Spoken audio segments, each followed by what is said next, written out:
Nomad at Night, starring the one and only Nomad.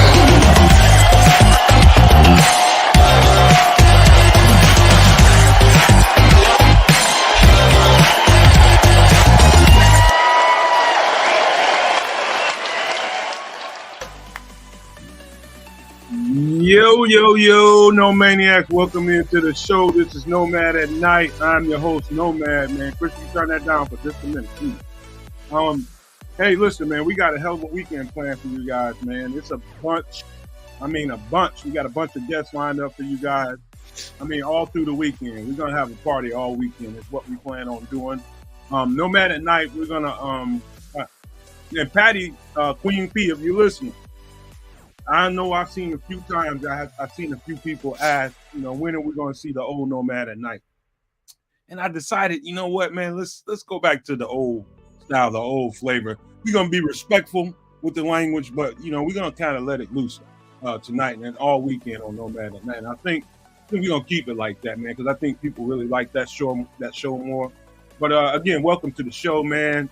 And, hey, glad to see all you people in here early, man. It's about to be a new era in Chicago, man. And Chris, we don't need the music, man. It's really getting in my way right now. I ain't gonna lie to you. But hey, Kev, you still with us? Right here, bro. All right, man. You want to give some shout outs before we get going into the show? Let me see what we got going on here. Hey, man, ain't no party without no music, man. We'll get to it, but right now, DJ. We'll get to what it. is that? It's getting on your nerves, man. What kind of party? You said this is a party, man. You put that on after we get to it. You made me mad already. Oh no. Go ahead, Kev. Yo, you guys are too much. Hey, No Maniacs. It's draft day. Cheers up. Hopefully you got a little something for yourself. If you don't, I do. By the way, what you eating and drinking, man? I'm sitting here next to Wings right now. I got Patron, man. What y'all eating and drinking, man? We doing it big over here, man. Well, I'm not doing it too big. I'm doing it original Canadian, and I will, I'll bless you guys with a little bit of that. Just take a look. That's what we call poutine. This is a poutine. Oh, the gravy fries. You eat poutine, man? You have to describe that, kids, man. People don't know what that is. That is I didn't what I thought it is. I thought poutine was. I've been eating poutine since I was in high school. Oh no, see. That's poutine. Nomad at Night. We're back. That's a whole other thing. A whole different. Oh, Chris. Man, Nomad at Night. I'm never gonna say anything dirty. Nomad at Night. Hey, don't worry about it. I got you covered, Chris. I see Pigs pizza. Unleashed. Oh, Brian, you got to watch what you got to say. Oh man, hey. Anyhow, turkey sub, Smitty with the turkey sub, Evie with the pizza. Let me see. Well, AC said he got the munchies, man. It's a good time to run to the store, man. It's a good time to do man. That. Yeah. We got about an hour before. Less than 45 minutes. Bears are on the clock, y'all. Bears on the clock. Merry if Christmas, they don't trade. Yeah, sneaky with the trade out of left field. I heard today they were going to take it with the number one pick. They were going to take a kicker. What the punter from Iowa? Bears got the Great Goose doing the Appletons thing today. Appletons and OJ taste like absolute garbage, but I love it. The Booby got some look like beer. What's that? Beer? Yeah, it look like beer. What you got, Booby? What kind of beer you got? As you can hear, I'm over here eating wings now. What kind of beer you drinking on, Boob? Evie's got the Cayman Jack Margarita. What's going on, Bishop? Evie Beardown Davis? Evie ain't playing. What's that? Cayman Jack Margarita. What's that? You heard of that? Cayman Jack's. No. It's tequila, isn't it? I think so. Isn't that tequila? It's margarita. I guess I'm the designated driver. Cayman Jack Margarita. That's a Yeah, that's a fro. It has tequila in it, but it's something that it comes in a can or actually in a bottle, already pre mixed up for you that you can put in the Remixed? refrigerator and or in the freezer, preferably in the Oh, refrigerator, and it's on point. Yes, it is. is it? What up with what's with the wheat beer, boo? What's that, man? Never had. I don't know if I ever had a wheat beer. Oh, booby on the wheat beer. Okay. Smitty Yeah. calls it Yeah, manmas. It's manmas. Grown right. boys Yeah. Christmas. Mike Grown Davis. man Christmas. Mike That's Davis what said it he is. finishing off a Mexican shrimp bowl he got for lunch earlier at Kraken Black, and with some Kraken Black spiced rum. I Oh, think I heard nice. of Kraken Black somewhere. I don't Yo, know. Kraken's good, man. It kind of for me, it's like Kraken and some Coke. Wow, that's a nice little mix. Very nice. It's almost sweet. AC Adam with the Modelo. You my kind of guy, AC. That's what I usually got around me right now. Modelo, mango habanero wings. Love it, Leo. But Leo fact. you gonna be in the bathroom before this show is over. I promise. Yeah. That's your second prediction. The first one is we will get Caleb Williams at number 1. Mango margarita. That shit sounds good, man. That shit sounds real good. A mango margarita. I ain't never had one of those. Let me see. It's in a brown bottle. Jason he said they want to know who's my role model. It's in a brown bottle. Hennessy, Henny Loke. Jay. No, thank you. Jay Jones. I had my I don't like Hennessy, man. Hennessy's a good drink, man. I'm sorry. It's not that I don't. It's not a question of like. Not if you overdo it, man. Like Hennessy's done some dangerous things to me. It's never, never good nights with Hennessy. Kid, what's Smitty talking about? This Death Door, some kind of Death's Door gin.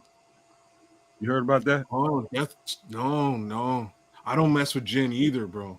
Nah, like it's funny. It's funny because I in Europe they've got something called Geneva, Bull's Geneva. It's gin, but it doesn't have. It's gin made out of lemongrass. Ooh. So it's more of a lemony flavor or sour flavor as opposed to sound like sake. Pine needles. Like that's what gin tastes like to me. It's like I sucked on a pine cone. We got pine cones and pine needles all over Canada. I got enough of them. I don't need to drink it too. Milton Chisholm. That's survival. That's a survival drink. Yeah. No, Milton Chisholm with wifey spaghetti, man. That's the only way to do it, Milton, with wifey spaghetti. Yes, who is this with the rum and coke? Okay. Hey, King, Crimson, you dig? King, I only got about a 10-foot walk, and I'm still staying sober. Look at that. You got something on hand, man? Brian, what you got on hand? I got bro? a Dr. I got 2-liter Dr. Pepper. Hopefully it'll be enough. And then I got a pizza. Hey man, Jeff, what's wrong with beer, man? Beer when it's near, brandy when it's handy, motherfucker. Come on. Oh no. Evie, I'll do the scotch though. No. I'll do scotch for sure. Just some Macallan? Yeah. No, it's Hennessy I don't like. No, let's do Jameson. I'll do whiskey. Scotch. All right. Hey Bishop, I think he's talking about tequila. I don't know what the hell this is, but I bet it's tequila. What's that there? What did it say? Sinaloa Mezcal? You know what that is? Mezcal is tequila. It's got a worm in it. That's what he's saying. I've never heard of it. I just buy what's in the damn grocery store. Nope. Knox, I ain't gonna even lie to you. That's Patron. I'm sorry, Arturo. I didn't mean No, man, I get it on the podcast. Big ups to your grandma. I'm sorry. What'd you say, Brian? What'd you say, Brian? I said if I was drinking, tonight would be my last night on a podcast because when I used to drink, there was absolutely no filter. Uh-oh. We don't need that now. Man. Okay, yeah, we don't. We're having an adult show, but I don't think we want to go there quite yet. By the way, I'm just talking. That's why I don't drink no more. Hey man, they still selling Four Locos, man. Four Locos. I ain't seen that shit in a long time. Oh, Sinaloa. Oh yeah, that is that cartel tequila. Smoky tequila. Oh, well, I'm doing a taste test this evening on some Mar Azul tequila, straight out of Mexico. A good friend of mine is the owner of Mar Azul, and I happen to be a representative for her. And today I'm starting out with coffee flavored tequila. I'm gonna go down the list. I'm gonna have a little coffee, a little almond, a little banana, a little chocolate, some pomegranate, some reposado, and I'm gonna finish it off with some anejo. You better have a bucket on hand. Oh, brother, I'm good. We only got 2 picks. hey, Bishop. Hey, Bishop, you the aficionado on this tequila now. What's this Cliff talking about? Where's Cliff at? Is he down there on the bottom? Yeah, you don't see him on the screen? You don't see him on the screen? screen? I see him. Yeah, I see him. Oh, that G4, I'm not familiar with. What up, though, Cliff? Tequila, you can't never go wrong with that, man. It's a sexy ass drink. Silver, what's this, Evie? Silver Sosa's a bomb? Not familiar. Evie, until you have my Mar Azul, trust me, I'm trying to get it up in the Chicagoland area as we speak. So give me some time. I'm looking to get that up there real soon. I'm going to start venturing out into the tequila, man. Everybody, Bishop told me, man, he said, man, you're a punk, man. All you know about is Patron and Don Julio. You ain't serious about your tequila game. I'm going to try to step it up, man. I'm going to try to step it on up. I'm going to do you the favor, brother. When I get an opportunity to, I'm going to send that out to you. What? Some tequila, the tequila that I deal with. Yeah. Man, send it to me, man. I'll sip that shit on up. If it's good, I haven't heard anybody mention. I haven't heard anybody mention what I used to drink, Captain Morgan's Spice Rum. Hello. Okay. All right.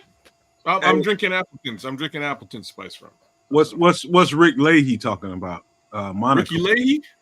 Yo, that's my guy, bro. What's he talking about though? What's Monaco? What's that he's talking about? Monaco? I don't know. What's Monaco's Ricky Leahy? Ask Julian. Mm-hmm. We're gonna get to football in a minute, but I asked you guys because I just want to see what people are drinking, what people are eating, man. We here to have a good time. We're gonna enjoy the draft, man, but we are here to have a good time and do draft coverage. And it's Don Burr's in the building. He's down there. I'm having a great time looking at what up, Don. I'm having a great time looking at what everybody's got going on besides the drinks, the food. Keep it coming, man. I'm enjoying reading these. There's some crazy stuff going on in here. My man has some spaghetti, and that's good too. Let me see. That's hype.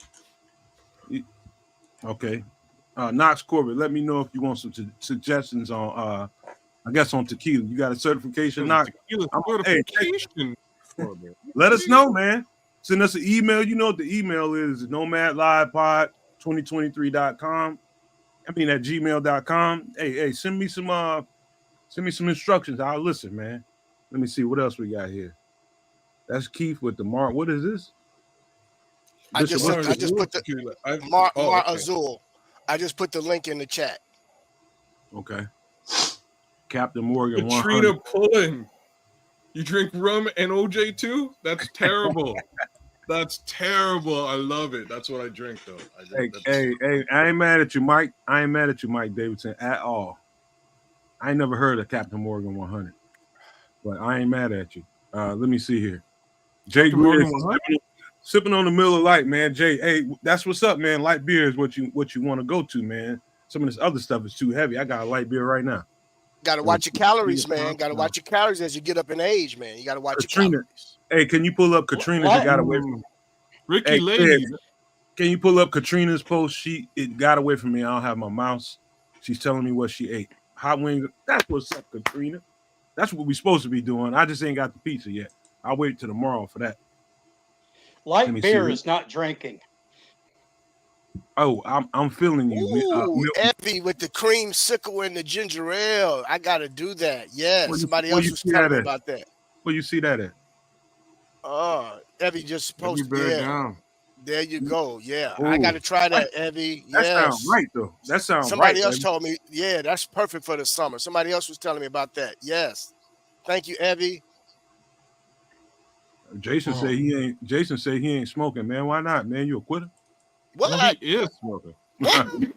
Oh, he He's- said he is smoking. My he bad. is Oh, oh, okay. Yeah, I read that wrong too. Jason, my man, I'm Yeah, with you, and bro. AC Puff. Adam got the Matter of hybrid. fact, bro, He's puff, on puff, in the same. pass, Jason. Puff, puff, pass, Jason. If y'all didn't see on the thumbnail, it's all about cognac, cigar, whatever you drink, and whatever any kind of adult Oh, hemp you got going on. We good with that too. It's okay, all you good. crazy, Mike. We are Some That- Captain grown Morgan folks over 100 is here. 100 proof. That's what I Absolutely. want to talk to Keith about is cigars. You don't want Really? that 100 proof, Doc. What do you want to Hey, know? Brian, What do you want to know, Brian? Brian, hold on. Before you Oh. get into that, Brian, that's a long ass conversation. Cigars is a deep game, man. I know that. Yes, it is. Well, I'll just some names of some good cigars. Back in the '80s, I smoked cigars, the Swisser Sweets, and then there was Oh, La those are hood Primadora. cigars. Yeah, but then I smoked La Primadora, and they would come in a little glass tube. It's a Yeah. individual. I smoked those, but hell, I hadn't smoked a cigar shit. Early '90s. My favorite cigar manufacturer is Drew Estates. They have a long line. Um, I do some from time to time. I do infuse as well as I'll do I'll do some heavy gauges as well. So, Hmm. Every time I see but Evie say something, I apologize, but every time I see Evie say something, I want to try some different stuff. Yeah. Man, you coming up with some tasty ass sounding shit, man. Yeah, she is, man, for sure. Need to grab a pen and paper. All right, Keith, what is he talking about here? He rolled up a fronto leaf. let me What's he see talking about here. there? Fronto leaf? Somebody, Milton talking about empty out the Swisher Sweet. I don't bust them down like that no more, Milton. No, that's I smoke clean, man. I do hemp wraps. Do the hemp wraps, man. It's better for your lungs, brother. Jim Beam and RC. I ain't seen an RC in a while. I got to get in and around the city to find an RC. Yeah, again, that's like some Julian stuff. That's like Bro, I had an an RC while I was. It's funny you say that. No, man, I had an RC while I was in town, bro. And you can't find them nowhere else, can you, Bishop? No, man. No. Look, I have yet to find one down here, brother. There's one restaurant. It's one restaurant that I go to there. I go get my Italian beefs, and they have RC. But that's because he's from Chicago as well. So of course. But yeah, bro, it's hard to find RCs, man. But I'm here to tell you, people sleep on RC, man. It still tastes good, bro. Hey, Knox, man. Hey, man, you think I'm playing, man? I'll listen to all that. And kids, you do need some wine cooler tips or something. I'm not a wine cooler guy. I actually don't like wine at all. I don't. I'm not a wine guy. I can change your mind about that, kid. I don't like it. I never have. You haven't had a really good wine then. Hey, kids. I like whiskey. I like There's scotch. some good wines out there, bro. rum, some real good wine. Vodka. Hey, I got access to some infused wine too that has 15% THC. Wow. Damn. Wow. Mm-mm. No, Getting thank back you. to me smoking. Yeah, brother. Getting back to me smoking Switzer Sweets. I did it because back then I used to go to the strip bars, and if I lit up a cigar, the dancers would leave me alone because they used to walk up to you. You want to tip me for my dancing? And I light up a cigarette, they leave me alone. So I was able to watch the show and not get harassed. I know, Brian. All those strippers harassing so you. you chasing the girls away, Brian? Hey, hold No, on. bro. From You afar. can't be chasing them away, bro. No, I could sit, watch them No. dance. I didn't want them to come up to me. It wasn't like know. I was going to take one of them home. They just wanted me for my money. Man. I lit up a cigar. They leave me the hell alone. Well, if you gave him your money, Hey, you should have took one of them home. See, you, Brian. Hey, Milton. hey, hold on, Rick Leahy, I man. was Why is ugly that? when I was young. Hey, Rick Leahy, why is red wine, man? If you get a really good red wine, it'll put you on your ass. I Milton, promise. I'm in San Antonio, bro. I'm in San Antonio, Milton, by way of Chi-Town. And he said MGD is a good beer too, man. It give me the shits. I ain't gonna lie to you. Yeah, I'd rather do Miller High Life. Yeah, I like the High Life. That's my pop beer. Only Miller product I drink is the High Life. Give me the champagne or A beers. cosmopolitan with an orange garnish. Sorry, All right, man. Hey, listen. No, this is a great show, man. This is a great show. It's super interactive. We're just messing around. We're just having fun.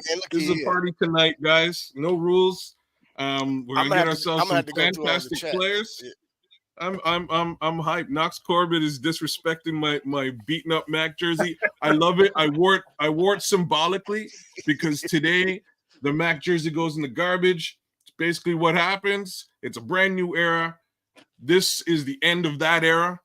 So it's a symbolic situation for me. Are you going to get you a Caleb jersey, man? Maybe no. Maybe next year. Next season, I'll get a Caleb jersey. Are you gonna get your nails done? What jersey? Maybe I'll do that as well. For this season, though, bro. What jersey you gonna get this season? I'm not sure. We'll see who the number 9 pick is. I'm gonna get. You know what, my boy? I'm gonna get Jalen Johnson, man. I'm gonna get Jalen Johnson's new jersey, bro. That's not a bad idea. Hey, hold on. Extended. Hey, hold at on. least 4 years. Hey, hold on, Jay Greers, man. Hey, man, you don't leave that Parmesan alone, man. You trying to hurt yourself, man? What you trying to do, man? The question is, what flavor brandy of the Parmesan is he drinking? Oh no, ain't nothing good about Parmesan, man. Nothing. Bro, ain't nothing good about brandy, period, bro. Yeah, I'm not a brandy guy either. Brandy's gross. Not a brandy guy. No. I never want another glass of brandy the rest of my damn life, man. I'll skip the brandy. I'll skip the sherry as well. And really, the best way to drink brandy is to get different flavors of brandy and get you one bottle and pour each flavor in, because it doesn't mix, so it'll sit on top of one another. You make yourself a rainbow brandy. Hey, King, if I see you anywhere, if I see your ass anywhere near some E&J, I'm gonna hurt you. Nah, don't go nowhere near that. Don't you ever do that, man. Don't you ever do that shit, man. That's crazy. Man, I put E&J down. I put E&J down back in 1983. Oh God, man, that's some horrible. That's shit. The last time I drank some Erkin jerk, bro. And trust me, I would never. If I smell it, I'll throw up, bro. Mad Dog 2020. I mixed that with Old Granddad. That was the first drink I had. And oh my God! That was in 1977 December. Damn. When we had that blizzard. You had your first drink. Hey Bishop, you hear Jay Greers, don't you? That's that street shit right there. That easy Jesus. Yeah. That easy. That's that easy Jesus. Hey, real quick, you guys, let me go over this again, man. I just want you guys to say, I just want to say thank you to these guys, to you guys in the chat, man. Keep it coming. Let's keep talking about this, man, because I'm listening to stuff in the chat right now, looking at stuff in the chat. I'm getting all kinds of damn ideas on stuff that I don't know anything about. Some of the stuff Evie is saying, a bunch of people are saying in here, giving me ideas on stuff to try, tequilas, mixed drinks. Keep that stuff coming. I'm loving it. But let me Chris, you ready to get an intro? Because all weekend we're going to be bringing people in. People are going to be coming and going. And we got a bunch of guests, just a bunch of them. Long list of people. And they'll be in and out throughout the weekend. But we got some special guests for you later on, too. Maybe not today, but tomorrow. Some stuff that's going to surprise you guys. But, hey, Chris, if you want to get this next intro up, that'll be great. Let's. My man King Booker World.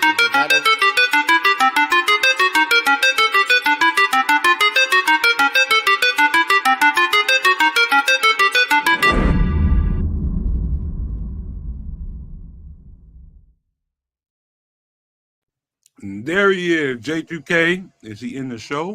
Do we have you? J2K's in the building. Who is a part of Nomad J2K. at Night and didn't necessarily need and require an intro. He's a part of Nomad at Night, guys. He's part of the team. But we did that for you because we love you, man. How you doing tonight? Are you there? J2K, you in there? Is J2K there? In I the don't see him. Heezy for Sheezy, I don't see J Okay, to hold the on. K. Hold on. We'll get him in there. Are you there, J2K? You there? J2K. Hey, How about King this? Booker World. You guys see J2K on the screen, but for whatever reason, he's having some I kind see of him. Yeah, I see technical him now. difficulties. J2K, if you can hear my voice, just pop out, start all over again, and come back in. And that's probably the best thing to do. But man, you guys are killing me with these drinks. I'm loving it, man. The drinks and Look, King and the Booker food. World just hit me with an old timer that me and my boy Stu, who's out in Florida, we used to ride through the hood back in the day in the fall and bust down us a bottle of Banana Red, baby. Yes, we did. You talking When the about some leaves Mad were falling Dog? down. Yes, sir. As the leaves Man, were falling down, we be riding through the hood, man, making our runs, baby, drinking on that Banana Red. Yes, sir. King Booker World, to you, my brother. Thank you for reminding me of that Banana Red. Yes, I know sir. y'all ass was out there fighting for real, wasn't y'all? No, man, we were just out making runs, picking up money, doing what we do. Damn. Got Walters. Hey, Hell, Smitty said after reading all this alcohol, I'm not sure I could pass the sobriety test now. Smitty Q say he's got Walter Payton's 100-year anniversary jersey. Wonder what that looks like, man. Wow, really? I would 100-year love to see that. anniversary jersey. I imagine it's just a Walter Payton with the 100-year anniversary tag on it. I imagine that's what it is. Is it white or is it navy blue? Is the question. Asking you, Smitty, what color is it? White or navy Is it blue? white or navy blue? Man, I wanted to wear my white 34, but I can't find it. Hey, Chris, who is this on the screen? Some singer? You there, Chris? Oh, this girl? The girl on the screen? I thought that was Chill Scott for a second. Hold on. I think I'm on top of I'm not even gonna say it. Don't do it. Let me see here. Mr. Mayhem, I love We the got a concept, doodle in the brother. back. I just don't agree that the taxpayer should be on the hook for it. Hey, dude, I got something in the private chat for you. I just want you to read just to so you know what to do. But I think we got J2K back, Chris. If you want to do that one more time. All right.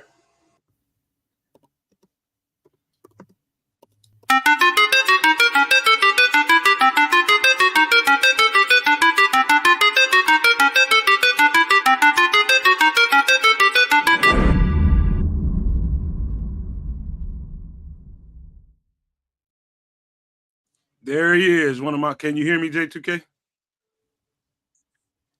Oh man, I don't know what's going on with his feed tonight, man. He's having a bum feed tonight. I don't know what it is. Needs to park by the library.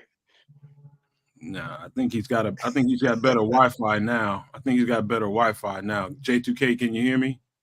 Speak up if you can. He says he can. He says what?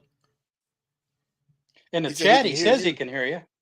Yeah, but we can't hear you. But we can't hear you, J2K. He's gonna try again. Probably cussing us out. He was muted, guys. Is that what it was? Yeah. Hey, there he is. Well, I'm gonna drop out again. Come back in, J2K. I guess you were muted. Can you hear us now? Or we can't hear you? I don't see his mute on. He's good. We're just not hearing anything.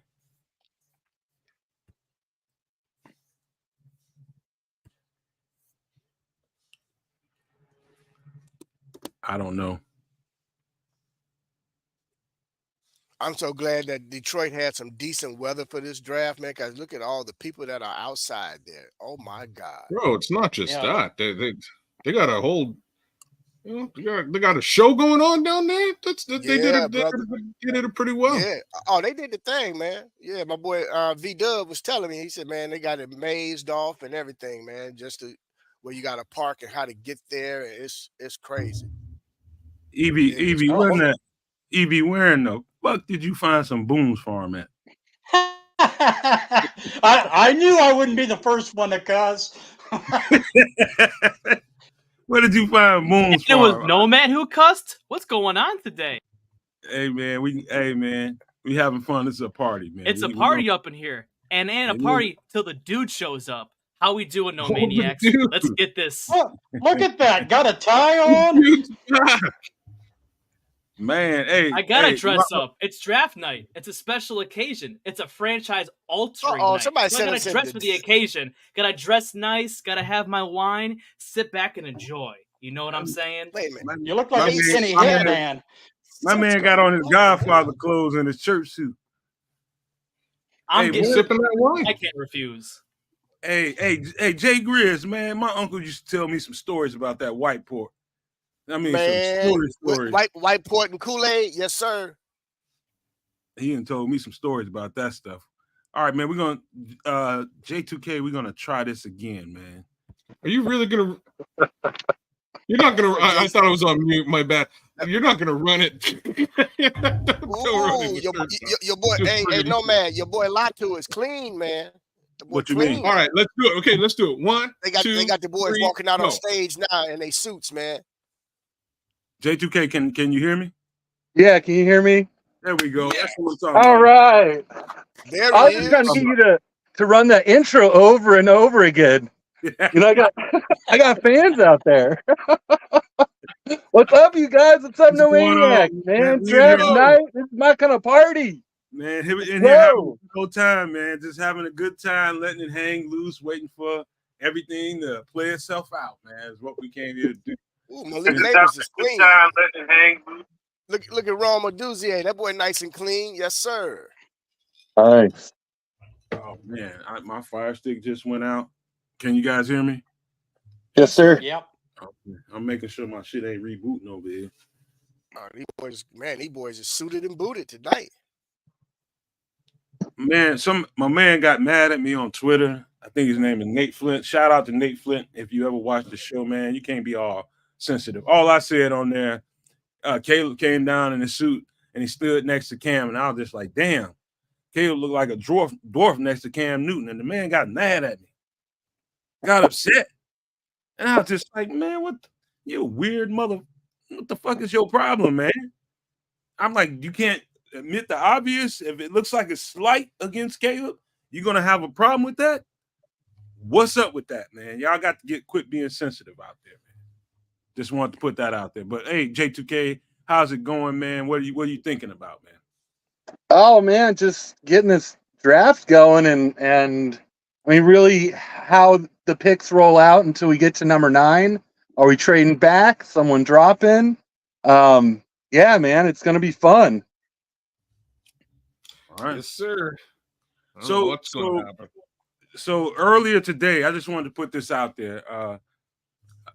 It came out of Hallis Hall. I think Stacey Dales is outside of Hallis Hall, but I think I seen the tweet from Diana Rossini saying that the Bears have put number 9 on the market. They are willing to, answer calls for that pick, and that's the latest word I got. I haven't been on Twitter in about 45 minutes. I don't know what's being said right now as we speak. So anybody that's watching the show right now and you got Twitter open or you looking at SportsCenter or any other any other platform, if you're getting breaking news, please let us know in the chat what you're seeing, what you're hearing, because the last thing I heard was the Bears are looking to move out of number 9 if they could for the right price, trade that number 9 and move down. It said that they were looking to trade the number 9 is all I heard.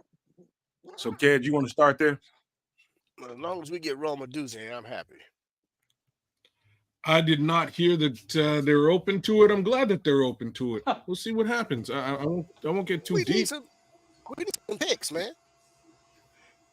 We definitely need We picks. need some picks. I'm like that's my thoughts cool. on it. We But can at the drop same back. time, I don't really care how they slice this. They just need to fill the right holes.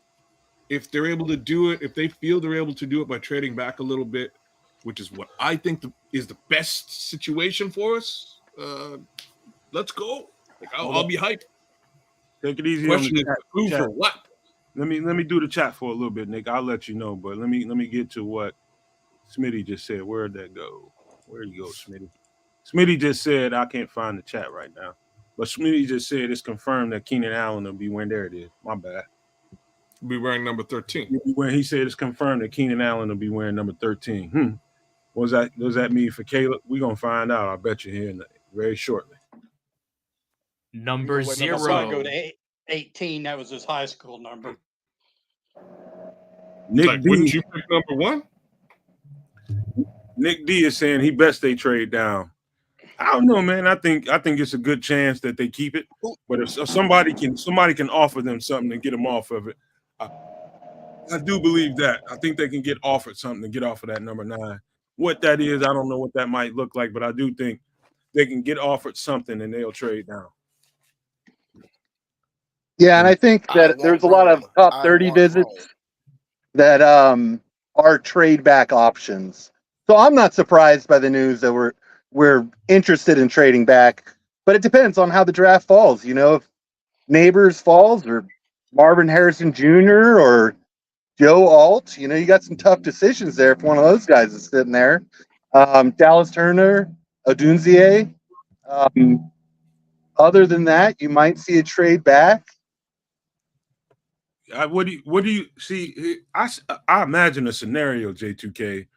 I think there's a universe that if Malik Neighbors falls to, let's say, 8, and the Bears are still sitting there at 9, Marvin Harrison is gone. I can see a world where they make a push for that pick and move up one spot. They're taking. I can see that. Rome, brother. I can see them if he's there. If he's there, they're taking the Rome. Giants might take him. The difference, what I'm trying to get at is I believe the difference in the caliber of receiver. I think they're both dope receivers. I think they both have their own thing they bring to the table. I think Malik Neighbors is a level of explosiveness. I think, in my opinion, there's no way he should fall that far in the first place. But I think if he does end up in a space like that, in that spot, I think if I'm the Bears, I'm not sitting and waiting, man.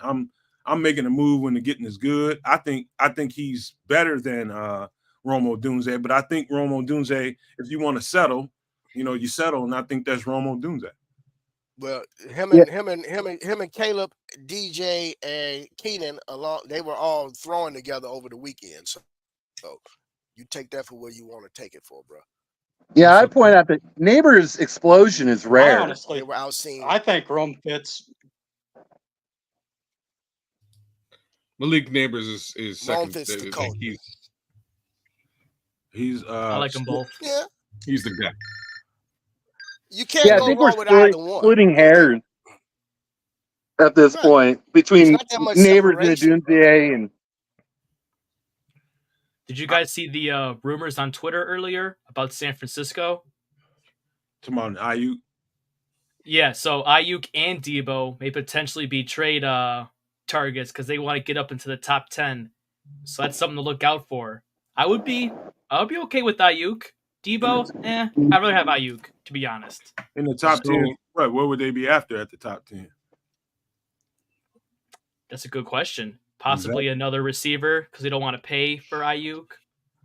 Yeah, or that's all that is. It's just a receiver flip. Kind of like what Tennessee did with the bag with the money. Nobody wants to hold the bag with the money. At least like what Tennessee did with AJ Brown. They traded him to Philly and they drafted the dude from Bama or whatever, and they're still waiting on him to turn out. I'm like this, man. If I'm posed, if somebody really wants that 9 bad enough, not only are you going to have to give me some draft capital, I'm going to need a player. Pick me enough I can't refuse. I'm going to need a player, man. I'm going to need a player in with that package, and then I can feel good. I mean, he's got to be a really good one, too, and it's got to be a guy that fits what we need. But if I'm him and I'm listening to calls, that's kind of what I'm requiring right now. What do you guys think about that? Ooh, speaking of AJ Brown, he just got signed to a extension, $96 million for 3 years, $84 million guaranteed. Big bag. Oh, we got a sheep plank, you guys. We got a sheep plank. That's what threw me off for a second. Is that Plank's wife? Are you Mrs. Plank? Are you telling us you're Mrs. Plank? She says she's watching the draft from home while the Plank boys are watching from Soldier Field. Bear down. Is that Mrs. Plank? Is that It is The Mrs. Plank, Plank. the Plank boys, plural. So we got multiple Planks running around here. You love to see Yeah. that. That's dope right there. Yes, Yes, sir. sir. Thank you for joining us, Mrs. Plank. She Thank you. Plank. Welcome to the Nomad Network. Hey, Thank welcome, you for sweetheart. thank you. Thank But you she's for being not part of part the. of the Nomad Network. Because she's the one that makes Mr. Plank great. So thank Hey, you. She Plank. hey, There the you Mr. go. Plank ain't nothing without Mrs. Plank. He ain't I love nothing. it. Love it, man. Thanks for representing with us, She Plank. That's so awesome. Cornelius, man. Cornelius, he That's so said, cool. no, build through the draft or Bears will be dealing with the same problems that the 49ers are dealing with now. Cornelius Squalls, like, salute We got to to have you, enough bro. draft picks to build through the draft, man. We only got 4 of them. It's not just that; it's money, right? Like it's just financial. You're taking on big contracts if you make those trades. So like, don't be surprised if the Bears do one trade like that. Like I wouldn't be surprised if that's how they get out of 9. If they get out of 9 with a receiver or with a defensive end, okay. You just fill the other position. No, here's a thought that I wanted to, and I've said this multiple times on here, but the more and more we get there, I'm starting to imagine a world where they sit there with the 9, stuck with it. Not saying stuck with it is a bad thing, but they still sitting there with the 9, and there's a kerfuffle of sorts about what to do with that 9. And I think, Poles would probably want to get Caleb the piece that he wants. Caleb would probably want the piece that he wants, and that would be the receiver. But I could see a world where Flus gets the last call and he gets that last piece for his defense. And if Dallas Turner is still sitting there at 9, I could still see that happening. Real talk. Me too. What do you guys think about Byron Murphy? The rumors about him being a top 10 pick and us being interested. I think that's silly, but Byron Murphy, not at 9. I don't see that happening at 9. I think it's a silly thing to do with the 9th overall pick. I agree. I went back and revisited his tape because I'm hearing rumors that Atlanta might even take him. Oh yeah? At what are they at, 8? Not 8-7 or something? Yeah, 8. So, I mean, I had to look at tape again just to make sure I got a good feeling on the guy. And, I mean, he's very explosive. But, I mean, a defensive tackle in the top 10 that, I think you could get around the 15 range. Yeah, I really would go wide receiver, defensive end, or offensive tackle, just the premium positions. Hey, be yourself says it sounds like a lot of teams are still trying to move up. I think the action starts at 3. I've been hearing the number 3 pick action all morning since I woke up. Number 3 has been a hot topic. People are trying to I can't remember who the team was that was trying to move up the last time I checked. I think it was the Giants. The Vikings. I'm hearing the Giants want to move up to 3 to get Drake May. Man, I don't think Big Man's worth all that, man. I really don't. Wow. New York? I don't think he's worth a move up, man. In fact, I don't think he's worth a first-round pick, but I might be hard on him, but that's the way I saw the tape. I agree. I'm with you, Nomad. You get him in the second round or a late first round or something like that, that's cool. But to move up to get him, I think that's crazy. I think the guys to go after, I think right now in this draft are, the first 2, of course, Caleb and Jaden Daniels. But then after that, I would say Penix and maybe J.J. McCarthy, depending on how people feel about him. But, moving up, I wouldn't – after 1 and 2, I don't know if I would be willing to move up that much to get a quarterback. What do you guys think? They do every year. every Yeah. year you got teams moving up for quarterbacks, and I mean, look at Fields' draft class. Only one quarterback, the first one taken. Trevor Lawrence is still on his original team. And I mean, how many first round picks were used on 4 quarterbacks who are no longer on their team? It's wild. Man. Yeah, 3, 4 that's a good quarters. point. See that I'm telling you, this thing can get all shook up in that third pick. That third pick can mess up everybody's board. Unless they're expecting something to happen there, that might rearrange some people's draft boards. And then you might see some moving up going on after that. I think number 3 can cause a little bit of commotion in draft board rooms. What do you guys think? Yeah, I think you're going to see a lot of move ups for offensive tackle because while receiver is a very deep class, offensive tackle is really stacked at that top of that first round. Yep. Marlon, that's what I expect to see. That's who I expect to see to go. I expect most of the OTs to go. Marlon Jones, what's up, my guy? Marlon Johnson, I meant. My bad. Oh, who's something else? Go ahead, New Brian. England being as bad as they are, they need as many picks as they can to get a halfway decent team going. And you got that rookie coach; he's going to have a year or two leeway. So yeah, it would make sense for them to trade. JoJo, I'm so with JoJo Loco right now, man. I think I'm going to run a little behind the scenes mock, to be honest with you guys. JoJo, what we doing, man? You know what? I would. It should be interesting to see what it looks like, just to run one to see what happens in that last minute mock draft. That would be interesting just to see what happens. 1 minute left before we're on the clock. Did you guys see AJ Brown agreed with the Phillies for 3 years, $96 million? Yes, sir. I didn't see that, but I seen Detroit sign extended 2 guys yesterday. Yes, they did. They paid big money to their guys. They gave, you know what? I like Amon-Ra St. Brown quite a bit, but I wouldn't give him Tariq Hill money. No, that's crazy. I'm not trying to get no. I forgot what the price tag was, but I know it was rich. It was Tariq Hill money. They paid. He got yeah. They paid him $30 million, and they paid what's his name, Sewell, $28. So $58 million invested in 2 guys. Let's go, Sheep Plank. I think we're about to get on the clock. No maniacs. Here we go. Hey, we got some breaking news. What's that? Daniel Jones is finalizing a 4-year extension with the New York Giants. Well, we know for sure they want a receiver there. Yeah. You know what? Oh, wait a minute. My bad.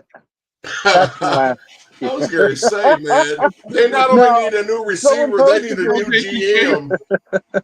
Someone just posted it 3 minutes ago, and I look at the comments, and they're like, this was from 415 days ago. So somebody's trolling.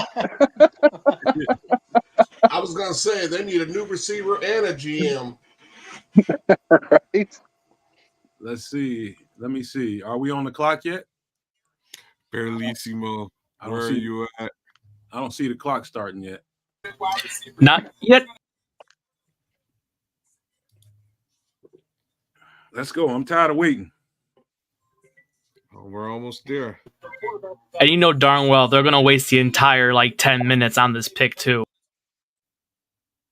Damn. Hey guys, hold on 1 second. Kid, you want to take over? Yeah, I got it.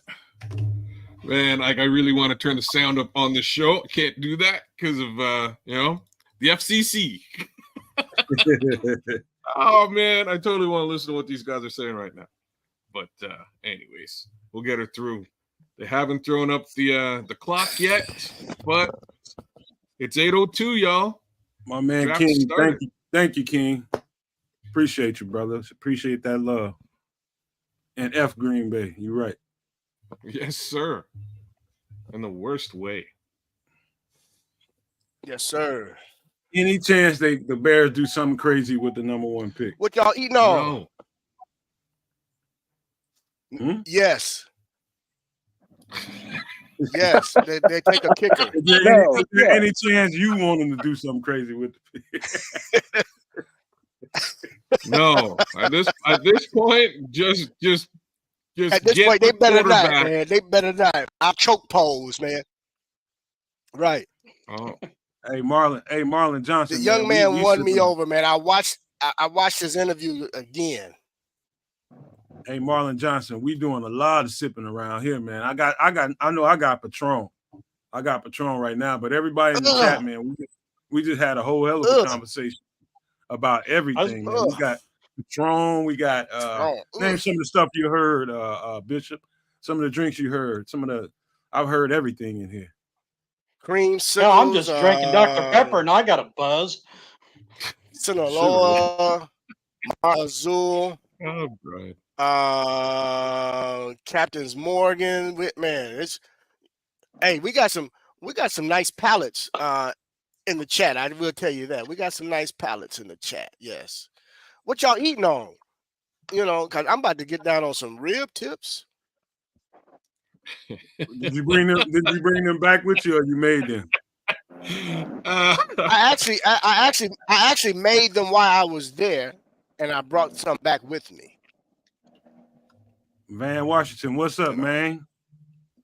V-Dub, what's going on, baby? Respect, Van Washington. Appreciate it. V-Dub in the D. Yeah, Keith, with the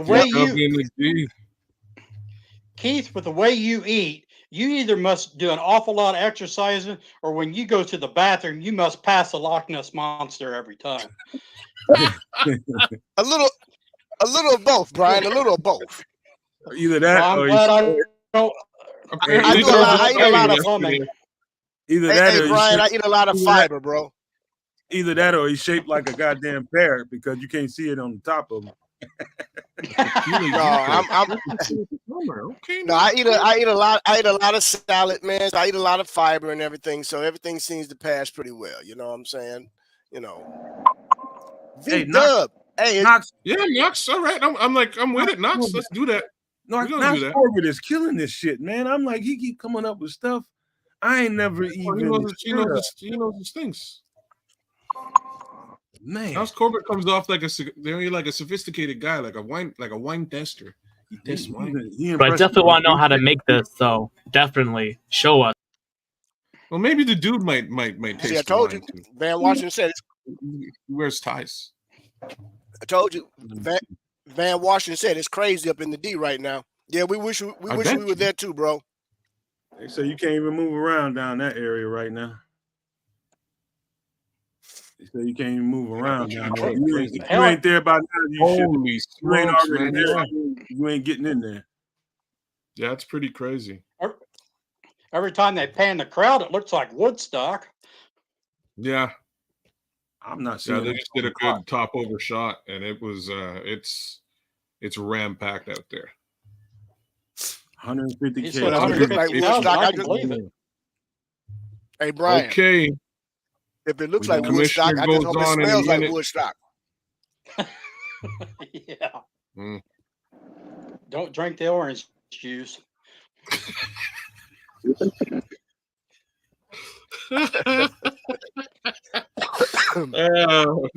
Touche. Oh man. I would be respectful to the people of Detroit today because they were hosting the draft. I'll leave it there. I'll be respectful. So that means you're going to be nice to Don Bird. Look what King Booker World said. He said Don Bird down there lying to people. It depends on how loud the boos are for the number one pick. We'll see. Oh, you see what Mrs. Plank said? She said it's crazy. She Plank is playing too. Yeah, man. I'm with it. We feel you. You know what? Everybody nervous? Let me concentrate. I'm nervous. Man, I can't. When's the last time you guys have felt like this, man?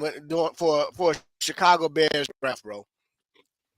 It's a weird feeling, man, because I'm not like a like I feel solid about what they're about to do at one, so that's not a problem. I'm wanting to know what they're going to do for the rest of the Do you draft. feel solid? I feel absolutely solid now. I do now. Okay. See, Okay, Keith, now, you threw me Corbin. off when you So had let me that ask you Bears this, thing because Nomad. I was Let me ask you this, Nomad. Knox, you're my dude. I love you. Yes, Hey, when they Knox Corbin is taking us all to after school. the interview with Caleb, did he win you over, Nomad?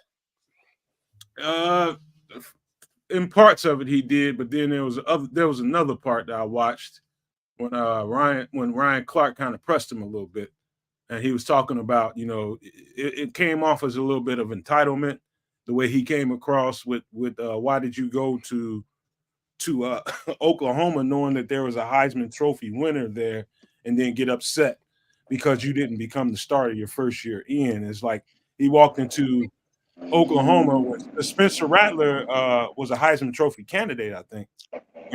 Wasn't he? Was he not? Yes. Yeah. Yeah, but so it came off as kind of like entitlement the way he described it. He kind of pressed him, but overall, man, I feel like the guy's focused and he's all football, and that's the part that really makes me feel good.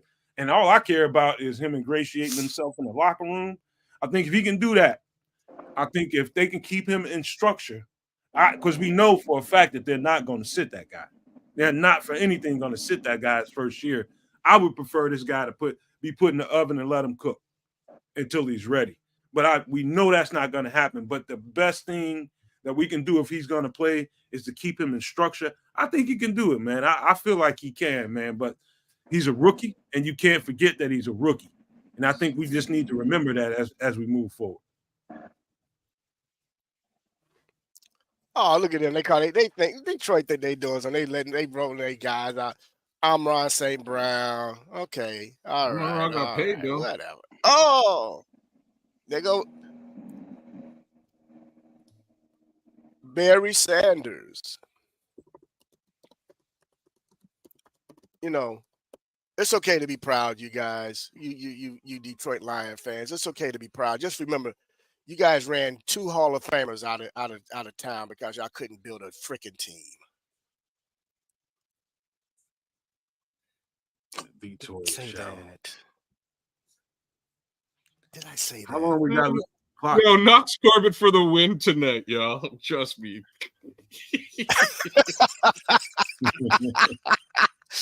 From I a just saw lion that. gasm. Knox Corbin for the win. Knox, you Don are is the man. squeeing the loudest You squee are right the now in man. Detroit. Man, holy smokes. Pretty good. What's Barry Sanders talking about? I don't know. Let me see.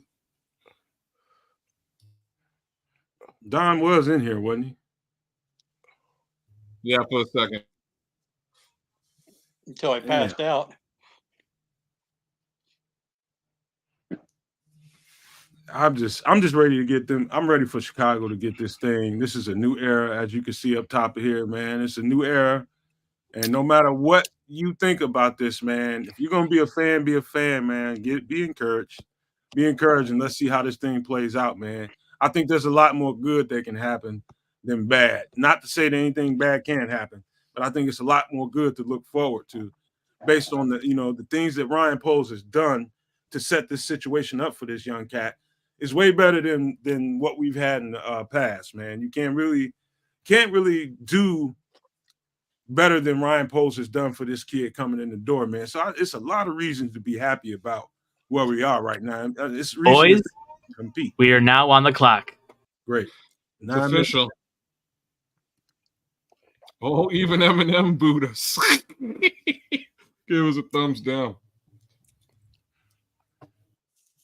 We are on the clock. We are on the clock, y'all. All right. Wow. Man, Well, that's it for me. I think I'm going to bed. They better not sit here and try to take this whole damn 10 minutes. I'm gonna be cussing. Man, come on. You know Ryan I Poles told is you doing they're that, gonna bro. do it. He's taking all the time because he's actually working on the number 9 pick. Oh, this homie just sitting there? Bingo. What's he doing? He didn't Everybody just sitting turn around. that pick in already. That's why he's sitting there.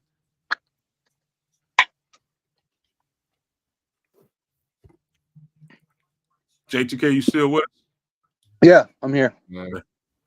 Chilling. I was just, all the stuff about Caleb's height, I don't really see it as that big of a deal, but it didn't really sink in until I saw him standing next to Cam Newton, man. But I know Cam's an alien, man. I know he's just a big, huge dude, but man, he looked tiny next to that cat. What did you think of Caleb's suit? Stop saying that, bro. It was Yes, Cam Newton's 6'5". He's a very large person. It looked like I just thought it was okay too. I was expecting something a little more stylish, or I don't know, high end. Put out for him or something. That's what it looked like. Yeah, looked like a kind of a normal jacket, less than a suit. He's sitting there grinning. I see him. Man, No, go he on, wasn't get your grinning. Yeah, he is. Go on, go to the podium, man. Stop playing. What the hell are they doing? They're actually gonna run this whole 10 minutes out? Hey, Plank, Mrs. Plank, don't pass out now. Don't pass. Take it easy, Mrs. Plank. We don't need that. Be cool. Couple of deep breaths. Hey, I'm hearing somebody about to get a World War II bomb dropped on the air. You guys can hear that? The airplane? It must be. Yeah. Yeah, somebody's like circling me here. Hear it? I was about ready to duck.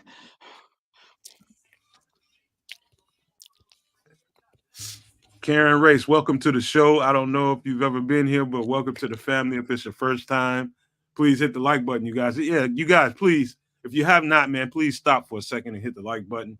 And if you're new to the channel, make sure you subscribe, man. We would really appreciate your support. We are on a move trying to get to 2,000 before training camp. We would like to get there way before then. So if you have not subscribed to the channel, please consider doing that, man. We would greatly appreciate that. But I think they're wasting a whole lot of time right now, man. That's pissing me off. Oh, man, relax, bro. If you got to pick, send him to the damn podium, man. Send him to the damn come podium. on, man. Well, No. That could be Take the your time, NFL man. too. Before I go slap Take some your damn time, man. Let everybody else wait.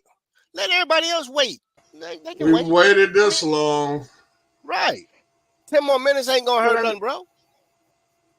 This probably ain't even It's polls. all It's probably the NFL telling them to do that. Where did J2K go? Theatrics, man. I don't know. He'll be back. He's going in. Can he add himself? He's on the phone. They're laughing. No, he cannot. Smiles. Eberflus is happy. Hey, you know what, Van? Steve Cunningham's been re-signed. He's pleased. Van, I'm about to take a shot of tequila on you for you right now. You about to hear the glass. You hear that? Man, what he's drinking is not really tequila. It's just Patron. Hey, man, why you disrespecting my tequila, man? I ain't say nothing about your glasses. Michigan water. You didn't say nothing about my what?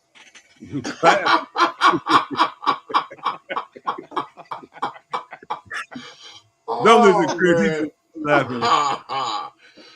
Oh, y'all stupid.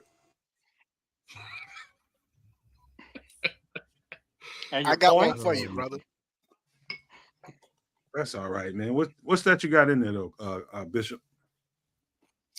Looks like little ice. Mar Azul. I just knocked down a shot of the Mar Azul coffee tequila. Next up would probably be the almond. Okay. Let me see here. I saw him grinning. That pick is in, man. They just taking their time going to the podium. What does your timer say? Mine's at like 5 minutes. Mr. Crip Walk. I got 4:30. Mine's at 4:40. I'm at 4:43. I'm a minute behind you. Oh, picks in. I'm at 4 for It just Ding, ding, The pick- ding. yep. Wow. There we go. Yeah, There's the a pick- trade. There's a trade. Take it easy, Oh. bro. There's a trade. The Bears are taking a punter. I'm telling you, they just started the time all over again, bro. There's Hey, Knox. Hey, Knox. a trade. Why you gotta do me like that, Knox? That's cold blooded, bro. That's cold. See, Knox is keeping it real, bro. Hey, man. It's that, man. You know what? Patron. I guess my body chemistry, man, just reacts. Yes, very Karen. well. We love you, Karen. It just reacts very well to that. Karen, I've never seen you. I'm sorry. Hey, Mark Davis. I'm a show host. I have to pay attention. Right about now, we got all kinds of time to kill, and I'm just reading everybody's comment. So, hey, I'm glad. Thank you for being a subscriber, and welcome again, Karen. Let me see. Yeah, forgive Nomad. He's seeing double now. No, I ain't even started yet. Man. I got cigars to light up and every damn thing. Deal factor. Van said he got cigars for us. Come on, man. Stop playing. That's the There we go. cigar The pick was in. Here we I'm just are. supposed to announce the pick. auto Isn't right that- there. Mr. Van Washington and Detroit, the cigar aficionado. They traded the number 1 Well, pick. the Bears pick is in, guys. For Justin Fields. And that To Pittsburgh? No, I think it's Bo Nix. No, getting they ready to traded announce it to Pittsburgh for Justin. There he goes. And there he goes. Caleb Williams Yep. is a Bear. How dare Caleb Roger Williams Goodell is a announce Bear. our pick? It is official. It is Yo. official. Oh, there we go, Chris. That's nice, man. Let me take You that know down. what? See that? That is He's nice. crying. Chris. Caleb Look at that. Williams. That's super nice. That's dope right there. Caleb Williams is now a Chicago Bear.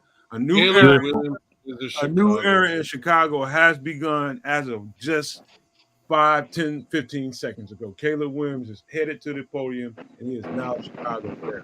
The franchise has now changed. We will see. And we hope so. Put it on. Got him. He's happy. Ooh, yeah, buddy. He's happy. He's happy. All right. Oh, that jersey's just gonna say 1. That ain't his real jersey. I knew it was. It is on now. Mm-hmm. I had a feeling he was going to Now, be hey, kids, you know what? Now I think it's a matter of, do they get him back on the phone? And this is just for intrigue, guys. Everybody in the chat can respond to this. This is just for intrigue. Now, do they put him on the phone and say, "What's your preference?" At 9? What do you want? Do you want Olu, your homeboy? Yeah, no, Oh, they for ain't sure. gonna do all that. Or They do you better want a not do weapon? that. Or do you want your weapon? They not gonna do all that. You don't think so? They brought Justin Fields to the draft room. They let him come in there. He brought Look some how well drinks, that bro. worked out. Yeah, they brought him drinks. I He think brought I everybody drinks. think y'all are underestimating how much sway this kid might have. I'm a cold-blooded. I'm cold-blooded. I think y'all are underestimating that. They better not do it. I know if I was a GM, if we feel like we want to get him a weapon and somebody that's going to grow with him for the next 10 years, I definitely have him on the phone. But just Wow. think if you said no, I want an edge. That's BS, Nomad. Who? Nomad, if you was GM, the first thing would be the socks. Oh, that's a whole nother conversation, man. That's a whole other conversation. Them socks wouldn't be there if I was the GM. I promise you that. But in all seriousness, you should get on the phone and say, "Hey, what do you think about these 3 guys?" You don't think they should at least do that? J2K, how about you? You don't think they should at least get on the phone? Hell no. What do you think about these 3 guys? I want a premium player at a premium position, and it could be defensive end, offensive tackle, wide receiver, whatever is top of their board. I got to trust in Poles and his board. My preference is Dallas Turner if the draft falls the way I think it will, but I'd be fine with the Dunzier. And I would hope that we luck out with Marvin Harrison, Neighbors, or Alt. So, Man, in this situation, I'm just trying to imagine what it's like in that draft room. And, there's probably to right now, the draft is about to start to happen now. Everybody knew what number one was going to be for the most part. I think the draft is starting to happen. Hold up, kids. I'm sorry. I think the He's draft been- is starting to he's happen been- right now. Anything can happen from here all the way down to we're sitting there at 8.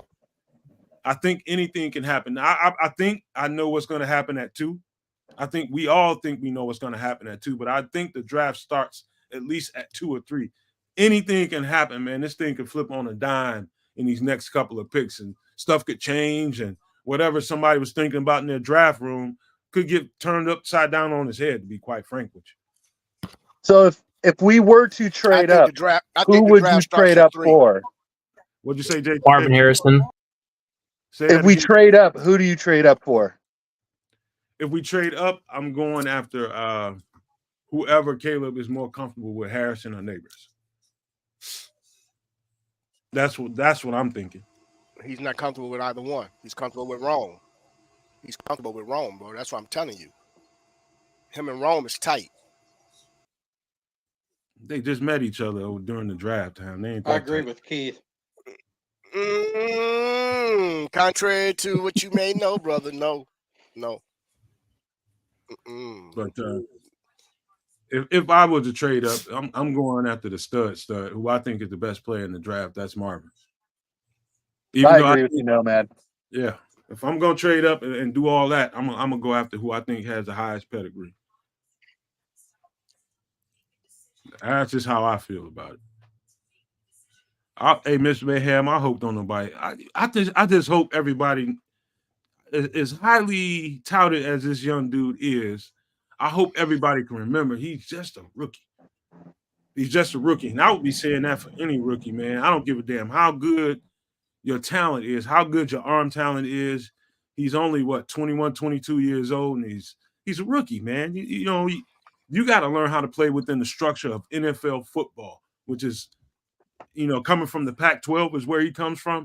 It's probably going to be 2-3 steps faster than he's used to playing with. So the game is going to happen a lot faster than he's used to. And unless Waldron gets him set up in a way that gets that ball out of his hand pretty quick, man, it could go up and down, man. I just feel like we just need to remember that. That's all I would say. Just remember he's a rookie. Why is nobody talking? The Commanders made their pick, and then their pick is in. Who are they taking? Will it be Drake May, J.D. McCarthy, or Jaden Daniels? Who's going to be the second? Who's going to be the second quarterback? I'm guessing it's Jaden Daniels here. I'm with Mr. Brian, Bo Nix.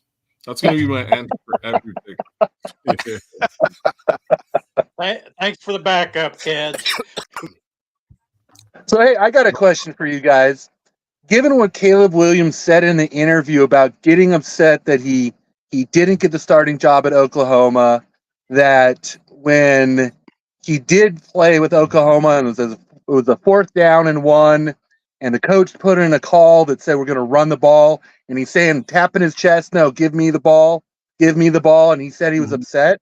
Mm-hmm. How do you think he's going to handle when Waldron calls run play after run play in his rookie season? Is he going to step back and say, I'm a rookie, this is what I need to do? Or do you think he's going to get fired up and say, hey, I can do this, put this game on my shoulders?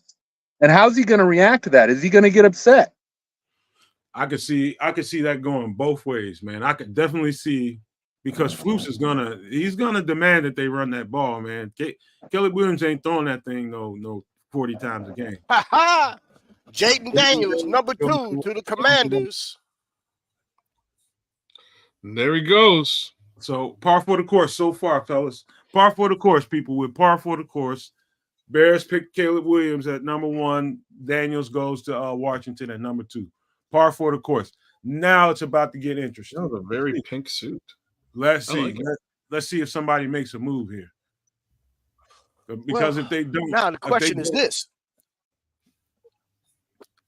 do we have a repeat of last year's draft where the number 1 and the number 2? But does the number 1 pick this year have the same type of season as last year's number 1 pick? And does the number 2 pick this year have the I same hope type of not. season as last year's number 2 pick? What do you think? I don't think. I don't think it I will. think they're Just for both the going. simple fact Based of on the how way the rosters are built, stacked it's going to the be Bears are reversed. compared to what Carolina was. I think they're both going to have success. Like everybody, I don't know why everybody poo-poos on Washington's offense. Like they've got good wide receivers. Those wide I receivers don't are either. good. You know Their what I'm saying? defense is poo-poo. Yeah, they didn't have to Okay, do a complete and that's tear fair. down. I'm with you on that one, kids. They didn't have That's fair. to do a complete tear down. So I'm with you on Yeah, that, their bro. offensive line's not that good either. That's what I'm saying is reversed because their defense is bad, so they won't win a lot of games. But I'm sure they'll they have a do have fine enough. But offense, they have enough but their picks. defense stinks. But For they have now, it enough stinks. picks They to do. They shore up can't change it. You're right. whatever they need to do on the offensive line to give a man some protection.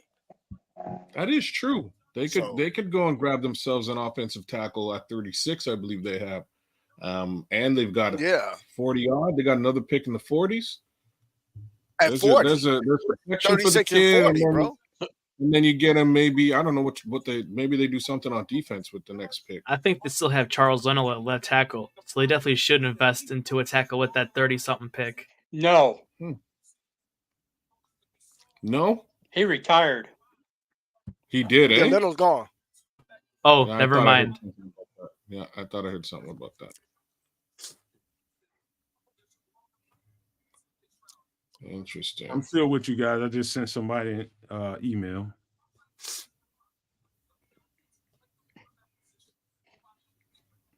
Still with you guys.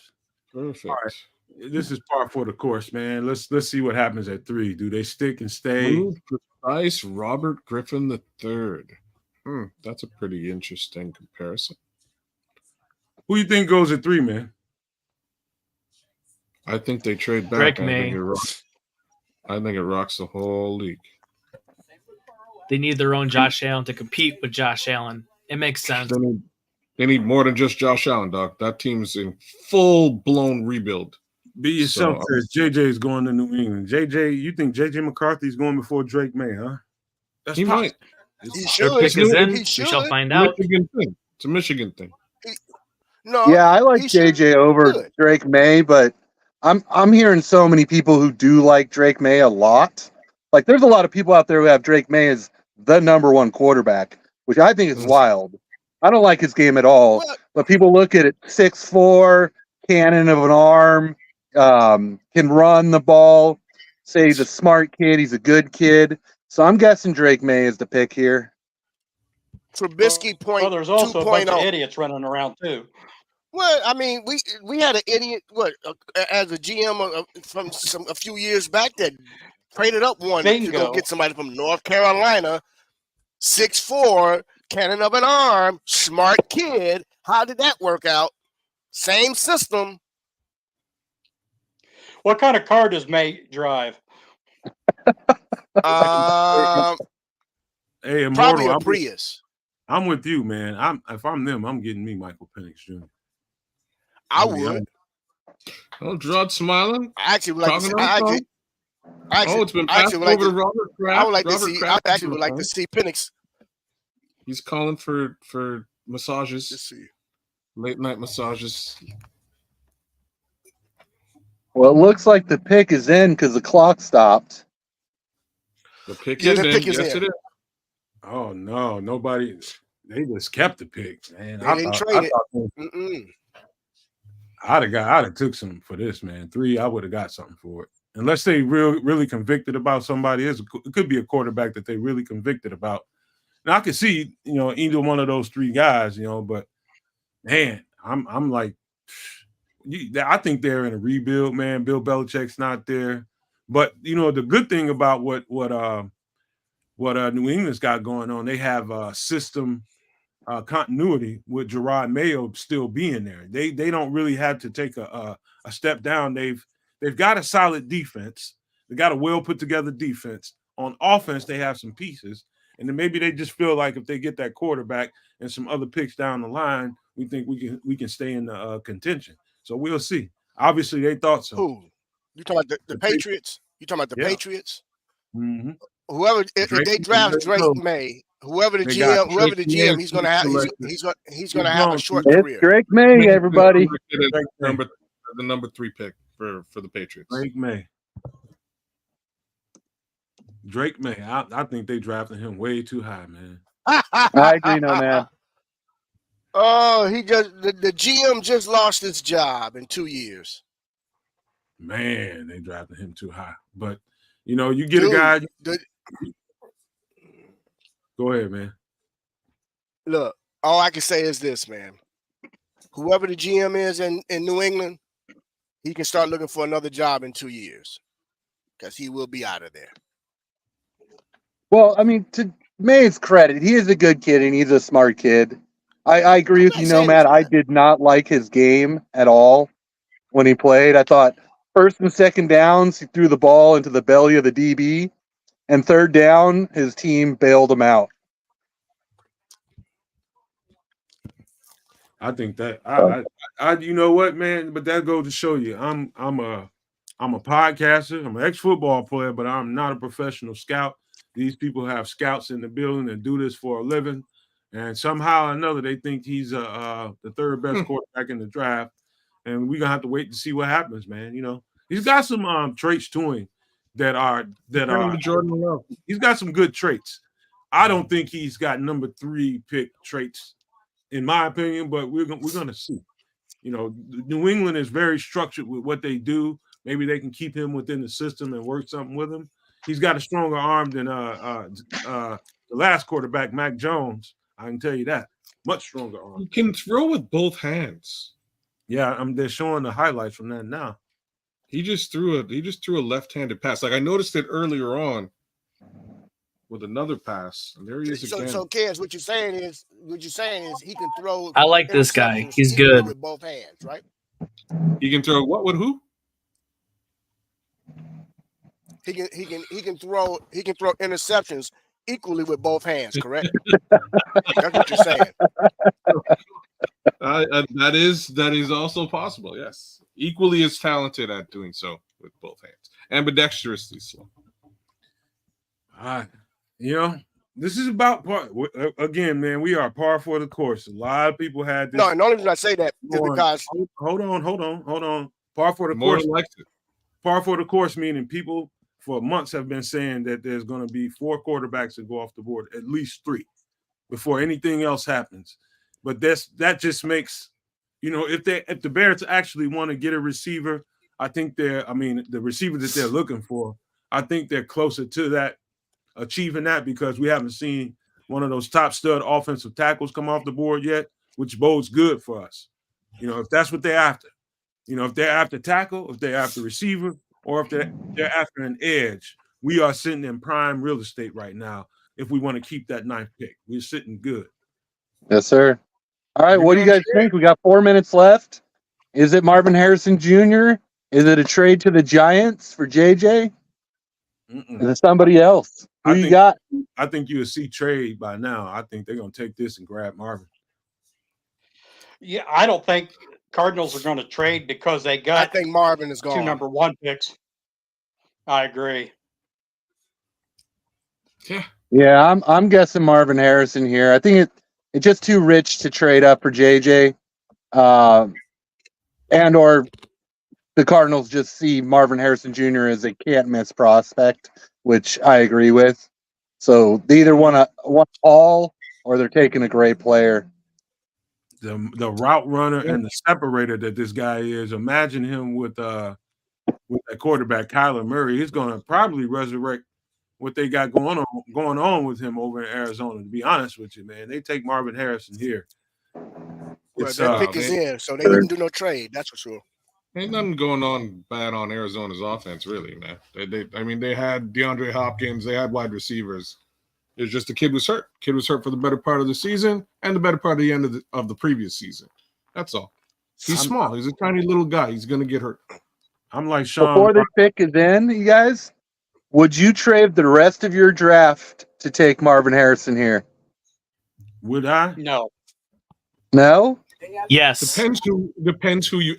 If I was the Kansas City Chiefs, I might. If you're the Bears, Well, I mean, Bears Yep. moving up to take Marvin Harrison.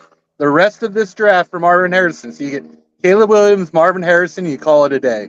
Would you do that? I give up Yeah, my maybe. last picks in a heartbeat. Yeah. If I'm the Bears, I'd do that in a heartbeat. No. So would I. You're crazy. I might. You guys are crazy. And also, I the reason agree. why is because the percentage of wide receivers that bust in the first round, it's like 60%. But well, you can so when forget you're it looking now. at when you're looking at Marvin Harrison, you're talking about a true blue chipper, potential Hall of Famer. I mean, you got guaranteed written all over that guy. Why With the you picks saying that? 'Cause in, of here his we dad? go. Marvin. It's Marvin. He's gone. There he Are goes. you referring to that? Are you referring to that because of his dad? His name is Marvin Harrison. And his game on the field, he's like his dad, but he's 6'3". His dad was like 6 foot, and they Mhm. play exactly the same. But you just have like Marvin Harrison 4,000 base. You know, this guy is like a robot cyborg version of his dad. Yeah. Look, I'm gonna say this really quick. What they got to do in the green room, man. I wish what they would do in the green room because they're giving it away as to who's going to be the guy taken. Instead of just putting the camera on the guy who everybody pretty much thinks is going to be, why don't they put the camera on multiple guys to kind of give you, well, who could it be? Could it be this guy? Could it be that guy? I mean, they just went right over in the green room and put it right on Marvin Harrison, so we knew who was going to be the pick. Come on, man, make it Make it fun. yes a little bit. Fun. They get the information before we do. Yeah, of course. Yeah, but they don't have to make it so obvious. That's my point. Just come on, man. Let's have some fun. We're drinking. We're Yeah, but are eating, they let's drinking have as some well as fun. we are? That's their fault. That's their fault, Brian, if they're not. Marvin's gone. Good answer.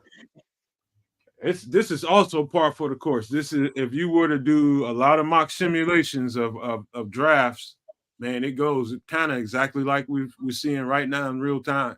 A lot of 100%. mock simulations went this way a lot of times. I only did like 8 to 10 of them, and it's very similar to what I've seen every time. Hey, be Yeah, yourself. I think the Chargers are going to take Alt and not Neighbors with their pick. I think the Chargers are going to go offensive line and go Alt. I agree with you, Bishop. I think so too. I think We're you're gonna right, see- but I think it'd We be gonna silly if see. they did. The only reason I say that, man, is because I don't see Harbaugh's not a guy that goes too far from who he is, man. And this guy is all about building it in the trenches. And I just It see all him depends. seeing how rich it is in terms of receivers. He can get one further down, but he's got to take a stab and get that offensive line shored up. So that's why I think very they're going to go rich. with On how Alt. many, I really do think it depends on how many picks they have. Like if anybody wanted to Oh, find out, they got some picks, bro. now it depends on where it is, how many picks they have. I think they Look have it up. they may have the flexibility to not pick an offensive tackle here and get a blue Let me see. receiver or something like that right here. I mean, because they did lose their top 2 receivers, so that's I don't think you stray away from taking Rome. I mean, not Rome, but Malik Neighbors here. I think that should be a pick, but that's Jim Harbaugh, like you said. They got And pick also, 37. there's some Okay, so chatter they got that J.C. Latham is the top offensive tackle in this draft. Chris I thinks see so. What do you guys too. think about that? Chris thinks I've so. seen all that over too. So they have 8 total picks. They have pick at number 5, in the second round at number 37, in the third round at number 69, in the fourth round they have 2 picks in the fourth round at 104 and then 110 that they got from us, and then they draft again at 139 and then at 180. So they're going to they're definitely going to go ahead and take an offensive lineman. I don't think so. Plus, I think if they still come, if they had 37, I think they still can get a top one. No, I no, think so. they're not doing that, bro. A top what? Offensive lineman? Yeah, they can get some good. There's some good linemen in this draft, man. This lineman class. You're right. You're cutting it close. You're looking at you're looking at a Jordan Morgan right around there. They could get a top caliber.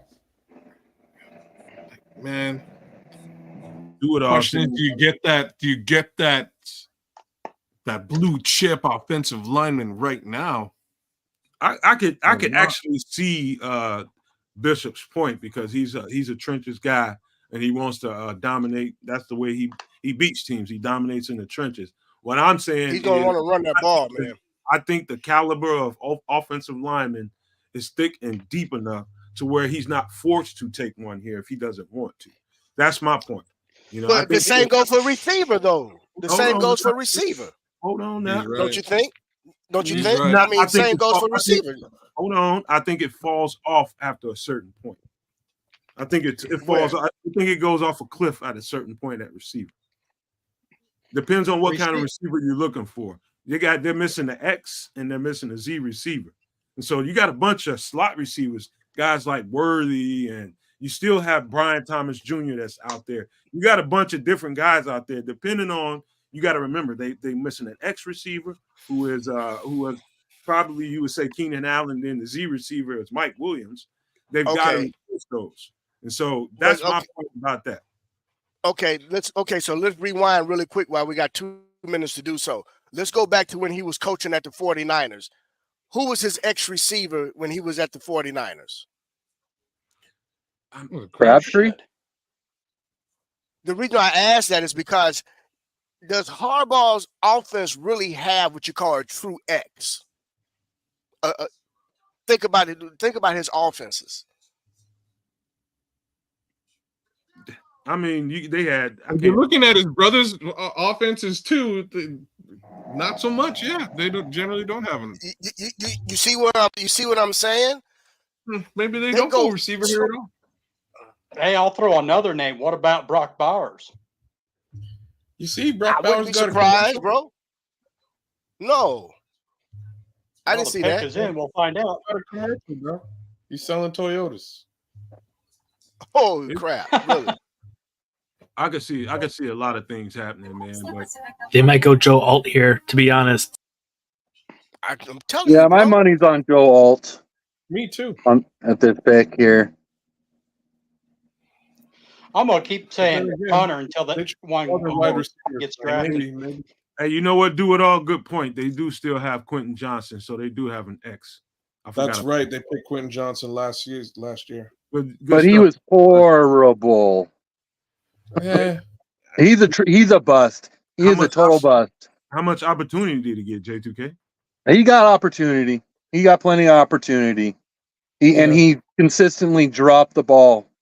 And I said it last year when I was having all those conversations about JSN going in the top 5 or Quentin Johnson being the superstar receiver.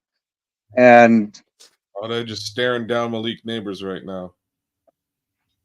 I mean, I could see Neighbors. I could absolutely see Neighbors because that wide receiver room is disastrous. But judging from what I know from Harbaugh, I mean, him getting the number 1 offensive tackle, either Joe Alt or J.C. Latham, I'm going to guess it's Alt. I just know this tackle and guard class is pretty thick, man. Nomad, I do see a lot of teams trading up for offensive tackle in this first round. Mm-hmm. See some wide receivers. I see a bit heavy run happening at some point in the first round on wide receivers once the offensive tackles are gone. Yep. I vice versa too. Once the receivers are gone, I could see that happening, man. No doubt about it. Something's gonna trigger a run on something, man. Something's gonna trigger a run here soon. I smell something. The pick is in, y'all. Let's see what it is. Should be up here any minute. What's it gonna be? Him or me? I don't like Roger Goodell. Nah. Nah, Why not? Why not, I don't man? like him. Come on. I just don't like him announcing all the picks. I think somebody what? else What's wrong with Rod? represented.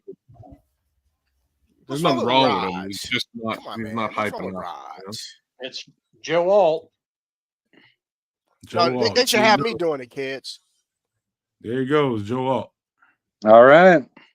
This draft's not too But actually, wild and that'd be pretty crazy, right? It's pretty standard what we thought. yeah, this is like every single mock draft we've run over the course of the last 6 months. I thought we right? were gonna, I thought we were going to get surprised by now. I am not surprised so far. I knew it. I could Joe Alt. I could have bro. called these first 5 picks myself. All of us could have called these first 5 picks. I Bang figured on. there'd be a trade. No, I think Dude, like Fuaga, this is where things get interesting here. I think right? Fuaga is going to have a much better career. I do too. And I'm a Notre Dame fan. So his dad was John Alt for the Kansas City Chiefs. Joe Alt. Jesse Jennings, man, what's happening, big bro, man? What's happening, man? Good to see you in here, man. If you haven't subscribed to the channel, man, please do that. If you haven't liked it, man, please do it. Welcome to the fam, man. It's good to see you live, man. Appreciate you for being here. Okay, there's a B-52 bomber about to light our motherfucking ass up. Ba-boom. Woo! Fuaga, Futanu, man, it's just so many good offensive linemen in this draft. Hey, Especially. Nomad, did you know that Futano played with Caleb in high school? No, I did not. Yes, he did.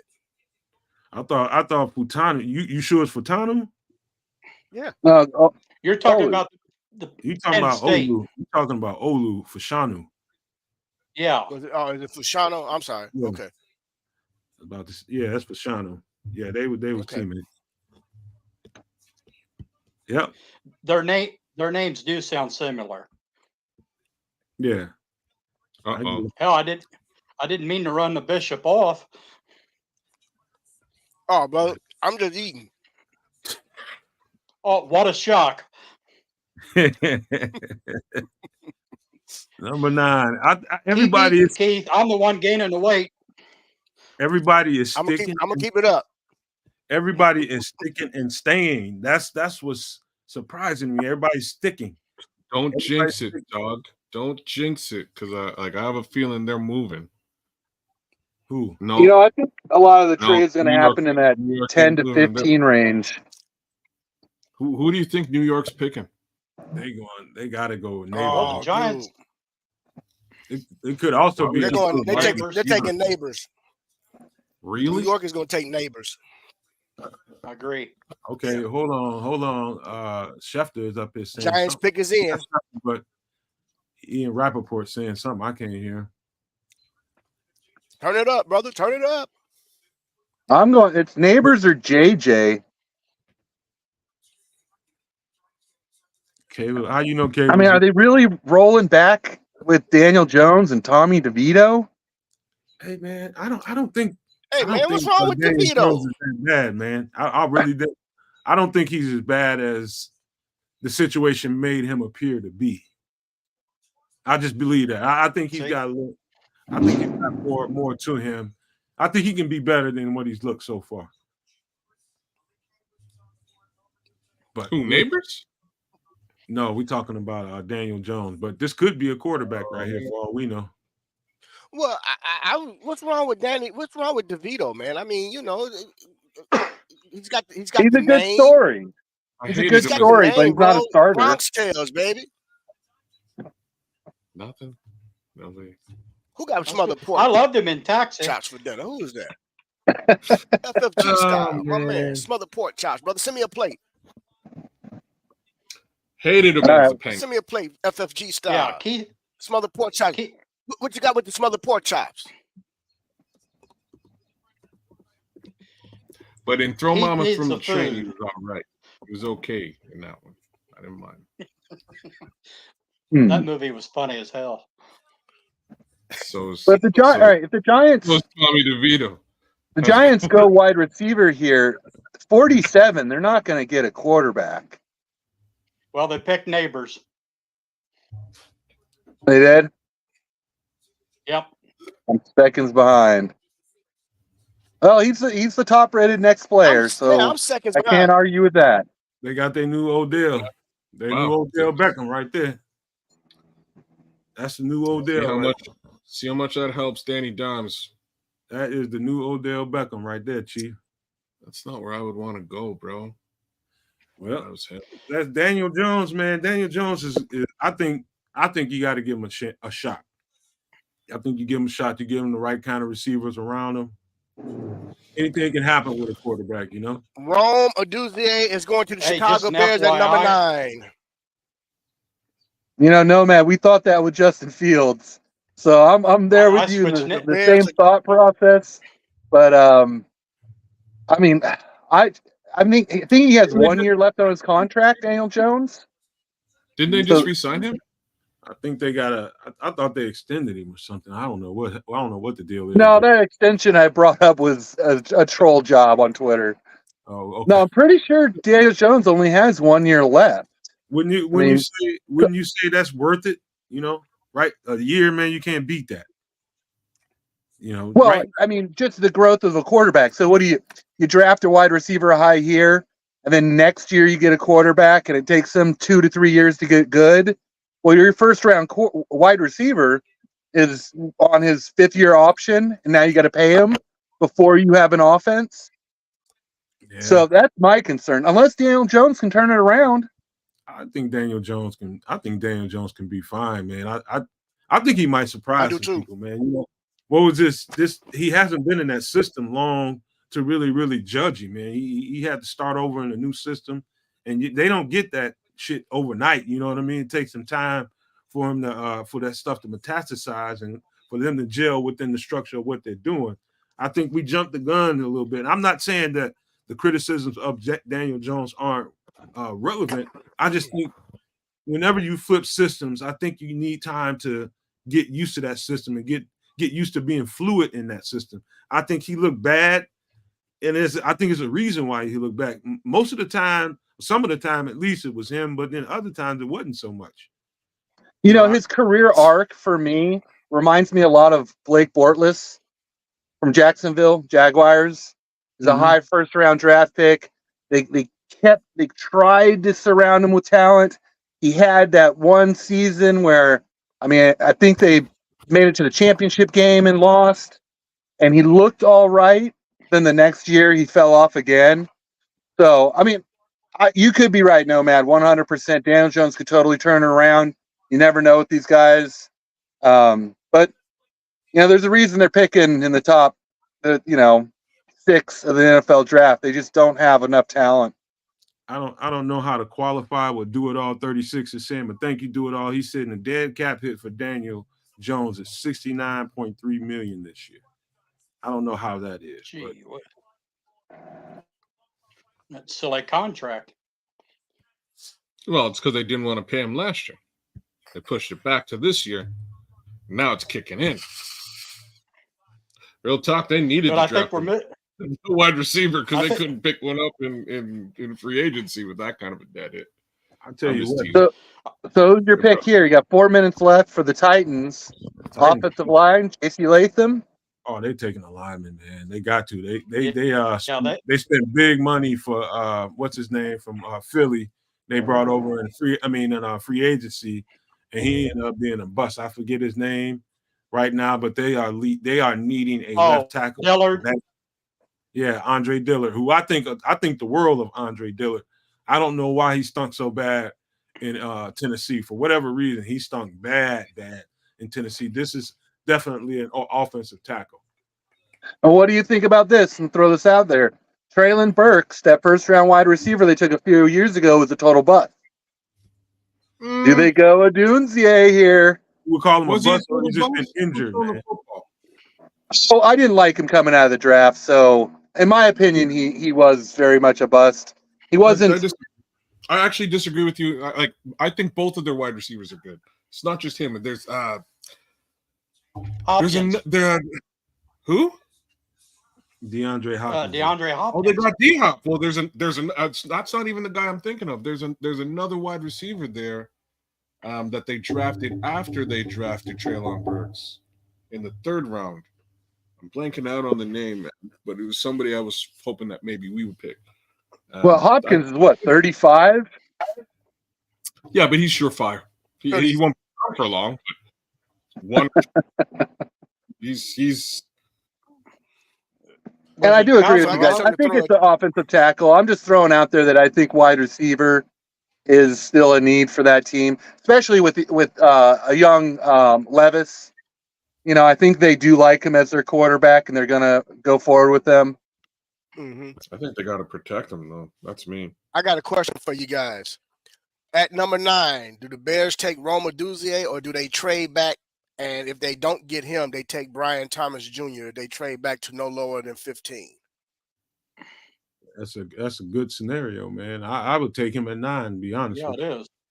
Oh, I would too. Yeah. But in the event that let's say they get a trade that they just can't pass up, and they decide to trade back no lower than 15, do they then does Rome drop to them, or do they settle for Brian Thomas Jr., who will be available to them at say 14 or 15? That's a lot of assuming. I don't know, man. We have to see. This is the part where I don't like assuming, because everything is going par for the course. So it's kind of, especially it's just if it was more shakeup going on right now, then you can imagine some scenarios. Ain't nobody even trading right now, man. But think about it. That's why I threw that in there, because this is around that time now. Since the Titans are already, they pick is in.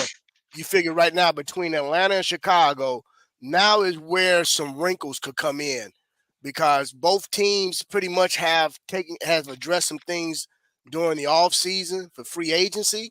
So are both of them in a position where they both can trade back for somebody that wants to come up into the top 10 to come get a quarterback, or do they stand pat?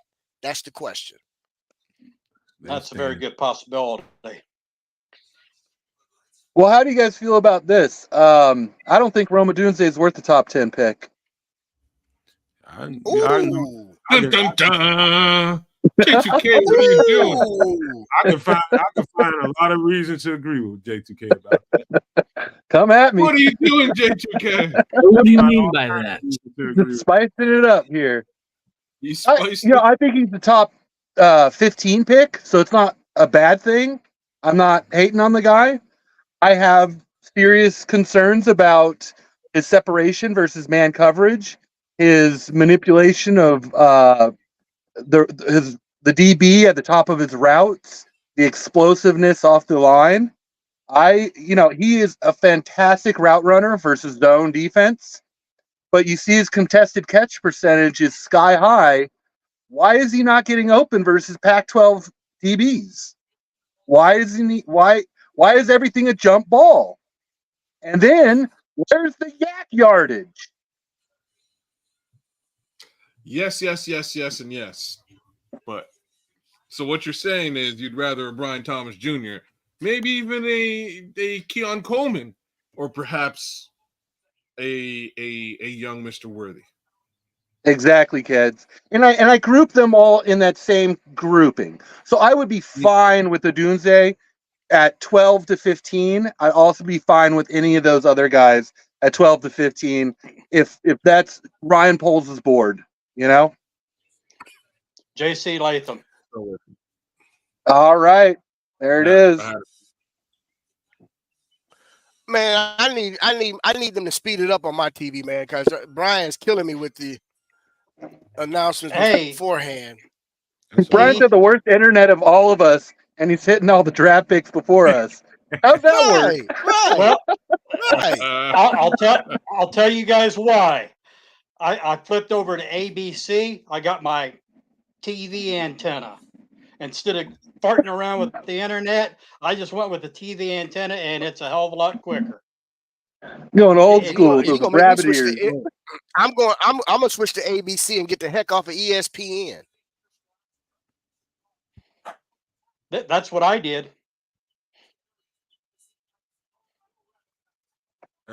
Chris is gonna be Happy to hear this because he felt like this dude, and he's coming in, no question about it, to play left tackle. He's coming in to play left tackle. I have no doubts about that. He played Man, like that line's gonna be good. J.C. Latham's a beast, man. I He thought his Big feet were a little sluggish, but you know, ooh, He that's Oh, looked what are like you Shaq. doing?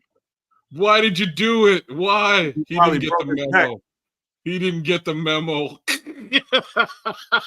There's a worldwide look at. Oh no, y'all need to look at Roger Goodell. I think He was hurting, boy, wasn't he? I think he just died. He may have died at least just slightly, just a little bit. Oh, is So it his back problem? yeah, That's man, a he just had weird back dude. surgery. He just Yeah, had and back surgery. He's like, and oh no, why did you do it? he's getting Oh, crushed in the bear hug. Oh man, he walked him around in the bear hug.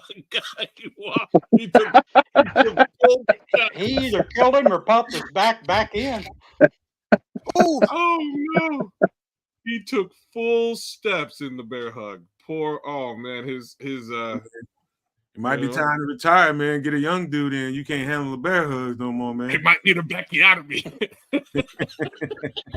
somebody paid him to do that to Goodell.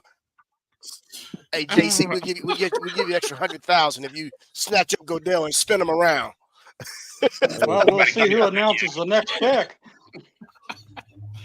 Oh man. Falcons got their pick up. Falcons got their pick in. Wow, that was quick. They ain't playing. That's funny. Is it Turner?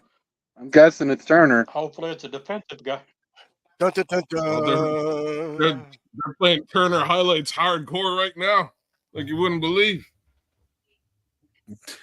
Oh no, this is Latham. They got Latham. Dan said he just got drafted and got his first fine handed to him. He gonna get something for that, man. Yeah, it's fine. Yeah, it's fine immediately. I know that looked painful. He was squinching. He was like, "Oh god damn, man, you motherfucker!" What's so funny about there's NFL. I don't know if y'all paying attention, but there's an ad with Peyton Manning showing folks how not to do. Like, don't do this. Don't crush the commissioner. And the homie just killed him. Pick number 7. It's gonna be a long weekend. Oh, as a person that has sciatica nerve pain sometimes. Woo! Get grabbed the wrong way, man. You don't want no parts of that. That's a big dude, man. I mean, big dude. The way he's dressed, he looked like Shaft on steroids. Okay, Brian, that one was corny. I had to put that one out there for you. Well, All right, y'all. They already put the got what they you got paid the for. camera all on JJ McCarthy. Who's the next Atlanta? pick is in for the Falcons? why would they go with a quarterback?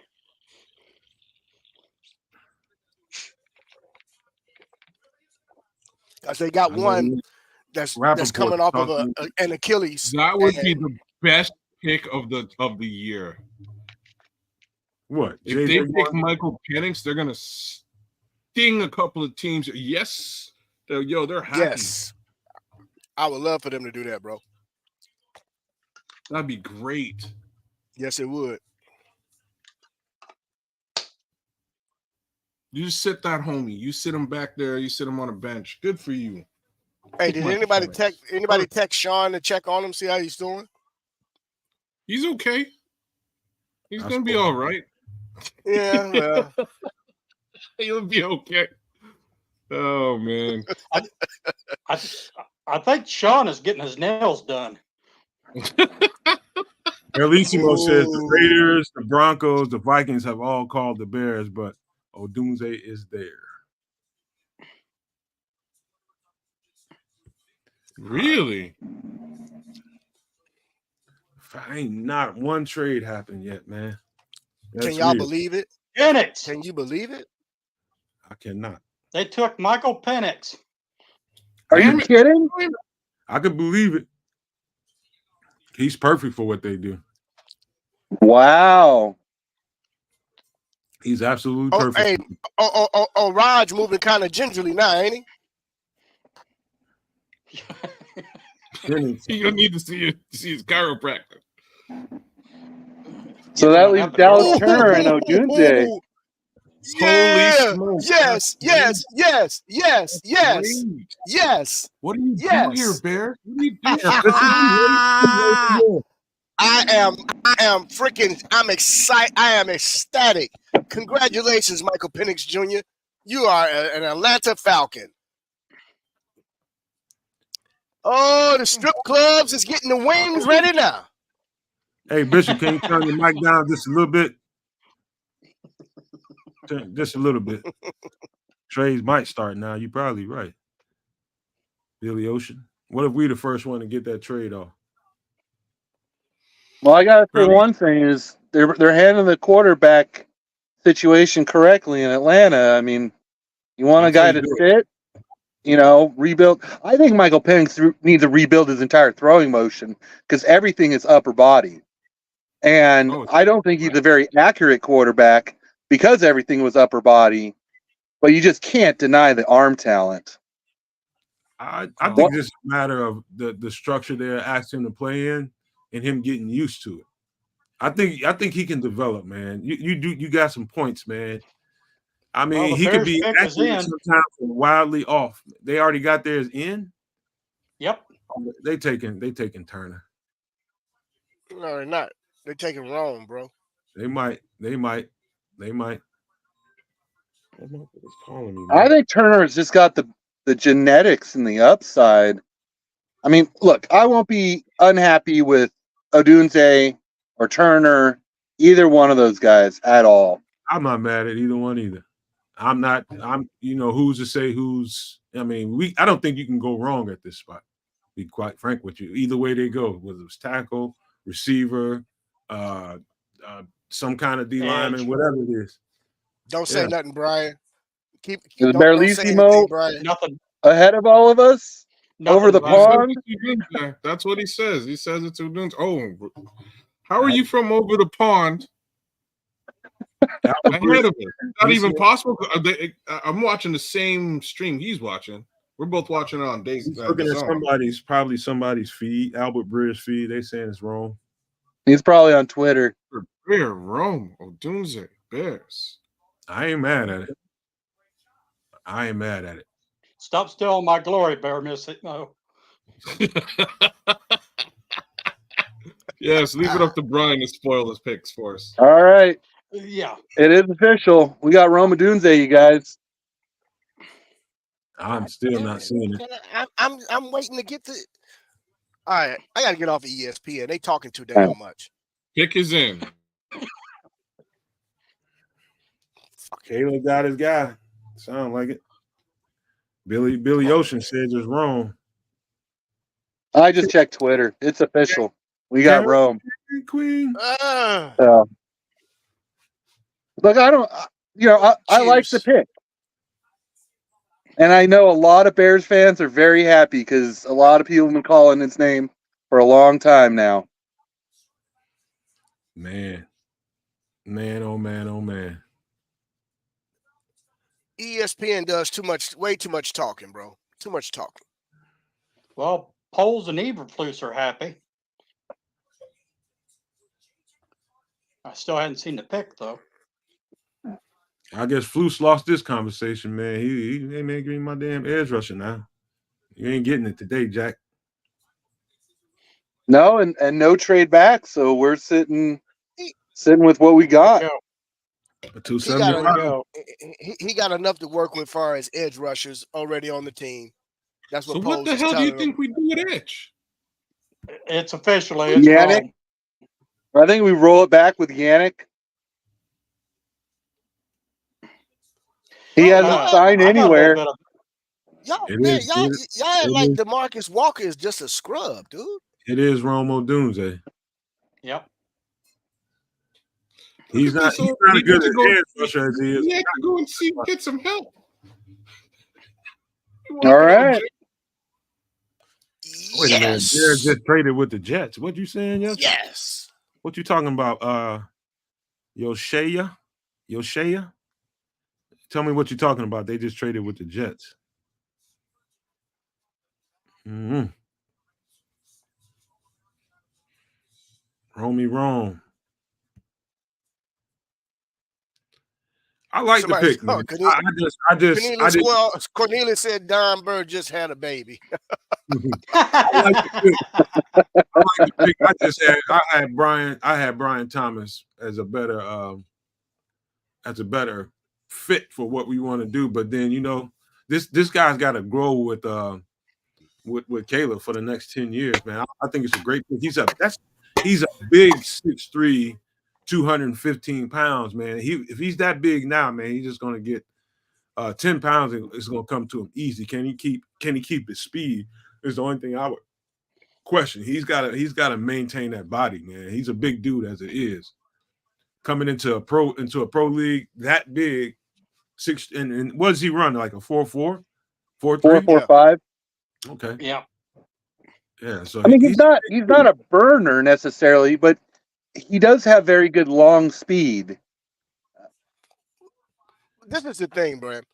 He's a very hard worker. The kid wants to be great. Therefore, he's going to put in the work to make sure that he does everything necessary to get better. And that's what you want out of a guy. Hold on, Bishop. We got a trade.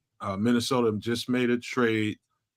Who was it? A trade up? The Jets traded up? Yeah, they're going JJ. They swap spots. They swap They're spots from going 10 to JJ. 11. Minnesota's dumb. Why waste a pick? Like you just traded up one pick for that? I wonder what they got nervous, man. They just want to make sure someone else doesn't trade up. I mean, the Raiders could trade up in front of them, and they got Trubisky. They got fleeced. Well, better them than us, man, and that's our competition. So good for them. No love lost. No love lost. Matter of fact, I'll drive JJ to their practice facility. See you in Manitoba. Hey. So you guys think there's any truth to Caleb Williams and Rome being on the same flight? That somehow there's destiny?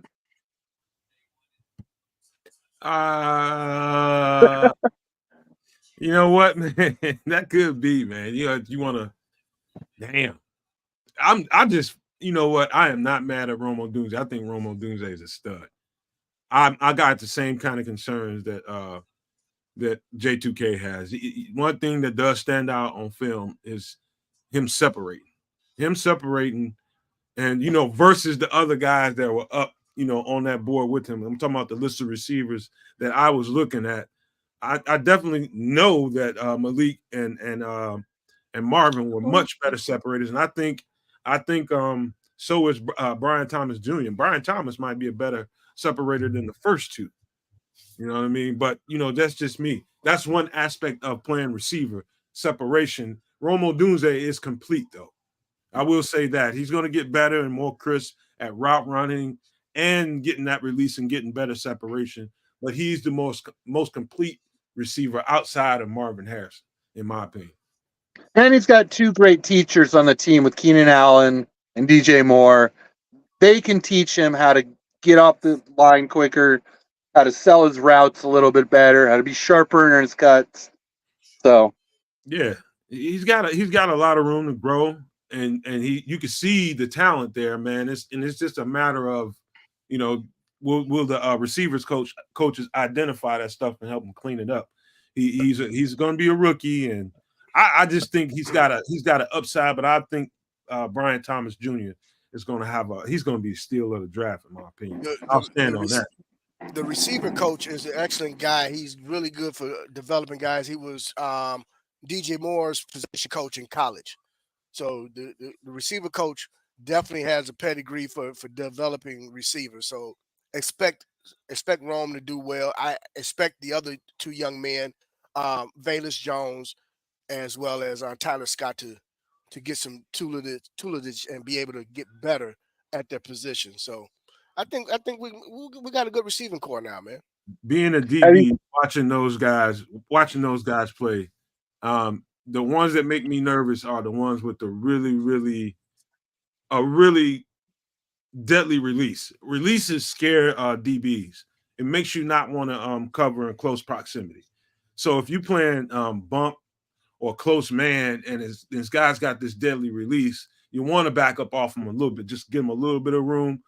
And one thing about Romo Dunze, he doesn't scare me coming off as a release. I think, but one thing about Romo Dunze, you can see it there. You can see with a little bit of coaching and a little bit of toolage, that release can get a whole lot more deadly than it is right now. That first step is very threatening, is what I'm saying. I want to add a little bit to what J2K said with having the two mentors. I think Rome fits what Keenan Allen does, and who knows how long Allen's going to be here with the Bears after this year. If you look, I know this is putting the cart in front of the horse, but if you look at next year's wide receivers in the top 20, there's like 7 or 8 guys that runs under a 4.4. So if you want to get a fast guy for next year that can take the top off, that kid from Ohio State, I can't think of his name. There's also a kid from Missouri. There's going to be some guys, and they have two second round picks next all right. year. So if they can get that burner next year. Sean Hey, Rogers man. wants to know, do we think we have an all-star coaching staff? I do think we have some of the best. I think they tore it up with getting Eric Washington and Thomas Brown. And I just think the world of those two guys. I think Shane Waldron did wonders in Seattle, and I think he's got the potential to be a high caliber offensive coordinator. The guys I'm really excited about are Eric Washington and what he can bring, the value he can bring to that defensive line, and Thomas Brown. I'm telling you, he's going to be a rock star coach one day. He's going to be the next, in my opinion, he'll be the next Mike Tomlin. That's how much I think of Thomas Brown. I'm telling you. I agree with you on Thomas Brown, Nomad. You know me. Yeah. And I was going to say, Waldron, he's done it before. He's called plays. This isn't Getsy coming in as a QB coach. Waldron's done it for 3 seasons he was offensive coordinator? So I think we're in a pretty good spot. And then to piggyback on that, not to change the subject, but have you guys ever seen this quality of a quarterback and wide receiver group or top 3 wide receiver group in your lifetime with the Bears? Not in Chicago. Ever been this good? Hell no. No. Hell no. I don't think in the history of this At the same time, Probably never. No. Well, And with I this would say, defense? Cutler, Yeah. when you had Brandon Marshall, well, yeah, I mean, well, when you Marshall, throw that in now. Ashwan, Bennett at tight end, and Jay Cutler, and then you sprinkle in some Devin Hester for like a season or two. I mean, that was pretty decent, right? But this could be much better. It should be much better. You have 2 high caliber wide receivers. You just drafted a high caliber wide receiver. You've got 2 guys who can take the top off on the benches. Plus, you've got Gerald Everett and Cole Kmet. Those are pretty solid tight ends too. We haven't even talked about the running backs yet. This offense, we should be watching. Right. Vikings went to get JJ. Yeah, Caleb couldn't think of he couldn't dream up better scenario. No matter where he could have went to, anybody in this top echelon of this draft, he couldn't have went to a better place than here. There is nowhere else, and situation was no better prepared for who he is and what he brings to the table, and just the foundation and the infrastructure around him was absolutely perfect for him to come in, and he won't have to suffer through stuff Justin went through for sure. I mean, he's got it, man. I think he set up very well, bro. So JJ, And what do you guys? Minnesota Vikings, man. Yeah, what do you guys think about this? The future rivalry for the next 10 years, JJ versus Caleb. We win twice a it. year. We win it hands down. The question is this though: is it enough to keep Justin Jefferson in Minnesota, or does he still look to become a free agent at the end of this season? Say that again. Oh, I don't think Justin Jefferson is going anywhere. Good. Say that one more time. Is this enough? By trading up to get J.J. McCarthy, is this enough to keep Justin Jefferson in Minnesota, or will he choose to go ahead and become a free agent after this season? Well, Minnesota unrestricted at that. This ain't gonna be enough. He might want to just test the water. Look, he didn't sign the extension that they offered him this offseason because he said, I want to see what you guys do at quarterback.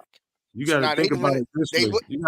You got to think about it this way, Bishop. There's no, like, people talk a lot of stuff about Kirk Cousins.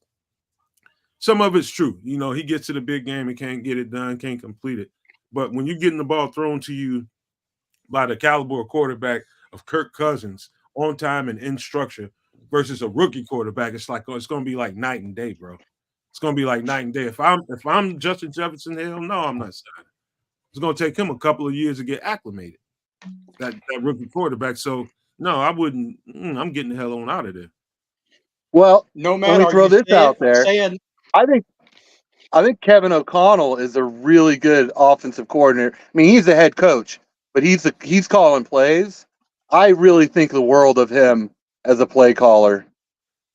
And I think Justin Jefferson knows how good he's got it with that offensive coordinator, head coach.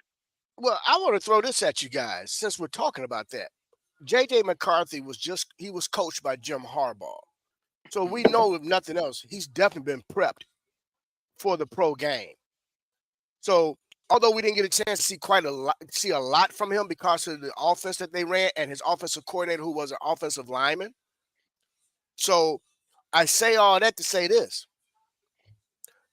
Just by chance, is it possible that J.J. McCarthy got some things in his bag that we just haven't seen, but they know what he has, which made them comfortable enough to trade up to make sure that they got him?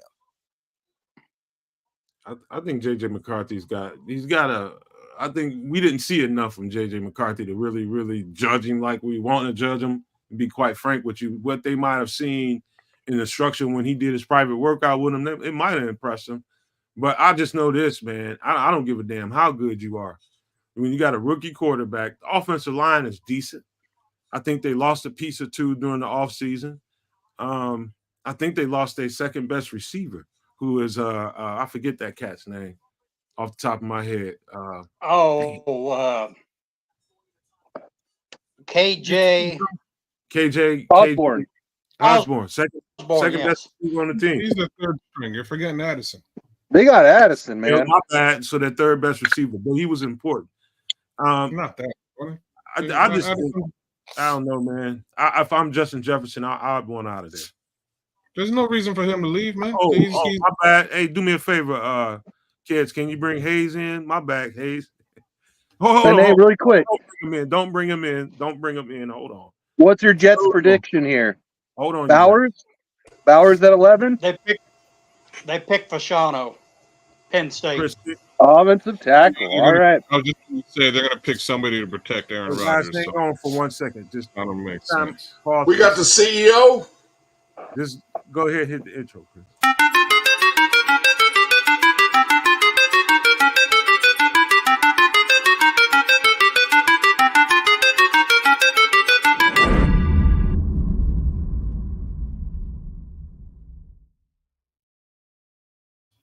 Hey, Hayes, what's happening, brother, man? What's going on? That was a horrible picture. That's the best. I'm just playing with you guys. What's going on? CEO, you got to get some better ones up on the net, bro. This is CEO Hayes from Chicago Bulls, Chicago Bears Central. Am I correct on that? Yes, sir. Hey, man, appreciate you. You know what? I'm sorry for not making acquaintances with you before, man. I love your content, man. By the way, watch it all Appreciate the that. time. I am a subscriber. I also want to tell you that as a gentleman, I should have reached out to you before all of this stuff started to happen, man, and just said hello to you beforehand. I promise to do better than that moving forward, man. And I hope this is the start of a really good connection, man. Love your energy on the show, man. I appreciate what you do. Appreciate that, man. It's no biggie, man.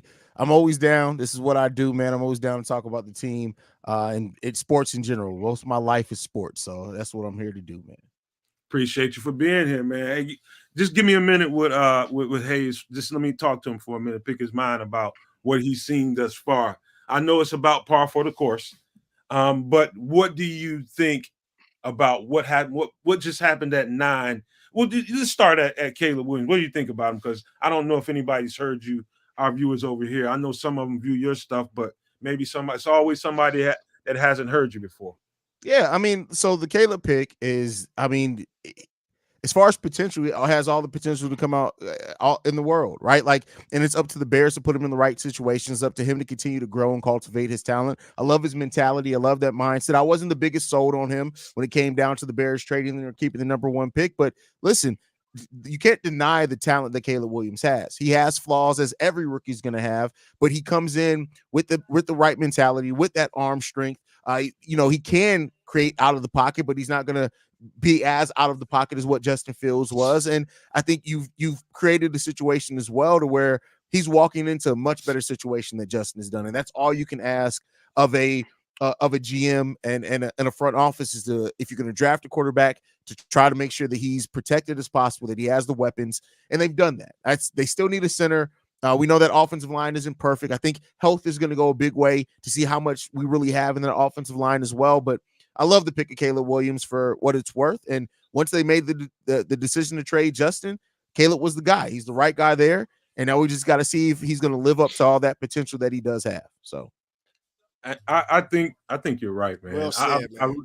I really believe that, if there was a situation tailor made for a rookie quarterback to walk into, I think this situation, I'm talking about a team that wasn't in the playoffs last year. If there was rarely do you see the #1 pick in the draft that's a quarterback go to a team that's as well put together as what they've set up for him here.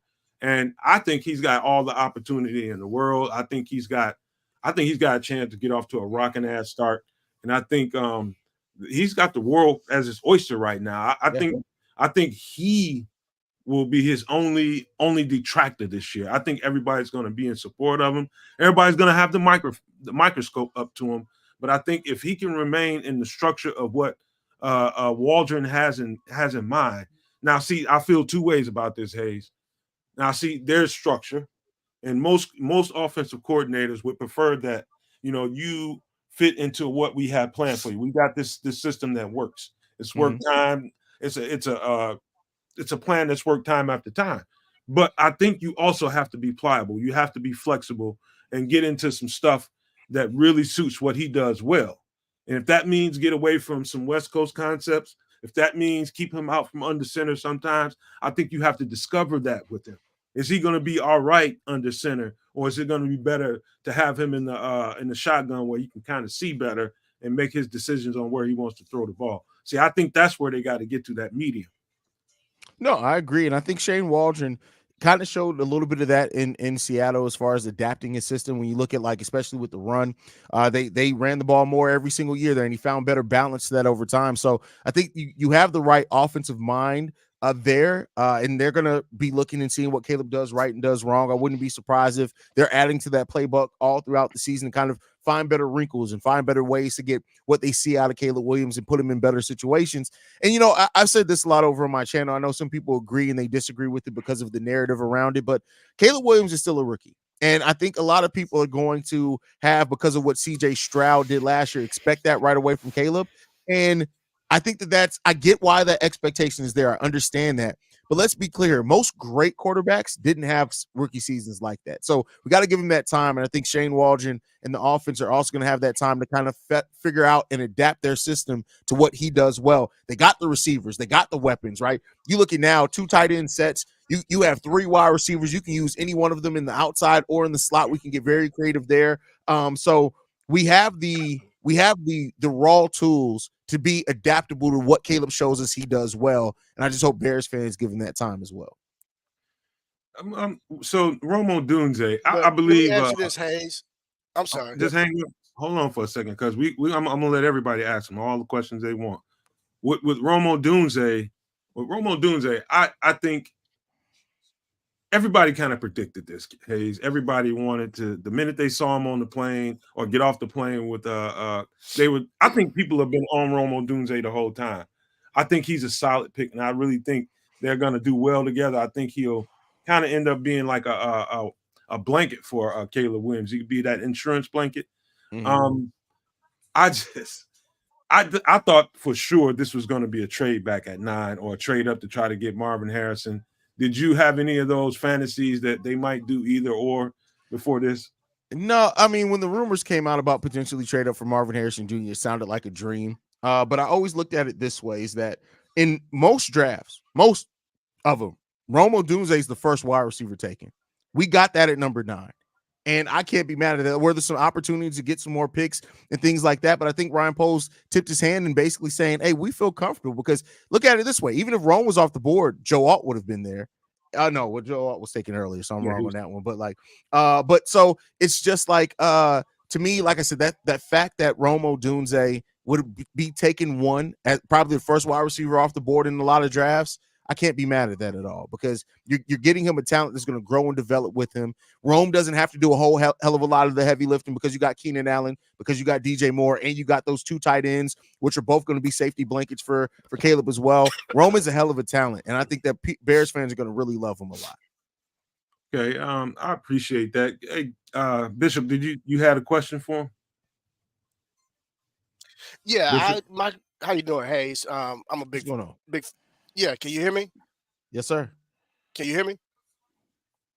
Okay. No, I first of all, thanks for coming on, brother. I do appreciate it, man, and follow you guys as well. I know you were saying with regard to everybody should, definitely take a step back and remember that Caleb is definitely a rookie. But with all the hype that came around him, and with the type of season that they had last year, considering the fact that we probably left 3 games on the field that we could have actually had 10 wins, is it safe to say, even with knowing that he's a rookie, that at least the Bears have to make the playoffs this season? What's your thoughts on that? Yeah, they definitely need to be contending for a playoff spot, and that's not just because of Caleb Williams. We have a defense that finished, if I'm not mistaken, from week 9 on, we had a top 10 defense, if I'm not mistaken. That alone, like the way that the defense looked after getting Montez Sweat, is a reason enough to believe that this team should be contending for a playoff spot. And then you look at the improvements on offense. If Caleb Williams is even half of what he's supposed to be, like, yeah, the team should absolutely get into the playoffs. That's not going to all be because of Caleb Williams. Best believe that defense, if we do make it, is going to be a huge part of it. They're going to get Caleb in shorter field scenarios where he's not going to have much pressure on him. And how many, you mentioned the games that we left on the table, 3 or 4 games. That was in part because we had performances from the offense. The defense didn't show up. We had performances from the defense. The offense didn't show up. Hopefully now that meets somewhere in the middle, and we're now able to get to that place where we're contending for a playoff spot. Let me say something to you real quick. This, I think, is dynamic. Look at film of Romo Dunze and film of Devontae Adams. Even and I'm not saying I know everything, but that didn't quantify with me. That hadn't crossed my mind. That is a very do it all. That is a damn good comp. Yeah. Because you do see a lot of Devontae Adams. But I'll tell you what makes Devontae Adams different, do it all, is the release. We were just talking about that beforehand. His release makes him. The way he gets off the ball, that first 1 or 2 steps, it just absolutely puts the defender on their heels. And if he can get to that, if Romo Dunze can get to that level, man, we talking about some dynamite here between him and Caleb Williams. But what do you think about that comp, Hayes? Yeah, I think like this, I like that comp a lot. I hadn't thought about it either. I like that comp a lot. And I think, Rome, I think people don't realize how good Romo Dunze is. And there's a lot of reasons for that. But Rome is really, really good, man. And you got that talent there at number 9. It's going to be great. And have him and Caleb growing together. It's going to be fun to see, man. It's going to be a great dynamic. They could swim where Jay Cutler and Brandon Marshall sank at, unfortunately. So, let's hope that that's the case. I like how you put that. I mean, you got to think about it, man. We were talking about this before you came on, and I think the guys were saying that you might have been sitting there and I didn't see you down. You know how the screen is in the green room. I couldn't see you down there because there's so much going on.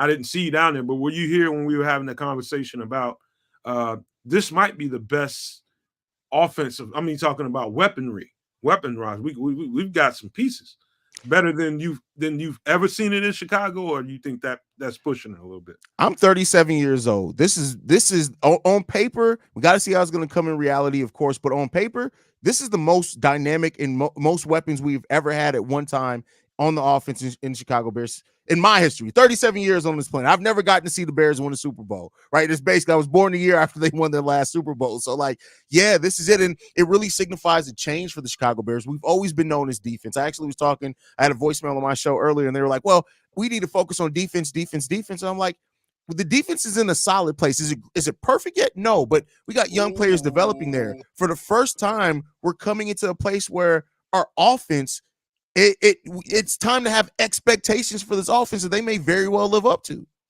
Brock Bowers to the Raiders? Yeah. Hey, J2K, do you have anything you want to ask Hayes about? Yeah. I think you guys covered it pretty well, Hayes. but that's crazy. But I just wanted to ask Hayes, how happy are you that we got Caleb Williams versus Denver taking Bo Nix at 12 overall? Yeah, that's crazy. It's funny enough. I got a voicemail on my show about a week ago. I don't know if you guys saw it or not. And somebody literally was like, the Bears are doing this all wrong. Bo Nix is clearly the best quarterback in this draft. And I was like, whatever brand of weed you smoking, my boy, that's some good shit. Pass that to me. Man, you got some stuff. I'll take you got some stuff that we don't have access to as regular people on this planet, man. I don't know what to say on that one. Hey, man, that's wild right there. Bo Nix is solid. Yeah, but you know what, though? Is extremely solid, man, in pretty much anything that he does, but that's where it ends. He's solid. But see, you gotta understand, though, Nomad, think of it this way, man. Sean Payton got his type of quarterback. That's the type of guy that he can work with. That's what Sean Payton likes, man. So he fits Sean Payton's mold. It fits his mold. Yeah. He just need to protect the football and just make completions. He doesn't have to have a big arm. Just do the intermediate routes, seam routes, all of those, and just protect the football. That's Sean Payton all day. Let me get to something Cornelia Squall said. This is freaking me out that there's no defensive players that have been drafted yet. I haven't been looking. Crazy. I've been talking to Hayes, and I haven't seen the past 3 picks, I don't think, unless I've seen it in the chat. And I think that's astounding. I don't know that. I don't know. There might be some precedent to that, but I don't know. But what do you think about that, Hayes? I mean, it's crazy, but I think it makes sense with the only one that doesn't make sense is that I really did think Atlanta was going to go edge. Them going Michael Penix that early at number 8 kind of surprised me a little bit. But other than that, I mean, every team that's picked so far has picked things that have made sense for what those teams' needs are. So yeah, it's crazy that no defensive players have been taken, but man, yeah, it'll be interesting to see if there's some precedent set for that for sure. And Leo Factor wants to know. We got a guy named Leo Factor. What up, Leo? And he wants to know what it would cost to jump back into the first round for the Bears right now, I'm assuming. You want to mess with that? I think next year's capital. Yeah, I mean, and that's the benefit. The Bears have 8 not first round. Geez, that would be crazy. 8 draft picks in next year's draft. They have 2 seconds, if I'm not mistaken. If they truly, and there are a lot of starting caliber, both defensive ends and centers in the second round. If the Bears truly saw somebody there that next year's draft is deep with edges as well, potentially. But if they saw somebody that they just absolutely needed, I wouldn't be mad if they gave up some of the draft capital next year. There's an edge in this draft. Well, he's actually a 5 tech. Darius Robinson from Missouri. I would love him on the Chicago Bears. Oh man, I would absolutely love him on the Bears. Hayes, we did a Ed show one night on Nomad at night, and I'm telling you, I think Chris and our producer Chris, man, we had so many conversations about him, but I think he was fairly new to everybody that was viewing the show at the time, and they were all like, you could tell everybody's mouths are wide open, man. This guy's 6'5", 290 pounds, and moving like that. He's versatile, inside, outside guy, man. That guy right there. This probably, and the question that somebody wanted to know was, what will we do at 75? And he's in that ballpark, if you ask me. He's moved up a lot of mocks here lately. I wouldn't be surprised if somebody takes a shot at him at the beginning of the second round, honestly. But if he's there at number 75, that's a steal. Yeah, I think at the Senior Bowl, he showed that he's more than a 5-tech because his hand usage was something that you didn't see at Missouri. He basically ran the sled drill on every play at Missouri at the 5-tech. But you put him at a 4-3 edge, he's got some moves. Yeah, I agree. I just where we can go at 75 is just so many different directions. Do they stand pat and stay, if they get 4 picks, I think they'll be happy. I think the Bears, evidently, based on the moves that they made, based on everything that they've done so far, they did not take the haul with Justin Fields and keep Justin Fields. I think that was more financial than anything, but happy that they got what they got by not keeping Justin. I'm happy with what they have, man. I am. And the fact that they didn't move, and they didn't move from 9 either, and they took the player that they thought was that blue player. You heard Flu say that multiple times. We want a blue player at 9. And so when you hear Flu say that, you're assuming that he's talking about a defensive guy. And so what I think goes on in the draft room, Hayes, I think it's a kerfuffle, if you want for a better way of saying it, is who gets the upper hand on who gets that pick at 9. And I thought, everybody got on me when I said this, Hayes. I was like, man, at this point, I'm calling. If I've already made the pick at quarterback, we brought Justin Fields into the draft room at one time and asked him what he thought about whoever. Why wouldn't you call Caleb Williams and say how you feel about these 3 guys, these 4 guys, talking about receivers or O-linemen or whatever it was? Do you think it was worth picking up the phone since he's going to be here for the next 10, 15 years? They want to build this team around him. Don't you think that's a good idea to at least put him on the phone and get him into consultation about that pick? I mean, yeah, yes and no. I can see why you want to, but at the same time, you got to trust your vision. And so, I mean, I can understand why you get them on the phone, but at the same time, if they had their decision, their vision, what they wanted to execute, you also got to trust that. You got to trust your gut. That's what's gotten Ryan Poles where we are right now, and I think that he's done a pretty damn good job at that. Damn. Anybody else? Man, anybody else with any questions for Hayes? Man, I don't want to bully too much of his time, man. I got to get ready to get back to my stream, fellas. So, anybody else? I appreciate you for being here, Hayes, man. Because man, you didn't have to do it. You got your own obligations over there, doing your thing over there, and I appreciate what you do. And I mean that when I tell you that, man. I absolutely appreciate what you do. And hopefully one of these days I'll get over there and do something with you, man. But I like making connections, man. I like positive energy, and that comes through the screen every time I watch you on your show, man. And that right there connects with me on a deep way, man. I appreciate you, and I love what you do, man. I appreciate you, man. I appreciate the invite. Anytime you need me, for sure. And then, we'll set up something. I'd definitely love to have you over on the show, man. Anytime, man. Say the word, man. I'm your Huckleberry, brother. All right, y'all. Have a good rest of your stream, man. Hey, man. Appreciate you. All right, peace.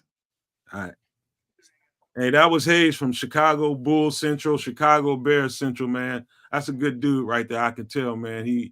I reached out to him one time, and all it took was one ask, and he responded right back to me, man. It's hard to find that in this podcasting business, man, because everybody moves on their own agendas, man. And that's the kind of energy I'm talking about, man. Somebody that's positive, thinks positive, and behaves that way. That comes through the screen on that brother, man. I like him. And hopefully we can do some more stuff moving ahead in the future, man. I really appreciate what he does. But what do you guys think about everything he said, man? I don't even know what just happened in the last 4 or 5 picks. All I see is Talise Fuaga just went to the Saints, and my stomach hurts. I love that guy. Anybody?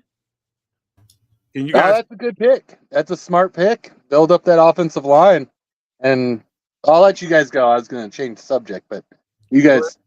Go ahead, man. Speak on what you want to speak on. Well, just the Raiders going Brock Bowers when they drafted Mike Mayers at 35 last year. You know, what kind of offense are they going to run with Gardner Minshew as their quarterback? Man, that's a good. It's a very interesting offense, man. Two tight end set, baby. power run. You know, I don't know, man. That's kind of confusing to me. But they I guess they have a plan on how they want to operate. Guess he's gonna cook. There you go, man. Raiders being Raiders. You better be glad I ain't nowhere near you, Nick. I'll throw some holy water on your motherfucking ass right now. So yeah, man. Hey, so what's happened? I know you just said Brock Bowers. Who just went before him? Bo Nix to the Denver Broncos. All right. It was a huge reach. I mean, this is why quarterbacks bust, because teams overdraft them time and time again, and they're bad teams. Man, this is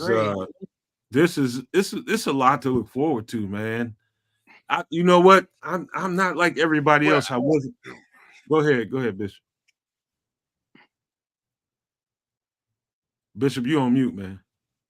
No, I was going to say, to me, I think the overdraft was Drake May at number 3. If there's going to be a bust, that's where that bust is going to fall right there. I think he's going to be a bust more so than ain't nothing good happening in Denver. Probably should have been drafted as high as much as you know. You know what, kids? I would say this with regard to Bo Nix and being in Denver, man. That's just the type of quarterback that Sean Payton likes, man. I think Sean Payton will find a way to get the best out of that kid because he's not going to ask him to do too much. Yeah, but what's the surrounding talent? He's got to ask him to do too much because there ain't nothing else going on over there. Yeah, they traded Jerry Jeudy. Courtland Sutton is their number 1 wide receiver. They lost Cushenberry, their center. Their right tackle, McGlinchey, didn't play up to his contract. And you're going to stick Bo Nix in that offense? I mean, when is that going to be successful? Yeah. Well, in 2 to 3 years. Well, you need 2 to 3 years of very, very good draft picks and not overpaying for a free agent right tackle who underperforms. And you can't trade away a first-round draft pick at wide receiver in his last year of his contract. I mean, that's a mess. I mean, it's a mess. I'm not disagreeing with you. I'm just glad it's their problem and not ours. Me too. They're also still paying Russell Wilson. Is really what I'm saying too, right? So nothing good happening. Ain't nothing good happening in Denver. It's gonna be a tough slog for them. Same token, I was saying this to my Raiders buddy yesterday. It's gonna be a race to the bottom of the AFC for those two teams, for Denver and for the Raiders. It's a little bit unfortunate. Who do the Raiders have for quarterback? Gardner Minshew, and they have Aiden O'Connell. I like Aiden O'Connell. I do, but he still needs time to grow. I think an edge is about to come off the board here soon. Not here.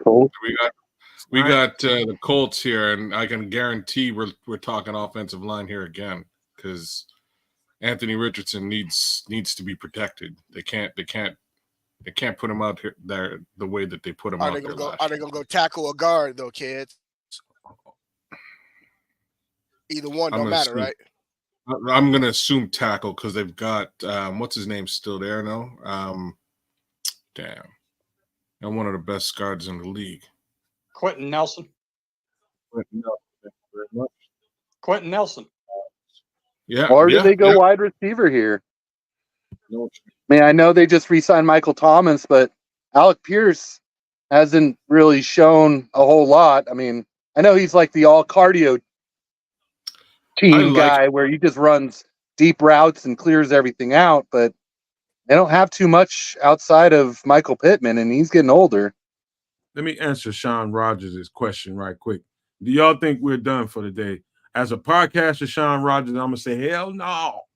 Just to keep you involved, man, because we want you to stay here and we don't want y'all to go nowhere. We're trying to hang it out through the end of the first round. But if you had my good angel talking to you right now instead of the one that's drinking and being a drunk ass, he'd probably tell you they're done for the day. They ain't picking until 75. But yeah, I stick was gonna around. say, we still got more I booze to talk about. Yeah, and I I got think more we're booze gonna. to I drink. think we'll pick before 75 though. I think Ryan Pose is gonna jump back into the fray before 75, man. I agree, Keith. I think that one of next year's seconds is going to burn a hole in his pocket. I think there's good Yep. reason. How about Yep. this? I think there's good reason to use some capital to move and get some of these guys, man. Oh, I wouldn't think there's disagree. Yes. I'm not gonna definitely- disagree with you. Considering, and the only reason I say I don't disagree with you is because I'm pleased with what he did with the first round.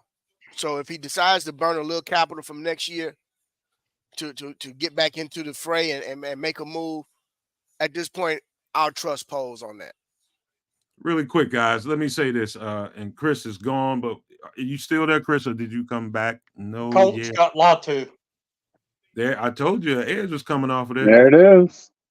Wow, Lodge is the first edge to be taken. That's He's But he fits that defense. He's the toolsiest of the bunch.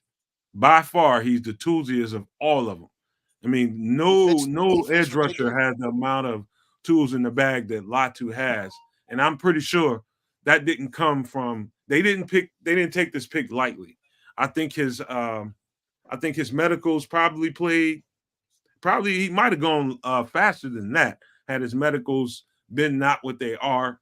I think he gone a lot faster because there's a few teams up in there that could use that edge rusher to get kind of bring him over the top. But, man, good for him, man. I absolutely love his game. I think he's got a lot of upside. And with the Colts, man, they have never had a really elite edge rusher other than you want to call Justin Houston elite. I mean, Justin Houston is at one time he was an elite edge rusher, but at the time in his career when he went to Indianapolis, he was towards the end of his career, but he still ended up with 12 sacks. So we're talking about that's a high. Oh, Dwight Freeney, my bad, and the other guy on the other side. Yeah, I'm talking about recently. In the last 10 years or so. I just want to see with Latu's neck and Goodell's back how they're going to hug. So I want to say this real quick, man. Thank you guys for being here with all the draft coverage going on over here. We've been 55, 65 strong all night, man. We appreciate you guys for being the diehards, man, and our number ones, man. Y'all are number ones right here, man. The people that stick and stay with the Nomad Network, man. We can count on y'all every week for being here, man. We absolutely love you guys, man, straight up. You know, because there's a lot of places you can be right now, a lot of draft coverage out there, but we have core fans out there and core viewers that really respect what we do, man, and I really appreciate all of y'all for being here. Love you guys from the bottom of my heart for staying. Well, hell, most of them's probably passed out with all the drinking. Well, I'm gonna get myself. My son finally got me some OJ. I'm about to take another shot too, man. I'm about to take another shot too. Where we at, man? How many shots we in, man? How many drinks we in so far? Let me know how many drinks y'all have had, man. This is just drink number 2 for me. These are still. Those are some big drinks, kids. Yeah. Did I see 3, Bishop? Yeah, I'm 3 in, brother. I'm 3 in. I'm feeling good. All right, man. I just want to make sure that we get somebody to come roll your ass. I've had a plate of rib tips and some ribs. So I'm gonna be working on plate number 2 here shortly. Damn, with your fat ass, man. Oh, man, how you eating all that, man? I ain't ate nothing but 3 chicken wings and a couple of fries. Man, look at here, brother. As the drinks flow, so does the food. I can't eat like that and not going to go to sleep. I got to eat light. What? I can't. Man, I can't go to sleep because all this excitement, man, between reading the chat, listening to you guys and the great guests that we've had, that we have on and had on, and then freaking ESPN 5 minutes behind ABC with their announcements. and Brian, I mean, there's no way I can go to sleep, bro. It's just too much keeping me up and excited, you know. Got that Junior adrenaline said, buzz. Junior said he got some tacos going on, man. What's happening, Patty? Oh, Junior, you're not right, man. You're not right, Hey, Holmes. Deuce One Effects. What are you drinking on? What are you sipping on? I know you're sipping on something crazy. You guys got a tight end. That's my boy Deuce One from Toronto. Junior, I need some carne asada tacos, bro. What's the favorite drink? What's the drink of Canada, man? What's the go-to drink of Canada? Everybody got a drink somewhere. Maple syrup.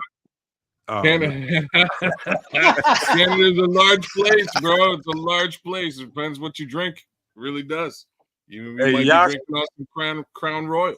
You might be drinking on some Molson Canadian. That's the OG. That's the OG. From Canada, at some point you're drinking some Canadian, but I'm not a beer guy, so closer to some whiskey, likely some Crown Royal, if anything, or some Canadian Club. There's another one. That's a nice little whiskey there for you. Hey, Yashaya. Hey, that Crown Royal Black, brother. That Crown Royal Black. Hold on, Yashaya. Don't stop until you see the numbers on the bottom of that damn wine bottle, and then bust another one. Don't stop. Yeah. What time is it? I should order a pizza. Oh, then Whiskey Crown Royal. It's a wonder you don't weigh 400 pounds, dude. You probably do under there, man. We can't. No, I don't. No, I don't. No, bro. I'm every bit of 195, brother. Brian, for you, the Crown Royal Maple. You ever have the Crown Royal Maple? Oh, that's the OG Canadian right there. I bet you this next pick is Turner. That's exactly what this is going to be. See, and he'd be perfect like Seattle, man. He would be. He'd work out very well there. Damn. They probably had no idea he'd drop this far. Canadian Club, damn, dog. You talking about one Patty, of the what old... type of tequila are you having with that strawberry lemonade? Hold on, y'all moving too fast. Slow up. Who's doing the chat, man? Hold up. Canadian Club, man. You acting like somebody granddaddy, AC Adam, man. That's some granddaddy shit, man. Old dirty old. That's a dirty old man van club type shit, man. What's going on? Okay, all right. That's a real whiskey, though. I'll get you. Who's this? This is Deuce. He's got the Maple Crown. Deuce One. That's the one there. That one will hit you. I don't like all them tasty ass sweet drinks, man. I want to hit you. FFG style. What type of moonshine, brother? Is that some of that old Smoky from Tennessee? I love that old Smoky moonshine, baby. Hey, Katrina says Crown Royal Black is nasty as hell. I imagine it is. It sounds nasty. You not a whiskey guy, Nomad? Depends, man. I do like whiskey, man. I like I've been on Jameson for a long time, man. Yeah, Jamie's good. I like Jamie. I got a whole thing of shit downstairs, man. I just gotta change it up. I got some. Don't fuck with bourbon, man. Aldo got me messing with that bourbon. Aldo, if you listening to me right now, I'm gonna choke you when I see you. That's some awful tasting shit. Bourbon man. You gotta get you some Uncle Nearest, bro. No, that ain't bourbon, is it? Get you some Uncle Nearest. Yeah, Uncle Nearest, man. It's good, bro. I got that. It's good. I got that. But bourbon is good. But see, bourbon is good. I drink bourbon when I smoke cigars, bro. Damn. All this damn alcohol talk, and I'm seeing a White Castle commercial. You guys are giving me flashbacks. Hey, I'm a old Smokey. I mean, AC Adam, I got something for you. Hold up, brother. I'm finna show you something. Give me 2 minutes. In a mini jar. Hey, you can't show that on camera, Keith. You can't show the brand on camera. Can't show the brand on camera. He's out of control. Yeah. Yeah, He's just running this. Hey man, that is some yeah, Cornelius, this is the most offensive talent we've seen, man. Um yeah, all that whiskey, man. I could deal with the whiskey, but that bourbon just got it's so goddamn on strong, man. Yeah, I don't like the bourbon. Like I said, bourbon. There's certain things I just won't touch. I won't touch bourbon. Have touched it in the past. Not fun. Chris, do me a favor. If he jumped back in with that drink in his hand and is showing the label, just pop him out for a second. I'll tell him in the private chat. Here he comes. Make I'll them walk pop a him out. straight Don't line. worry about it. I'll do it myself. Hold on. I'll send it to you now, man. Dude, Charles Woodson selling whiskey, deuce. Like he'd know.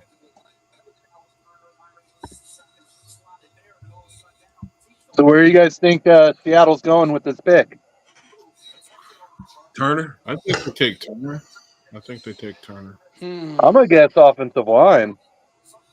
They could. They could. They've drafted either well one. on the offensive That's line what they recently. need to do. They've drafted very well on the offensive line recently.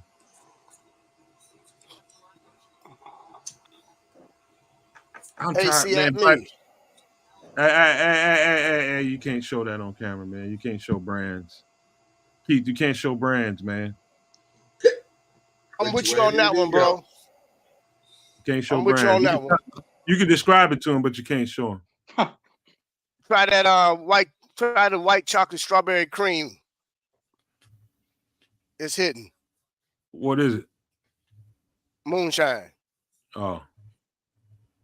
You been over there drinking moonshine, man? No, that's my when I don't do tequila, I do some shine. That shit right there, boy. That's some gas, boy. Not really. And the butter pecan is Seattle good took too. Byron Murphy. All right, man. I'm done with ESPN. That's a good pick Killing me, for them. Brian. Yeah, that's a good pick. But they just lost. Did they re-sign Big Boy number 99? You know what I'm talking about? Leonard Williams. Didn't they trade for Leonard Williams I think last year? I don't know if it was a trade or free agency. Might have been. No, it was a trade. They traded like a second-round pick for him. And this is a sign. Who is the guy from Denver that everybody was hyped up on? Thought we were going to sign him as a 3-tech. Oh man, I know what you're talking about. Yeah, he went to Seattle and he was a total flop. Hey, Marlon. That explains his why last we name don't start know with his an name. M? Yeah, it means he's a bust if we don't know his name. Hey, real quick, let me talk to Marlon right quick. Marlon, I don't know how old you are, but I've lived enough life to know that dark liquor, light liquor, depending on your molecular structure and your personality traits, is a serious situation that you need to ponder. And so what I've come to the conclusion of, for me and my personality type, that light liquor is something you do on a private, like I'm with white liquor right now, Patron, and my girlfriend's in the other room. And so what I'm trying to say to you is, without getting crazy about it, is light liquor for me, you need somebody, a partner around you, somebody that you can be affectionate with. Unless, if you don't, I'm just telling you what's happened to me in my life. If you got your boys around you, your homeboys around you, man, it's probably gonna be a scuff. Probably gonna be a little scuffle going on if ain't no females around to love on and take you to the level you need to be. I've learned that about light liquor. Like, I could drink dark liquor in any given situation and I'll be fine. But light liquor, no females, just dudes, it's probably gonna be a fight if I'm there of some kind. It's gonna be some kind of struggle of some kind. That's how I've learned that. But what's my preference? I do prefer. I think my favorite liquor right now is clear tequila, and that's Patron or Don Julio. It's my favorite liquor. We got to trade up, you guys. Minnesota moving up to 17. From where? Smart. 22, I believe. 23. For who? 23. Yeah, Hey, they traded their pick with Arizona earlier on, so Hey, they do- got Arizona's That, 23. that Chris, don't make I can't get to my guy Nick down there. Nick, we're gonna bring Nick in right quick. Nick D, if you don't mind bringing him in. Is Chris you there? Dallas Turner going to the Vikings. Dallas. That's a pretty good draft, man. That's a very good draft, man. That's a very good pick because they just lost who? Both of their edge rushers, the top two edge rushers. Shit, I didn't want to see that really. Hey Nick, how you Nomad. doing, man? We got too carried away today, man, to really put an intro together for you like we did everybody else's, man. I apologize to you for that. So welcome to the show, everybody. Nick D is in the show. You've seen him before, and he came under a different name, but now he's called Nick D, man. Welcome to the show. Glad to have you on, Nick. Hey, thanks. Thanks for having me on. So what do you think about what's happening so far, man? How you feeling? Oh yeah, I'm jazzed. I just wish the Bears had more first round picks. There's so many good players out there. Yeah. But no, I'm happy. Caleb seems happy with Rome, and Rome seems like a really good guy. All the interviews I see of him, I really like his mindset, and yeah, hopefully him and Caleb will make some magic along with everybody else.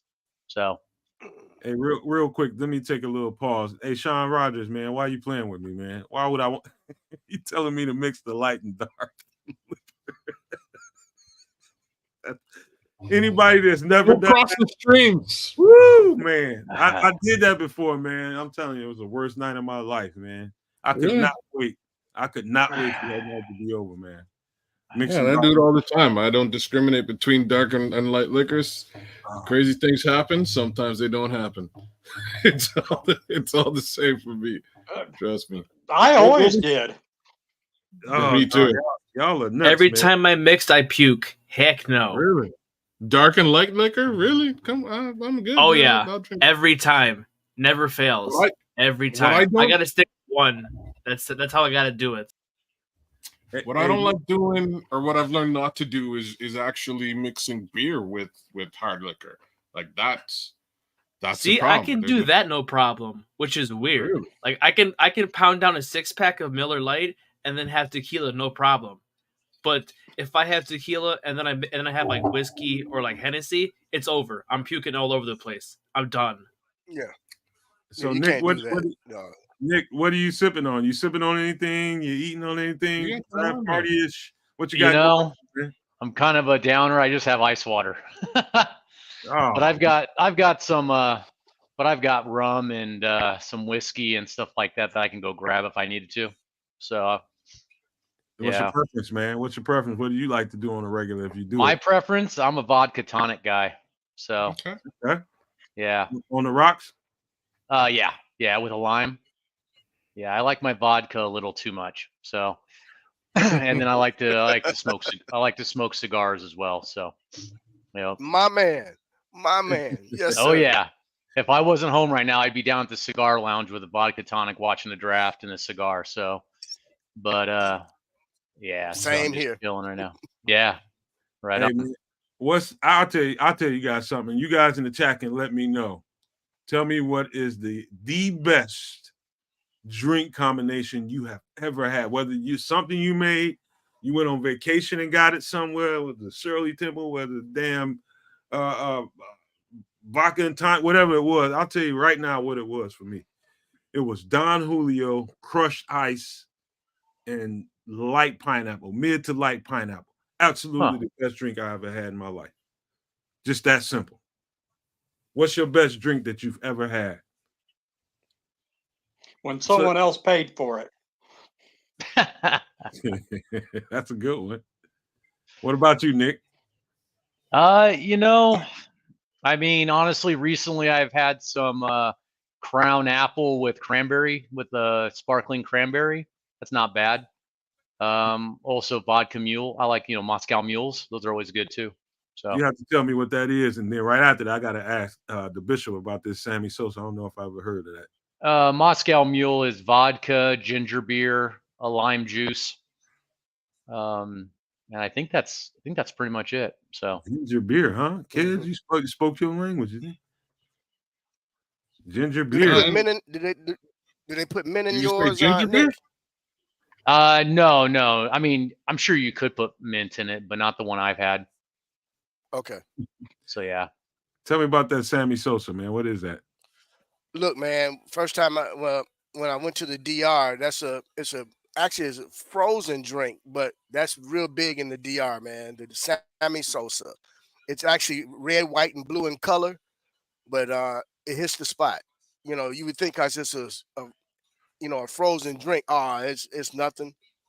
You get a couple of them in you, in that warm Dominican sun. Oh yeah, brother, you feel good. Along with the Hey, Presidente beer, yes.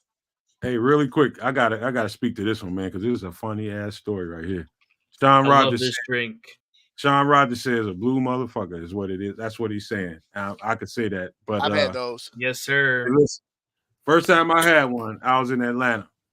I was in Atlanta, Georgia. We was at this one place, I think it's called the Red Train. Anybody from Atlanta would know exactly what I'm talking about. It's out in Marietta. And so I'm out there. Man, I swear to God, man. I drank that thing, man, and it was delicious, man. And it gets you, I don't even know what was all in it. I really can't tell you. It's a mix. I know it was white liquor. That's all I know. I seen them making it, but I didn't see everything all the stuff they poured in. About 3 different liquors, but it was all white. And I'm telling you, they put some kind of, I don't know what that is, the blue liqueur in it. Let me tell you something, man. Blue Caracal. Caracal. You'd have thought, I'm telling you guys right now, you'd have thought I had on baloney cologne, all the big girls that was after me, man. Them big girls. I'm telling you, bro, they was on me, man. I got snatched down in a booth full of big ones, man. Them big old girls was on me. And I was just like, what the fuck? Is it this cologne I'm wearing? What is it? All night long. All night long. The bigger ones that was in the club was just on me. And I didn't understand. I'm just like, what is this, man? Maybe it's that part of Georgia I was in. I don't know what it was. I'm a smaller frame guy. I don't know what the hell it was, but something about that night, the first time I had that was like I put the back signal up for the big girls to come after me. This is the whole night was funny, man. But I'll just stop right there. But blue motherfucker, that's a great drink, man. Let me look at some of this vodka. What's this? Vampire vodka, peach schnapps, cranberry, and a splash of Sprite. That does sound good. That sounds good. Anybody ever had Japanese that? whiskey. Heard of that? What's that? What? Which one you said had any what? It's a vampire. Or It's that on the Remy street. XO? What you talking about, Vodka, Keith? peach schnapps, cranberry. No, somebody's What's vampire vodka? Is that a brand? That's the No, name. that's the name of the Or drink it's is a called- vampire. It's called a vampire. Okay, I'm with it. I'm with it. Okay. Something's pretty good that's pretty simple is Jack Daniel's Fire with Coca-Cola. I don't know if you've ever had that. When it comes, that's okay. When it comes to Jack, I do a shot of Jack and Drambuie. It's called an ass kicker. I'll definitely do that. A little Drambuie for just a little bit of sweetness. And Jack Daniels, boom. That's how I enter the bar. Hey, Sean, don't be laughing at me, man. That wasn't funny, man. I thought one of them girls was gonna eat my ass up for real.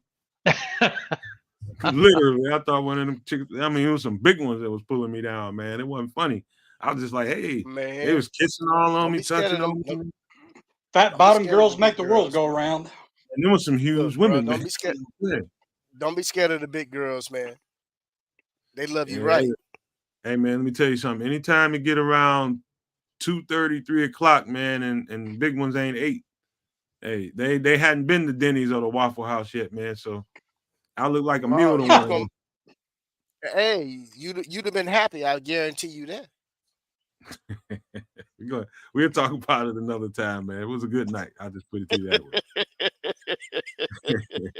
in a way that I did never see coming, man. I know you gonna plead the fifth, brother. I'm with you. Nah, I tell you, it went down, man. It was just, your first time doing some shit. Yeah, it's wild, man. But Tequila Sunrise, Queen P says, I can't remember what's in that. Tequila Sunrise. Anyway, Vodka, Amarius orange juice, Mims going to the and Bengals. grenadine. Yeah. Amarius Mims to the Bengals. That's a good pick. yes, they needed it. Yeah, I was for going them to for say sure. that, Keith, but I didn't want to steal your thunder. No, brother, I switched to ABC, man. Later for ESPN, man. They do too much talking, bro. They talk all day during the day, and then Yeah. they want to take all day on the draft. Come on, man. We've heard you guys all freaking 3 months. Shut up. Hey, Black Rain, man. Hey, Black Rain. For anybody who doesn't know what an Incredible Hulk is, an Incredible Hulk is Hennessy and Hypnotic. That's a drink. Ooh. Them boys are dangerous for me. Yeah, boy, them things are.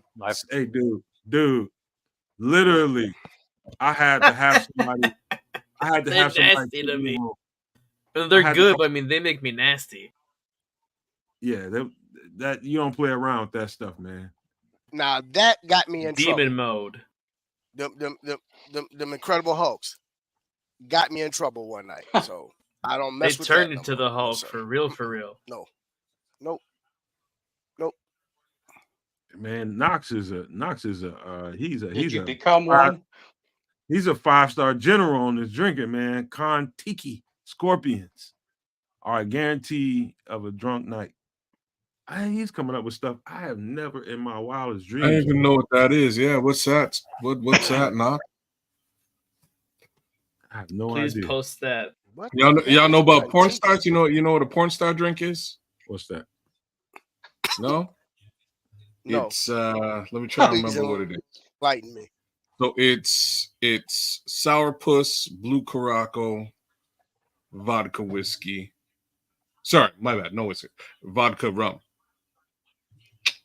And maybe a little bit of lemon juice, a little bit of Sprite. Tastes delicious.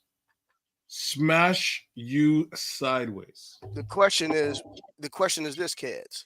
Will you perform like one? Oh, you'll do all kinds of performances. All right. Let me tell y'all something. Something's going to come Send me up. the recipe. Oh yeah. I do not like the taste of beer. I do not like the taste of beer. I drink it, but I do not taste it. I put it to the back of my mouth and let it go down. Taste of what? Beer. Beer? Yeah. There is one time now. There's one time. First time I went over to the islands. I went over to Jamaica. Bahamas was my first time going to an island. Hold on. Bahamas was my first time going to an island. But when I went to Jamaica, beer I just don't like it, man. But when I went to Jamaica, it was a guy that was running around. Maybe it was just at the time when I got it. But a guy came up, he was riding on a bike, and he had this cooler on the front of his bike. No, on the back of his bike, full of beers on ice, man. And at that time, I didn't know what a red stripe was. But I bought it from him. I bought the red stripe from him and drank the first red stripe. And I fell in love with that beer. Red Stripe's good. To this day, that's probably my favorite. I don't know what it is about that beer. Maybe it's that little jug that it's in, the bottle that it's in. And when you get it really, really cold, man, them things go down so good, man. They are so good. A red stripe and a Marinate blue your ribs moon. in them, brother. Okay, I might consider that. And a blue moon with an orange in it. That's some good stuff, man. Yeah, Yes, Blue sir. Moon. I love Orange. Blue Moon, I man. But love that. oh my God, yes, but I had to watch myself with Blue Moons because they start going down so smooth and easy, man. Too You easy, can ain't it, huh? in and be like, ooh. I like any wheat Yes. beer with a But lemon no, or orange. They're heavy. I get you. They're but heavy. take a red stripe Yeah. and marinate your ribs in them, man. Hey, FFG style, man. That is an OG. I like red stripe. But if you don't know what you're doing and ain't got enough on your stomach, your ass gonna be laid over in the corner with a piece of throw up hanging out your mouth. You're gonna be throwing up all over the place, got chunks of shit sitting on the side of your face and everything, man. I didn't seen the worst of the worst happen to people. I just got lucky and got to the crib before all the worst happened, man. But I see motherfuckers in the club, strip clubs, just out of it, man. Throwing up on their chest, their pants, everywhere. After one Incredible Hulk, not knowing what he's doing, man. You gotta make sure your stomach is right before you drink that shit. Don't drink that shit unless you know what you're doing. Patty Laura doesn't like the Irish Patty, whiskey. I don't believe you. Really? Patty, You're not a fan of the Irish whiskey? Hey, I don't believe. I think Armando's telling the truth. You love Irish whiskey. hey, Nomad. Yo. I had an incredible. Patty loves I was Irish drinking whiskey. Incredible Hulks in Atlanta when I was at Ricky's. Needless to say, brother, that was a good night. I know it was. You was at a strip club, wasn't you? Yeah, brother. Yeah, I That was a mean good night. that's what you want if you want to go in the strip club and you want to lose. I don't need nothing to lose inhibition, but that will make you more loose, for sure. Oh, I don't need nothing to lose any inhibitions, but brother, let me tell you, it definitely and I'm talking about Jared Verse. Just I'm got talking about in the Jared 90s. Verse. Is that the strip club in Dallas? Jared Versus went to the Rams, brothers. Yep. Oh, you guys It's are a ahead good of me. pick. He's just making the announcement right now. Yeah. Patty, have you tried Jameson? That's an Irish whiskey. It's much more mild of a whiskey if you ever want to try a mild whiskey, Irish whiskey. That's probably the most mild Irish whiskey I've ever tried. And I think I like the Irish stuff better than any whiskey. You know, But Jameson- Jameson, Coke, and besides, lime I is a do really like- good combination. I do like Uncle Nearest though, and he says that's a bourbon. I think it's a whiskey. I think it's a whiskey. Man. But Irish whiskey, man, it's better than some of the other stuff out there. Man, My kingdom for an edge rusher, guys. they coming off now, ain't they?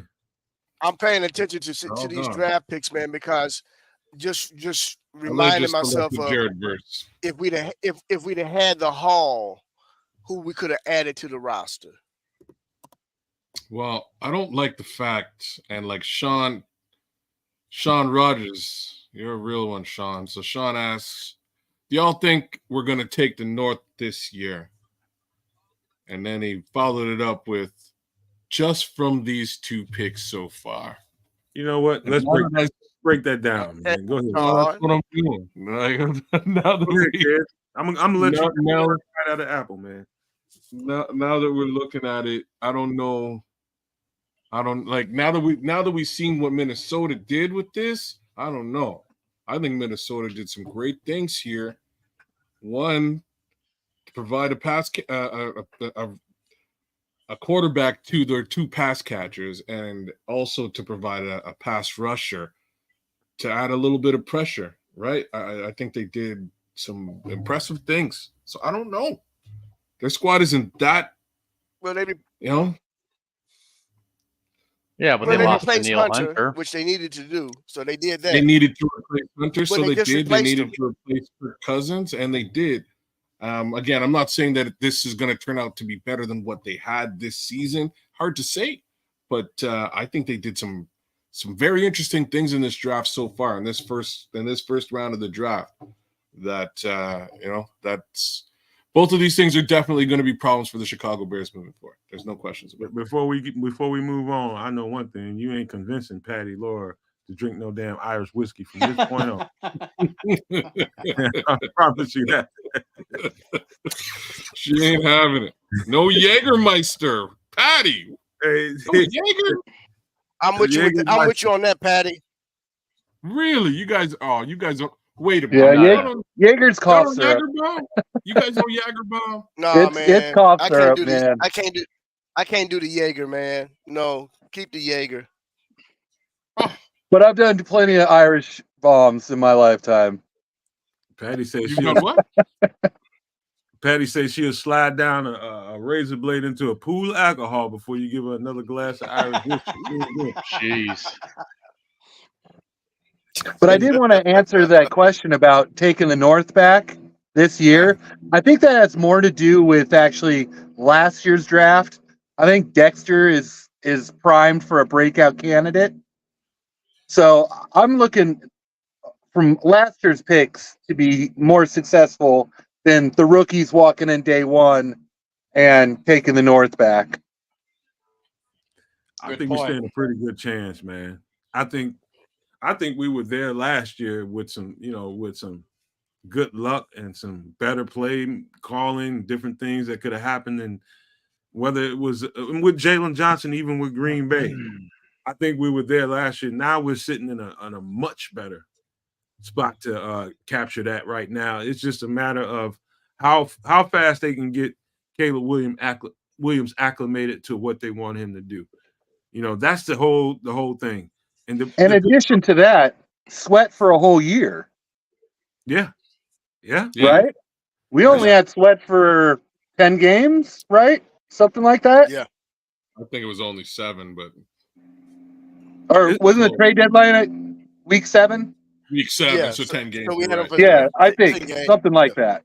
Hey, FFG style, I want to say this to you. I think the battles between us, Green Bay, Detroit, however those matchups end up happening, us in Detroit, Green Bay and Detroit, us and either way, those are going to be some of the better games to watch next year.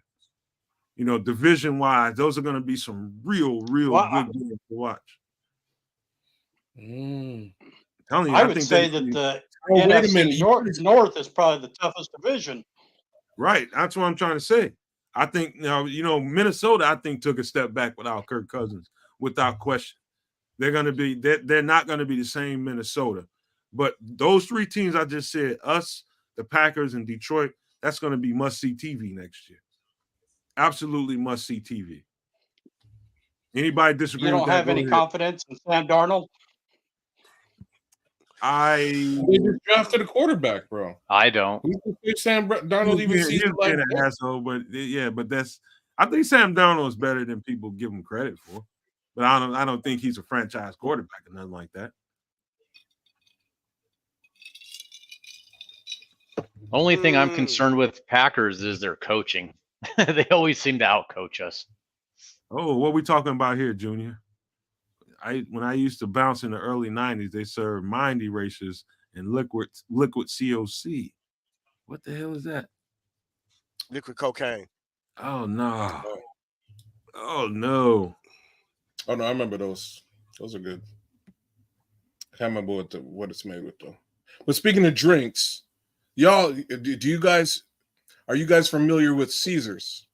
Wait a minute, before we go there, kids, I gotta find out what this liquid cocaine. What's in that? I don't know. Cocaine? Oh no, literally. I don't think he means literally it's cocaine in it, but it's a drink. I can't remember what it is right now. But do you guys have Caesars? Like, do you guys drink Caesars out there? If I ask you what a Caesar is, do y'all know what a Caesar is? No. No? Yeah. Okay. I don't.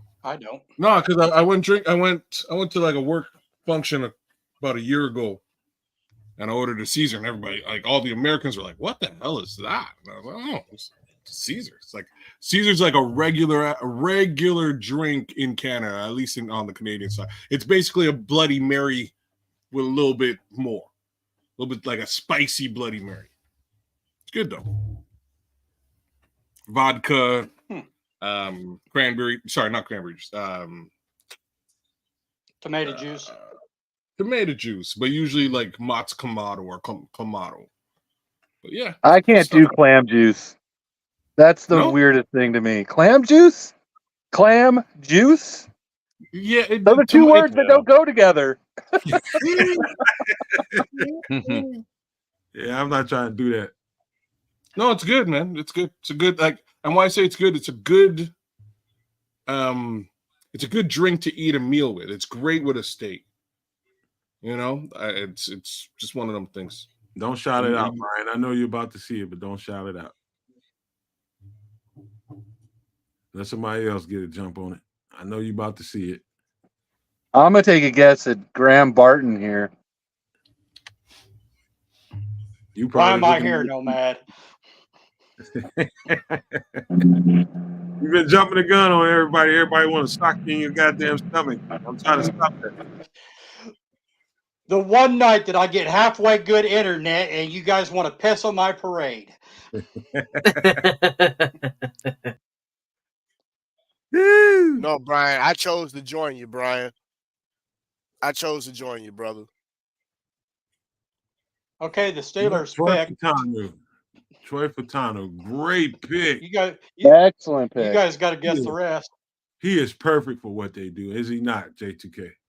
He is perfect for them. Where they put him at is anybody. Absolutely.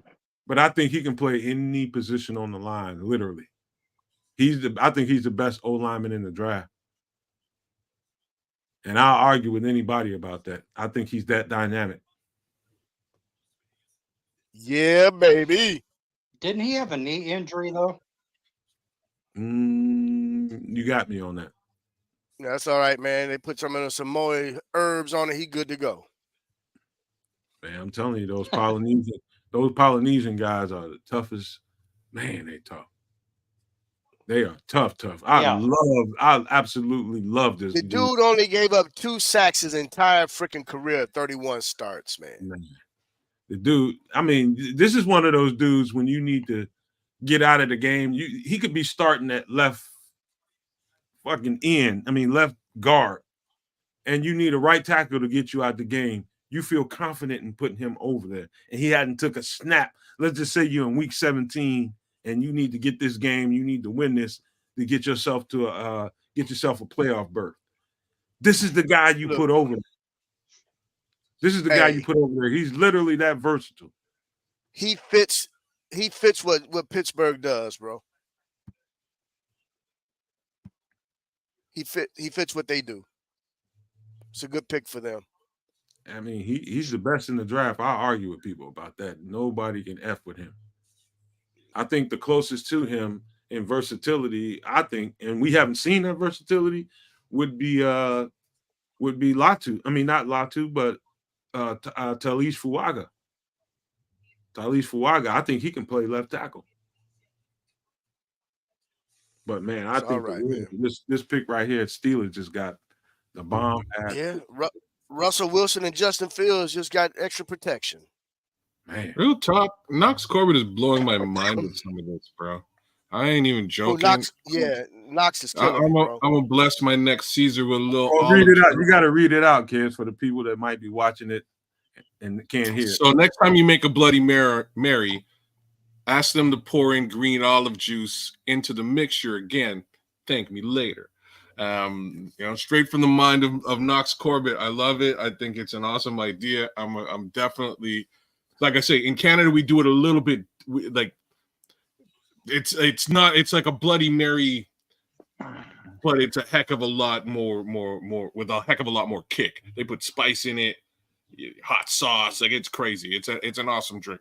But the little olive juice, absolutely sounds perfect, to be honest with you. So so now we're getting a little bit of clarity. No wonder Knox Corbett says a few of my uncles own bars in Mexico, and I grew up watching them making all the drinks. Okay. That explains everything, because I'm just like, man, he's coming with that's a good the only time I've ever drank a Bloody Mary was after a real bad night, and somebody convinced me that that would set you up. That would set you straight. Yeah, everybody said that, hey man, that's all you got to do is just drink a Bloody Mary, put a little vodka in it, and you'll feel right as rain. I fell right over that railing and was throwing up, me and my homeboy. I bet you it was right as rain right after you threw up. Either that'll get you a bowl of menudo. Get you a bowl of menudo and eat that. It worked. Ricky Leahy's from Nova Scotia, like I should have known. Yes, Ricky Leahy. Yo. And maple syrup, my dog. I love our viewers, man. Y'all from everywhere and got all kinds of experience, man. Keep them coming. Man, Knox Corbett is blowing my mind. Ricky Leahy from Nova Scotia. My man, Mr. Mayhem, y'all crazy. Him and Jay Grizz and Marlon Johnson, y'all be doing some wild stuff, man, with these drinks, man. I could tell y'all some crazy stories about Mad Dog, man, when I was in college, man. That was the easiest drink for some of the thieves on the team to go steal out of the 7-Eleven. We got big, huge dudes on the team. I had a giant walking around with me. I'm only 5'10", 175 in college, man. I had a big 6'7", 6'8" dude, 335 pounds walking around with me. And all he's got to do is lean over the counter in the 7-Eleven. And my boy Sean would go behind him with his trench coat on with a bunch of pockets in it that his dad gave him. He'd go in there and steal every bottle of Mad Dog he can get his hands on and walk out of there And after, when we was going out on Friday or Saturday nights, they all came down to Sean's room because Sean had all that Mad Dog in there. I'm telling you, that don't ever in your damn life drink or even attempt to drink a bottle of plum Mad Dog. That is the most awful tasting shit. I mean, it is awful. Plum Mad Dog. Have you ever seen that in the store? Has anybody ever seen that in the store? Tell me. No. Nope. Exactly. What's Mad Dog? Oh Lord. Sorry, No. we don't have it up here. You don't What's Mad Dog? We It's don't your have it. youth. It's you It's over your a youth. balcony. You don't want to know. It's like Kool-Aid, only stronger. Yeah. So like like a barbarian cooler. Deuce, you know what's up, Deuce one, Deuce. So just like a cooler, more or less. Oh, hell no. No, brother. No. Hell It's no. malt liquor. It's malt liquor. But it tastes like Kool-Aid. But it okay, It- so it tricks so you. Like, hold on, so like what was that stuff? Schlitz. There was a Schlitz Schlitz that malt was, liquor? yeah, but there was like a Schlitz with flavors. There was like a flavored Schlitz there for a while. Oh, I don't know, bro. Oh man. And you see a bottle of Mad Dog, just keep on moving, man. That's the best thing I can tell you. Yeah. That stuff ain't no good for you. Nick, how you doing, man? You tired of all this drunk talk? You want to talk some football or what? Have you guys ever tried a Michelada or a red beer, as they call it? What Yes. In the Midwest? Michelada. Yeah. Yep. I'm from San Diego, so we do Michelada. Oh, you're from San Diego. Okay, I'm originally from Southern Cal, from the Inland Empire. So Oh, nice. yeah. Basically it's beer with Bloody Mary mix or tomato juice, and then you put green olives in it or spices. You can put a lot of different things in it. It's really good though. One more time. Say that again, Nick. It's basically mixing beer with some people do tomato juice, or you can do Bloody Mary mix, and then you can put green olives in it, and people spice it up with Worcestershire or just pepper and things like that. You can do it different ways, but they're really good. Some people put clamato in it, which I've never had that, but see, so it's just like that's like a Caesar, right? It's like a oh, Caesar okay, with yeah, beer that's big in Southern instead of Cal, vodka. and then you're in the Midwest now. They call it red beer. So It's a Bloody Mary with beer instead of vodka. pretty much, yeah, exactly. Yeah. I just want to tell And they're everybody, delicious. Miami just Yeah, grabbed they're really good. Robinson. We'll get right back to it. Miami just grabbed Chop Robinson. But carry on, Nick. That sounds like when you go down south, man, you go down to Mississippi or somewhere, the first time you see somebody, and every black person that been living in the hood seen somebody do this. A effing Boilermaker. You know exactly. Ricky Leahy. He's from Trailer Park Boys. Everybody know what a Boilermaker is. That's beer. No, I don't. Some kind of liquor mixed Whiskey. together, man. Yeah. Oh, okay. So I don't drink too much, but I actually had Hennessy for the first what time a last year. So can't do it. What a Boilermaker is a shot of whiskey and a beer chaser. Man.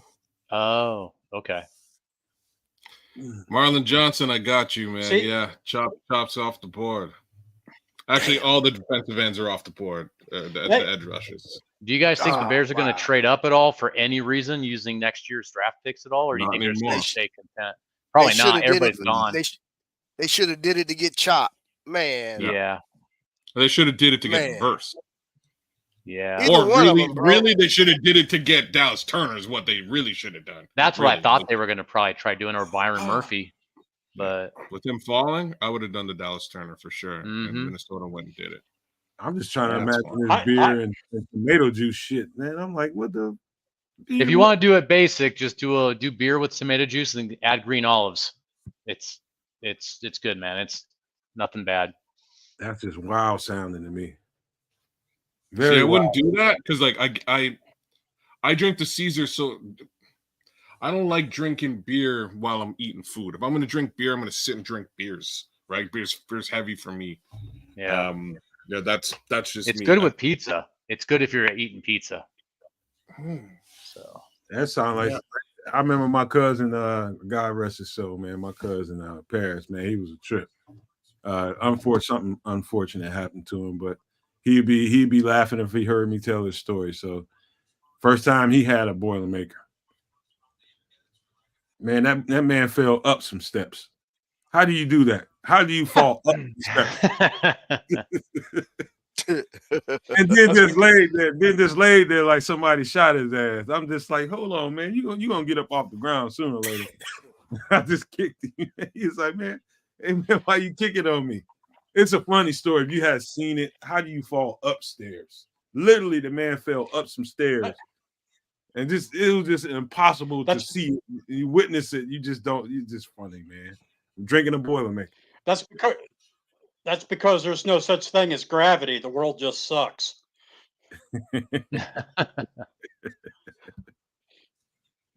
Fall up. Hey, Marlon Johnson, E&J will cause that too, man. E&J, that's, man, if I ever college, man, I'm telling you, man, that's the easiest stuff to get when you're in college. Seagram's, and that what they call in the South, they call it knotty head. It's called Seagram's gin. They call it bumpy face. They call it knotty head in the South. Easiest stuff to get when you're in college. Those two liquors I'll probably never drink again in my life. Ever. Ever. That's the worst. Me either. E&J would be the last thing I ever drink. You had to do something to me. I'm not drinking. Ooh, man. No Jesus for me, brother. No, sir. No. I see. We don't have that. We don't have that in Canada either. Memories. If I smell that, I'm throwing up, bro. That's how bad. And I'm talking about all the way back to 1983. So imagine how many years that is, bro. You can get a fifth of it for $7, man. You probably need to leave that shit on the shelf. That tells you right there. That tells you right there what you should do with it.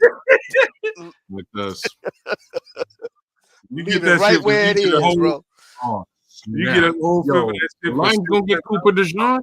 When do the Lions pick? Who's getting Cooper DeJean? When do the Lions pick? Nah, I wouldn't be shocked if Green Bay chooses them. Oh, Green Bay could pick him. I hope not. I want Green Bay to get the crappiest player they could get. Brass monkey. Yeah, Sean Rogers, you asked a real question because it's about to get spicy up in the north here in the next 10 minutes or 20 minutes or so. Man, I guess it's probably about 45 minutes. Hey, thank you guys that's still in the show, man. Thank you guys for hanging around. I know it's boring right now. We ain't got no more picks. Don't look like we're about to move back up into the first round at all. But there's always a chance, right? Yeah. It's the only reason we're here because there's a chance, man. But it's got to be someone that they love. Right. In the meantime, we can just sit here and get drunk and talk about all the other I'm about ready to go grab a drink. We're talking so much about it. Get you something, man. We right here, man. Let's have a ball, man. I'm having a good time, man. Just talking to everybody, man. Looking at everybody in the chat is absolutely a blast to me. And I mean that. This is fun to me. I want to know why you guys are talking about drinking, but I'm the one that's going to use the bathroom.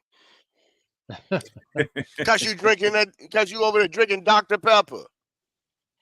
And a whole 2 liter of it. Yeah. That's why. Right. That Dr. Pepper gonna run through you, brother. Well, it is. Yeah. So will this Appleton's. I kind of need to, this thing's getting low. I have to get another. Hey, how about that? How about that, Deuce? I can do a $10 super chat shot right now. Right now. Matter of fact, where's my damn Thank you, Deuce. I got plenty of Patron over there, man. I'm feeling good too. I've been sipping lightly, taking it easy, just trying to pace myself through the evening. Because what time is it? It's only quarter to 10. Yeah, it's only quarter to 10, man. Dr. Pepper, I haven't had a glass of Dr. Pepper or a cup or a can or a bottle.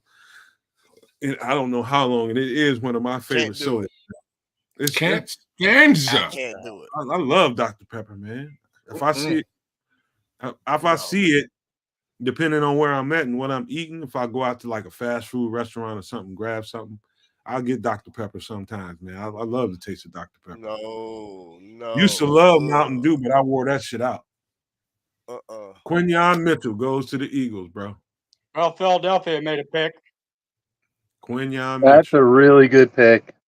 That's a real good pick. Is that who the He's Eagles gonna be a select? stud. He's good. They know how to draft in Philadelphia. Oh, that's They're my so dude, man. long-winded.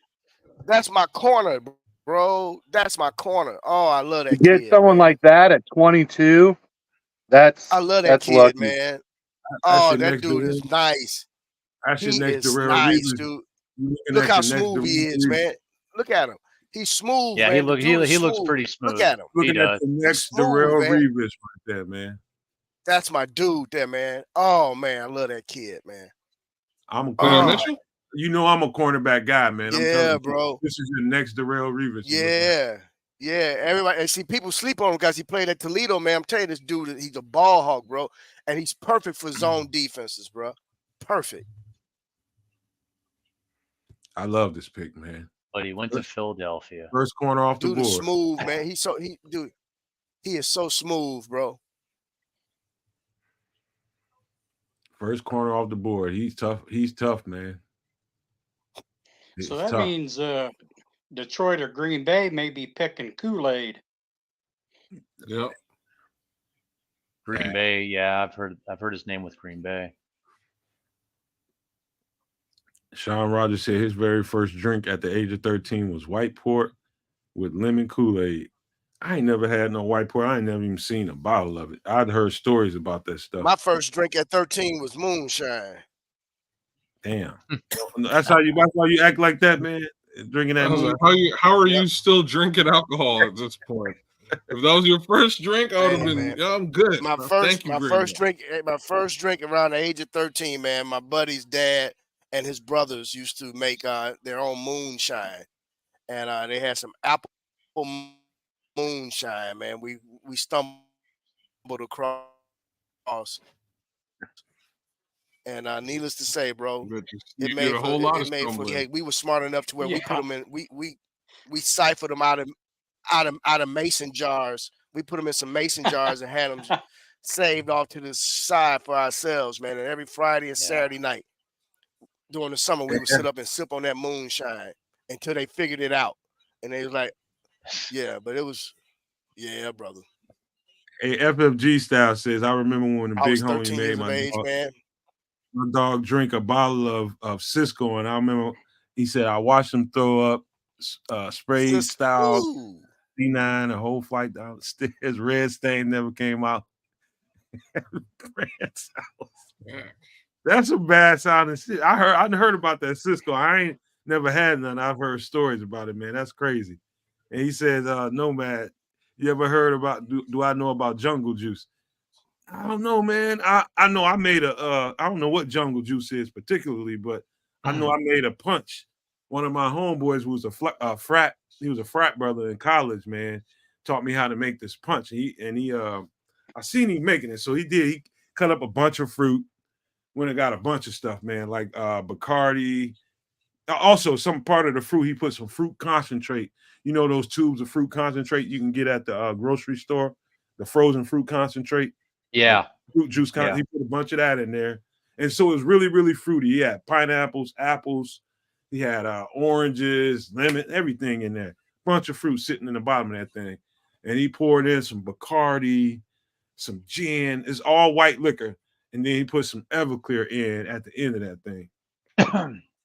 Man, look, he told me, man, he said, dude, he said, man, this ain't for you. This is for the females. This is for the females. This is for the females to have fun. Stay away from this. Yeah. I said, what is it, man? He said, we call it hot ass. I said, why you call it that? He said, drink some and find out. So I didn't listen to him.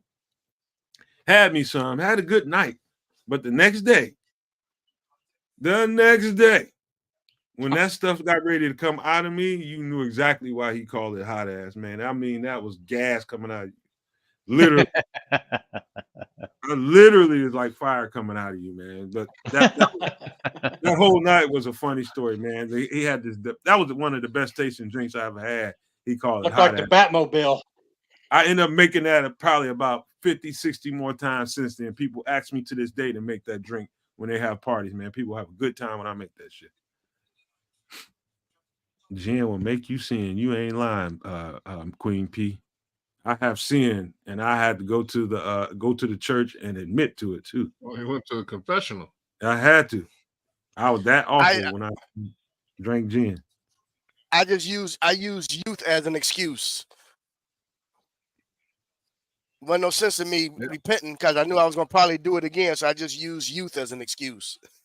Yeah, like I say, I got enough pine trees to last me forever in Canada, so I'm good with the gin. We're good.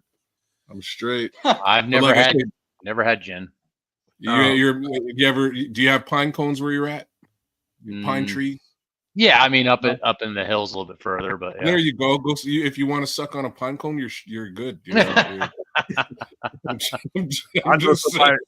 know somebody got so drunk he tried to wipe his ass with one. Oh, jeez. Wow. His own ass? I bet he got sober really quick on that one. Oh, Jaguars. It's got Brian Thomas Jr.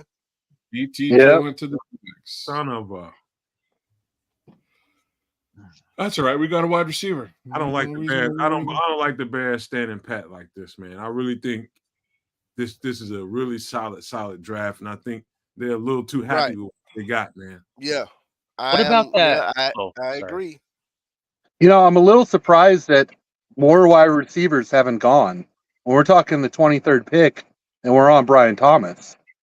That's right. I mean, that's almost that's almost right out of the right out of the mocks, though. J2K. He's going around 23 to 26. Sure, right? But I mean, you still got Keon Coleman, still got Xavier Worthy, got Adonai Mitchell, Lab McConkey, Xavier Leggett. I mean, there's still a bunch of really good wide receivers out there. I want you guys to pay attention to something. Xavier Worthy. Oh yeah. If he doesn't fall to Kansas City, if he's available and Kansas City thinks somebody else may move up to get him, expect them to go up to get Xavier Worthy. So Kenny Adams, I'm gonna answer what you just said. Kenny Adams says, "Man, the Bears did right by standing pat." I'm assuming you're talking about at 9. Yeah, that's what he's talking about, probably. Okay, because right now I think it's some really good. The talent is going to be there next year, but right about now you got to give yourself the best chance possible. The heat and the scrutiny on this organization is going to be at an all-time high. They are expecting a playoff run from this team, and why I say that is what you have to do if you need to is go into next year's capital and bolster who you are and what you have right now. Because I'm telling you, the pressure isn't going nowhere. It hasn't even started yet. It hasn't even started yet. And I think we're 22 players deep as far as I'm concerned. I think we have a starting 11 on offense and a starting 11 on defense that's pretty damn solid. But after that, I think we got issues in certain spots. And so what I would say to that is use some of that draft capital to get up here in this early first round, man, to see if you can really bolster your team.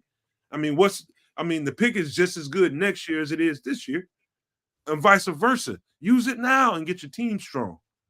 Well, honestly, bro, your rant is about 5 picks too late, because if they were going to trade up, they should have done it for an edge rusher, and those guys are basically gone now. So I think that they're definitely not trading up for a wide receiver at this point after drafting a wide receiver. It ain't gonna be wide receiver. It could be other areas where I think they can really bolster this team, man. Why would you waste capital? Tackles are. We need a center, in my opinion. Yeah, that's very true. That at least that's a straight up hole. But so far, no center, no interior lineman has been drafted. Sean, you're probably right. Poe did take his ass home by now. You probably went home. with his fat ass. Man, get back in the damn draft room and pick somebody. Oh, nah. See, there you go, man. There you go. Take Well, how would you guys how feel how many tomorrow? drinks have you had? I'm being Yeah, serious. I was I already ain't, to say, I ain't drink much at all, man. I ain't gonna lie to you. I need to go and step it up. J2K, were you just saying Kamara? Well, no, I was saying, how about tomorrow Oh, we tomorrow. trade up for a center with Grant Barton, Zach Frazier, JPJ still on the board? Mm-hmm. Yeah, it's highly possible. And again, they might not even have to trade up. They might feel just fine that a Zach Frazier may be in and around pick 75 where they actually are going to pick. I heard Zach Frazier's pretty good. I think he's great, especially if if the interior linemen continue to fall. And given what we're looking at here, who's left? So Green Bay, Tampa Bay, Arizona, Buffalo, Detroit, Baltimore, San Francisco, Kansas City. Maybe Buffalo goes interior offensive line, but I highly doubt it. Who's up I don't next? think Arizona Dallas. might go. Dallas is right now, and then it's Green Bay. Dallas and then Green Bay and then Tampa Bay. Hey, y'all notice polls? I will say this, man. What you gotta say, man? What you gotta say? No, go ahead. I'm sorry. None, man. No, Go I was ahead, just man. gonna say, man, this year's draft, man, to me, hasn't been as sexy as previous ones. You know, as far as I think we would probably expected a couple different trades that didn't take place. A couple QBs got selected that we didn't think should go as high as they went, but this has pretty much been pretty true to the mocks, pretty much, right? I ain't seen nothing that really surprised me so far. Not a darn thing. Well, sorry. Minnesota trading up surprised me. That surprised me. And Atlanta taking Michael Penix Jr. That was I think a Penix shock. and Bo Nix are the two semi surprises. Although, I mean, every year quarterbacks go higher than you think. But I just think that, given history, what I've seen, those are two picks that are kind of questionable because lots of quarterbacks bust, and those two are in prime candidates to be not as good or overdrafted at the very least. Be Yourself says Penix going to Atlanta surprised him so far. Oh yeah. Mm-hmm. I think I think it's the perfect scenario for him. To be honest with you. I mean, it is too to learn behind, to sit behind Cousins. Yeah, I think so. And that's actually a really good insurance policy for them in the event that Cousins goes down. So I think Poles needs to get back into this round, man. I know everybody wants to keep the draft picks until later. Man, I think there's no better time than now, in my opinion, when it comes to. I'm just telling you the situation. We're all happy and celebrating right now, and just living in the bask of that glory of getting the number one pick, the quarterback that everybody thinks so much of. That's great, but the situation is going to become highly pressurized here shortly as the media takes hold of this story and starts to grind it and wear it thin. And now that I'm telling you right now. I think they need to get back in here. I think they can get some nice picks if they stood pat at 75, but not as good as they could if they get back into the Lions traded up. The Lions traded up with Dallas. Oh, they traded with Dallas. Yeah. Yes. Okay, I like this. Just hopefully they're snaking whoever Green Bay was going to pick. So likely a cornerback. I'm going to assume. Who do you think, JT? Kool-Aid? So while we're waiting for the pick to come in, while we're waiting on the pick to be announced, Nomad, since you think that Poles should get active and get back into this round, what player do you have on your board would you like for them to take? I don't have a board. Number one, I ain't got a board, but I think the offensive tackles is a good place to be. Give me one.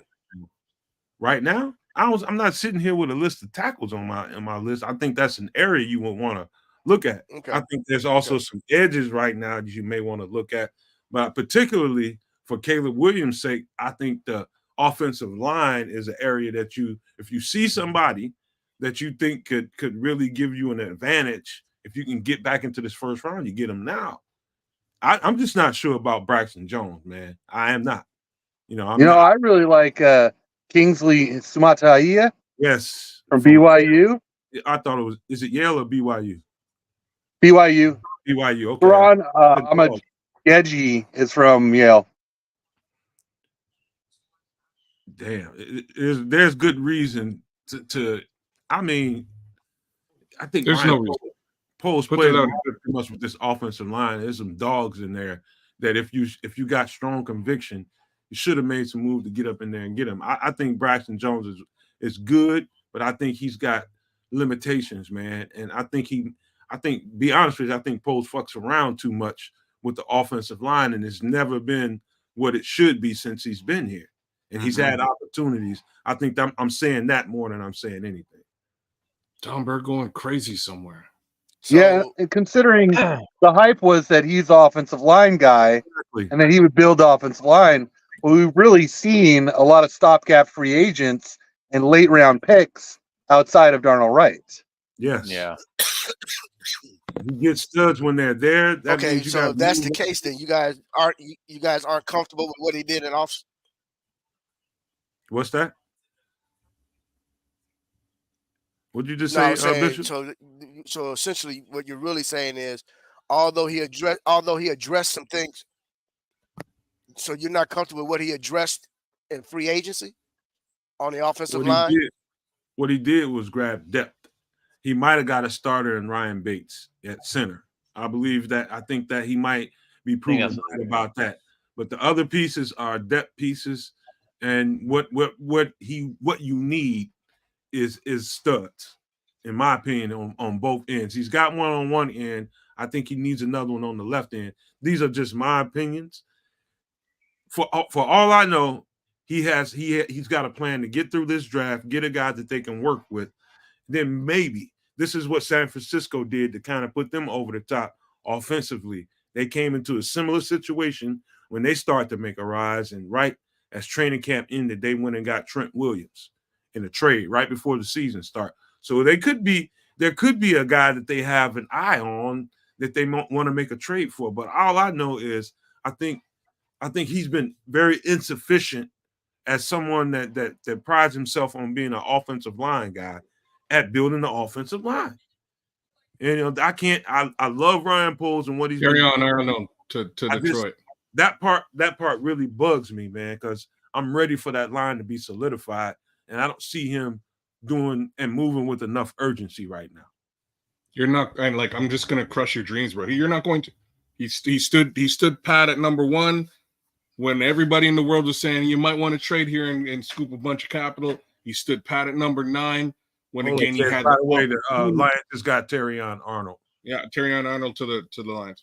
You know, he had the opportunity to trade back there too. I doubt he's going to dip into, generating capital at 9 is one thing, and having that additional capital to make an additional selection, again, that's one thing. Spending capital from next year and mortgaging next year, it's just not a good idea at this point. What do you mean mortgaging it for next year? You're gonna if you see borrowing from Peter to pay Paul. If you see talent high enough now, why is not now a better time to get it? If you get it now, maybe you don't need it tomorrow. Because there's a larger cost associated with it now. Or sorry, you know what I'm saying? Like, so like what's a first round pick worth now? It's worth at the very least a 1 and maybe a 2 next year. That's more than you should probably spend if you can wait. Right? Right. So like a second round pick next year moves you up to the 3rd round this year. Exactly. So you got to spend 2 second round picks next year to get into the 2nd round this year. What do you got to do to get in the 1st round? What do you got to do to get in the 1st round? Like precisely. It just at this point, especially with the edge rushers gone, I wouldn't even consider it for a tackle. There's a pick ain't shit, but a projection. Any draft, I don't give a shit who it is. But you're wrong. Williams on down to the last. Caleb Williams on down to the last pick of the draft is a projection. None of them Sure. played the NFL yet. So whether Yeah. you're using it on a couple of picks on a projection now or later, don't fucking matter. If you It have does. conviction about a guy, you give what it takes. Did you just see what Detroit just did when they felt like they wanted a stud? They did what they needed to do. And that's what I'm saying. Ryan Poles doesn't seem to have the conviction to do what he needs to do to get stud football players in positions that he needs them.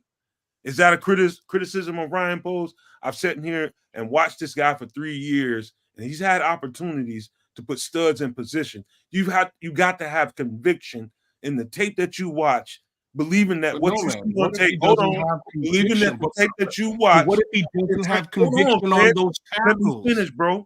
What You if he gotta doesn't have believe. that? You got to believe that the tape that you watch translates. The truth is, I think he's looking at stuff and he's not sure. And he's standing pat, and that's the safe way to be. Then he doesn't have I don't conviction. think You that's the way use to your go. using your own words, right? Like then he doesn't have conviction on that tackle, on those players. never mind. Therefore, he's probably not going to trade up and blow picks on it, right? Like you use the perfect word. It's conviction. If you're sold on that character, like he was sold on Caleb Williams, you stick with him or you trade up to get him. Unless he feels that way about somebody. It's the ability, man. There's the ability from one like I won't. You will never ever, Cats. You will never hear me piss on a guy that gets like the last guy that gets drafted. You will never hear me piss on that guy because he was getting good enough to make it to the NFL. Is he a drop off in ability from the first person that got drafted? Probably a very big drop off. Can he rise and become something later on? What I'm trying to tell you is you need to have conviction about some of these guys. I just don't see the conviction or the urgency in Ryan Poles. Well, no, man. To your point, what's that? Tyreek Stevenson from last year, we traded up to get him. Right? He had conviction. Well, he had conviction. I think that was so my assumption right now is that there isn't somebody that he's convinced to trade up for at the moment. Plus, he did say that this roster, it's going to be hard for people to make this team. But I think he believes this roster is much better. So maybe the need to trade back into the first round isn't there. And there's also just the sense of lack of capital. We've got some capital next year, but we do have a lot. We don't have much this year. So I'm with you, man. When you got conviction on a player, you go after it. You go get him. But we're not seeing it at the moment. Whether you're right or wrong or whatever, whoever's right or wrong, we're just not seeing it at the moment. Only reason you hear me talking J2K is I'm starting to really feel like he's missing some great opportunities. And I agree with you. That's just how I feel right now. My instincts are telling me that. And when my instincts are talking to me this loudly, you will hear me. You guys will hear me. You know what I mean? I just think he's too comfortable right now, and I think he should be moving. And this year's draft is very top heavy. I mean, this is a very good first round quality players. We talk about Brian Thomas Jr. going in the teens or Verse going at 9. People would take Verse at 9. Dallas Turner at 9. Latu at 9. This is a draft that I would not blame him if he traded back into the first round in this draft. So I understand your point 100%. Man, it's just I think he's comfortable. He got the picks that he wanted, what he's been thinking about for a long time. I think this is a really good draft in certain spots. And I think there's some opportunities that he's missing on, man. But, to him, how he values those picks and what he may or may not have to give up to get them, we don't know. We're speculating from the outside looking in, and it could be way too much to get in there and get. I don't know. But I just know this, man. When a GM is convicted about somebody and they feel like the team has a need, and it's in an area that may cost you a little bit later as far as your draft capital, and today is the best day you got, man. Tomorrow you may not have. Go do it. Yeah, and you look at last year with Detroit. What's that? You look at last year with Detroit. Oh, Jordan Morgan to the It's Packers. it's the Dr. Pepper motherfucker. well, you look at Detroit last year. We all made fun of their draft picks, saying they overdrafted people, right? And then Sam Laporta and Gibbs played well. They got that linebacker who played well, and then you look back at it and you go like, well, actually, they went and targeted guys who were great fits in their system, and they went after them regardless of what the media and the fans were saying. And they still are continually building a good team. They just traded up for Arnold, who's a great cornerback, absolutely fits them. That's a great move. That's conviction. But I understand what you're saying, Nomad. Yes. Yeah, I mean, if you have conviction on the play, you go get it. Your guy just got picked, man. Your guy just got picked. I know. I just said it. Okay, Jordan Morgan's gone to Detroit. Sorry, to the Packers. To the Packers. And Kerryon Arnold went to Detroit. I just don't like passive, man. This is aggressive. This is aggressive. Like in this draft, you better get used to it because we don't have any. Like we got 2 more picks, right? I think he's nervous that he only has. You know what I'm saying? That's all we got. What'd you say? I Nick? think he's since he's only got a few picks, he's trying to be very cautious. That's my impression. He just doesn't have the capital to do much more. Yeah. Again, unless you're dipping into next season, and he might not want to have. He might not have. I think if it was me, I wouldn't have any year. Yeah. But it goes, fellas. Maybe it goes back to. I think he bought himself 2-3 more years as a GM. So I think if things don't go right for whatever reason, if we only win 6, 7 games, 8 games, or something like that, and don't make the playoffs, who's going to catch the stray? It ain't going to be Ryan Poles. Who's going to catch that stray, Nick? Probably the coach, isn't it? Mm-hmm. If in a pressurized situation where the fan base is ringing cowbell saying we better make the playoffs, we have no choice but to make the playoffs this year. We're a good enough team, and they don't. Who catches that stray? The coach. You know exactly who gets it. Okay, so Ryan Poles is feeling good regardless. You know what though? I'm going to say this to what you're saying, though, man, with regard to virtues and convictions and everything. I think there has to be a guy that falls before 75 that he just feels that strongly that he's got to have that guy that's on their board to where he is willing to utilize some capital. I don't see him doing it tonight. If it's gonna happen, it'll happen early tomorrow. I would agree. And it has to be a guy that he did not expect to fall where he happens to that certain area, and he'd be like, you know what, this guy's here on our board. This guy didn't fail. Let's go get him, and he'll make the phone call and he'll use the draft capital from next year. Because again, it's next year's draft capital that we don't know what next year holds. What we do know what we can put together for this year. That's the only way I see him making that move tomorrow. I don't see it. I didn't see him making a move tonight because everything kind of failed for the most part. How the mock drafts and everything kind of laid it out for it to fall. But tomorrow, early tomorrow, depending on how those first 10 picks go tomorrow will determine what he's going to do. You're probably right, man. I just don't like I just sense passive right now. That's all. It's not passive. I don't think he's going to be passive. There's really no other choice. It's not passive. What you're asking for, though, is aggressive, and that aggression has a price. Of course it does. And that's the problem. The price is boom or bust. It's bull or bear. It is, but it's a little cheaper tomorrow than it would be today, and that's why I think that's what the point kids is making is if he does it tomorrow, and it's a little cheaper. That's all. Kids has got, but I don't think he's going to stand pat. Kids has got all kinds of merit with what he's saying. What he's saying makes all kinds of damn sense. But I come from a way of thinking that, just because something is risky don't mean that you shouldn't do it. You know what I mean? The I'm risk. not saying that you shouldn't But do it. oh, bro, you Again, talking like to what somebody? like what you're saying is conviction, and in that respect, I'm fully in agreement with you. If you have conviction on a guy and you have the ability to go and get him capital or what have you, go do it.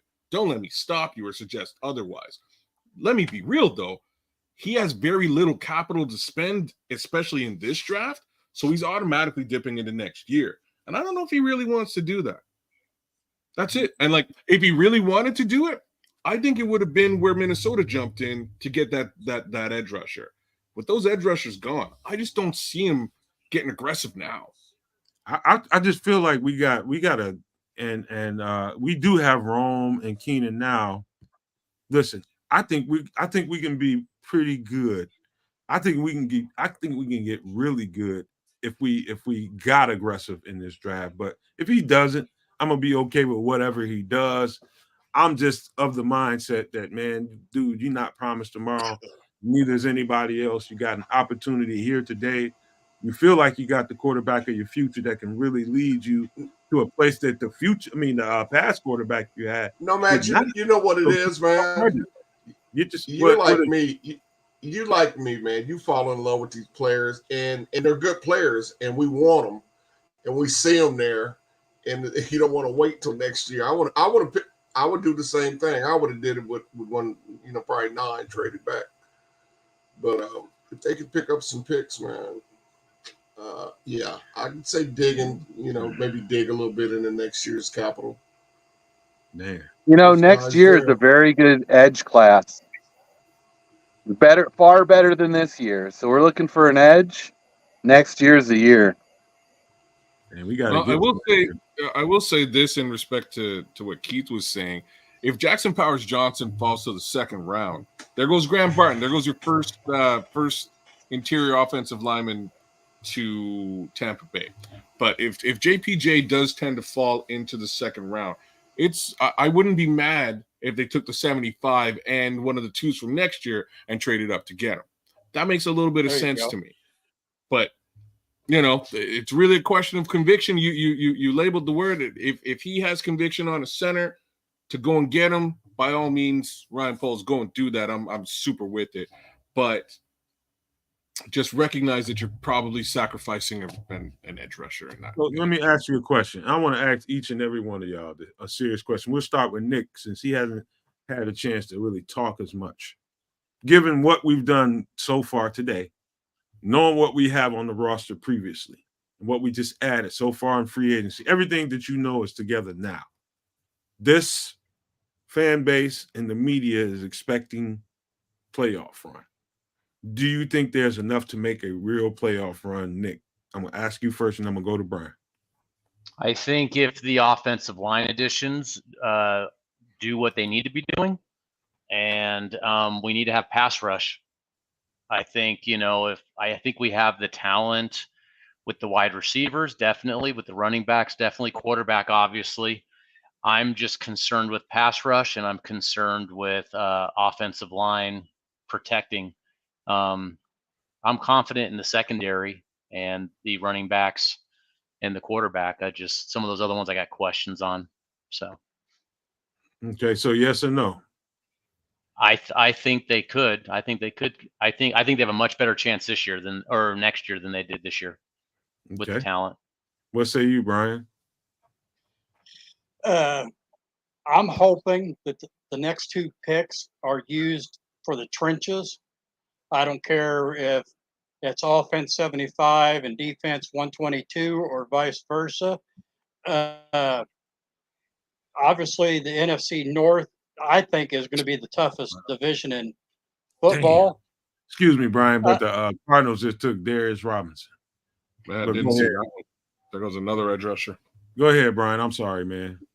I also, to answer your question, how well the coaches are able to coach the new guys, and of course, health is always key. I think the Bears could be a playoff team. They should be a playoff team.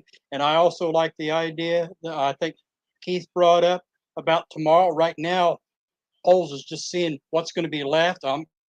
sure he's going to be burning the midnight oil of the players that are available. Or I'm sorry, it was kids. That 75th pick and one of the twos, if there's a player that they have conviction for, move up, wait for tomorrow. Oh, what say you, kids? I don't know, man. I'm not. I can't. I honestly don't know. The division just got a quite a bit more stout. I wish I could say it didn't. I think that it did.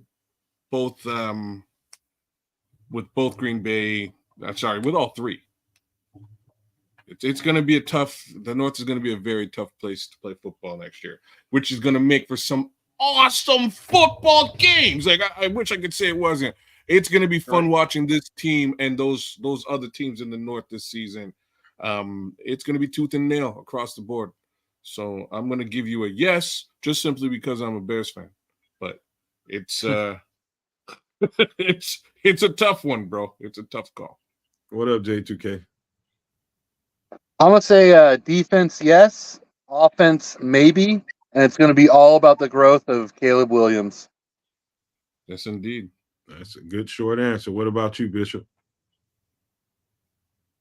Bishop he must be gone. So I will. He's eating food. It probably. No, I'm here, fellas. I'm sorry, I'm here talking to my lady. But man, I don't know. I'm gonna say this. I'm curious to see what the growth of Caleb Williams is going to be for the offense and defensively, man. I think if anything, I want them to focus on the edge. That's my main concern. Other than that, I think we'll be okay. But I will say this, and I agree with Kez. Our conference has gotten a little more stout. So, I don't want them to rest on their laurels tomorrow if they don't have to. Be aggressive, because you can't not afford in this division right now. We can't afford to lose any footing whatsoever. And we got to take full advantage of now. So what you're saying, Nomad, about today and tomorrow's not guaranteed, I hear you. So I just want to see them be aggressive in the right way tomorrow. Apparently, the Chiefs just traded up to number 28. That's what I'm talking about. They're going to get worthy. Yeah, they're going to get worthy. Holy shit! You know what I mean? I think I've got some nervous energy going on, man. Because yeah, you do. Relax. I really do, man. My instincts talk to me, man. You'll hear me. And my instincts is just where they are, man. My animal instincts I got. And I just don't think he's being aggressive enough. Do I think they can make the playoffs? Do I think they've done enough to get into the playoffs? On paper, it appears that way. It definitely appears that way. And they're not done drafting. They still got a couple more picks. And who was that mentioned? Cornelius Squall said, Nomad and Barlissimo believe that Marshawn Nealon could be a great addition to Montez Sweat. Of all the defensive the edge rushers that I saw, and I'm sorry that I got to him later in the offseason before this draft. I should have gotten to him right away. I do think that dude, he's that dude on the other side of Montez Sweat. I do think he's that guy, man. I really think highly of Marshawn Nealon. Where he lands at, that's anybody's guess between now and they pick at 75, but I bet you he's on that board, and they're probably, depending on. I think that's the perfect complement to what Montez Sweat does. But to answer the question about playoffs, I don't feel good about it, man, because it's still a rookie quarterback. Everybody looks at, what the kid did over in Houston and thinks that, and they think that's automatically the blueprint to what you need. No, that doesn't happen all the time. And so do I believe that we have the talent to make the playoffs? I believe on the surface we do, but I think rookie shit is going to come back and haunt us. That's what I believe is going to happen. I hate to say it, but that's how I feel about it. Nomad. So Do you think trading up for offensive tackle is going to change any of that, though? It would help. It would help. And you're specific. If you think Braxton Jones is going to be any different than he was when Justin Fields was here, he's never going to have. I don't know if Braxton Jones is going to end up being the starting left tackle on his team. Who knows how this plays out in camp? They can bring somebody in. That position really makes me nervous. Well, Nomad, maybe he went and got a BBL. Listen, man. All jokes aside, that's always been a ringing alarm for me since booty rocking everywhere. Sorry, the guy cannot anchor against heavier pass rushers, man. He just gets walked right on back into the quarterback. And Caleb Williams has some of the same traits as Justin when he kind of holds on the ball a little bit extra, trying to make that bigger play down the field and take it instead of taking the short stuff. And so I just think it's going to come back and haunt him if he's the starting left tackle. Well, my question is a rookie offensive tackle really going to be better than where Braxton Jones is next year? Because I could see trading up for Kingsley being a great trade up and a great prospect, but it's going to take 2 years, 3 years for him to really be that stud offensive tackle. So sitting with Braxton Jones right now, and I'm thinking more of Poles, not my opinion, is that Poles is okay. Like, I don't need to rush moving on from Braxton Jones because I've got an average starting offensive tackle. If I trade up multiple draft picks to get an offensive tackle, a rookie, that's still going to take time. And it's not going to help me next season right away. Depends on who you get. Like, I see a couple of guys. Like, I think Talise Fuaga is going to be a stud day one. Ain't he gone? Yes, I'm just talking about in particular. He's talking about offensive tackles. We're talking about the caliber of offensive tackle, and can you put a rookie in and have him be that much of an impact day one? I think Fuaga can be that good. If you want to, I think Troy Fatano could have been that good. If you want to play him at tackle, I think there's a couple that I feel highly about, and those are the two that really stick out to me. Maybe Alt, he's technically sound, but I just thought the tackles in this draft were that talented. Where it's 2 or 3 of them that you can put out there day one, and they can have an immediate impact. And I just named them. And do you really take a first-round pick next year, a second-round pick, possibly a third or a fourth, to go get one player this year at offensive tackle? I'm thinking long-term, right? First, second, and what else? A first, a second, and maybe a third or a fourth. I mean, you're going to clean out your draft to come back into the first to do what you're talking about. Your future draft, your 2025 draft. Now I'm talking. We the guys that we're talking about already left before they got to. That's why I asked you. Is like, isn't Fuaga gone? Even hypothetically, to come back into the first, it's either you don't draft Rome Odunze or you do. They did, and here we are. I think to come back into the first and spend the capital, you're blowing out you're blowing out the 2025 draft, bro. Man, listen. It's about the caliber of the guy that you're drafting and what you believe the caliber of that guy is. I thought there were 2 to 3 offensive tackles that can come in and be knocked out of the park starters day one. I just named them wherever you had to do to get there to get them. Apparently, they didn't feel like they can give up that much capital at J2K. It probably would have been too much to get them, but sometimes you do what you have to do, man. I just don't want to. I think all this nervous energy you're hearing is because I don't want to see the cycle repeat itself. Let me ask you this: would you rather one of those offensive tackles you mentioned over Odunze? Yes. All right. Worthy to the Chiefs. Absolutely. I second the emotion. I agree. I agree with you. I agree. I'd have took an offensive tackle over Odunze. I think they were more valuable than Rome Odunze in that spot. And yes. I can't argue with you guys on that. I do agree. Well, Judge, Yeah, I did express how I felt about Doomsday. if you look at the last 10, 15 years in drafts, Oh, the hit Chris, rate. stop it. For, We just I'm drafted not the going to wide stop receiver, it. though. We I know just we drafted did, him. and I know Okay. we did, but I'm just saying. So then tell us that wide receivers suck in the first round, and they do. Let's just be real The hit rate is not high, man.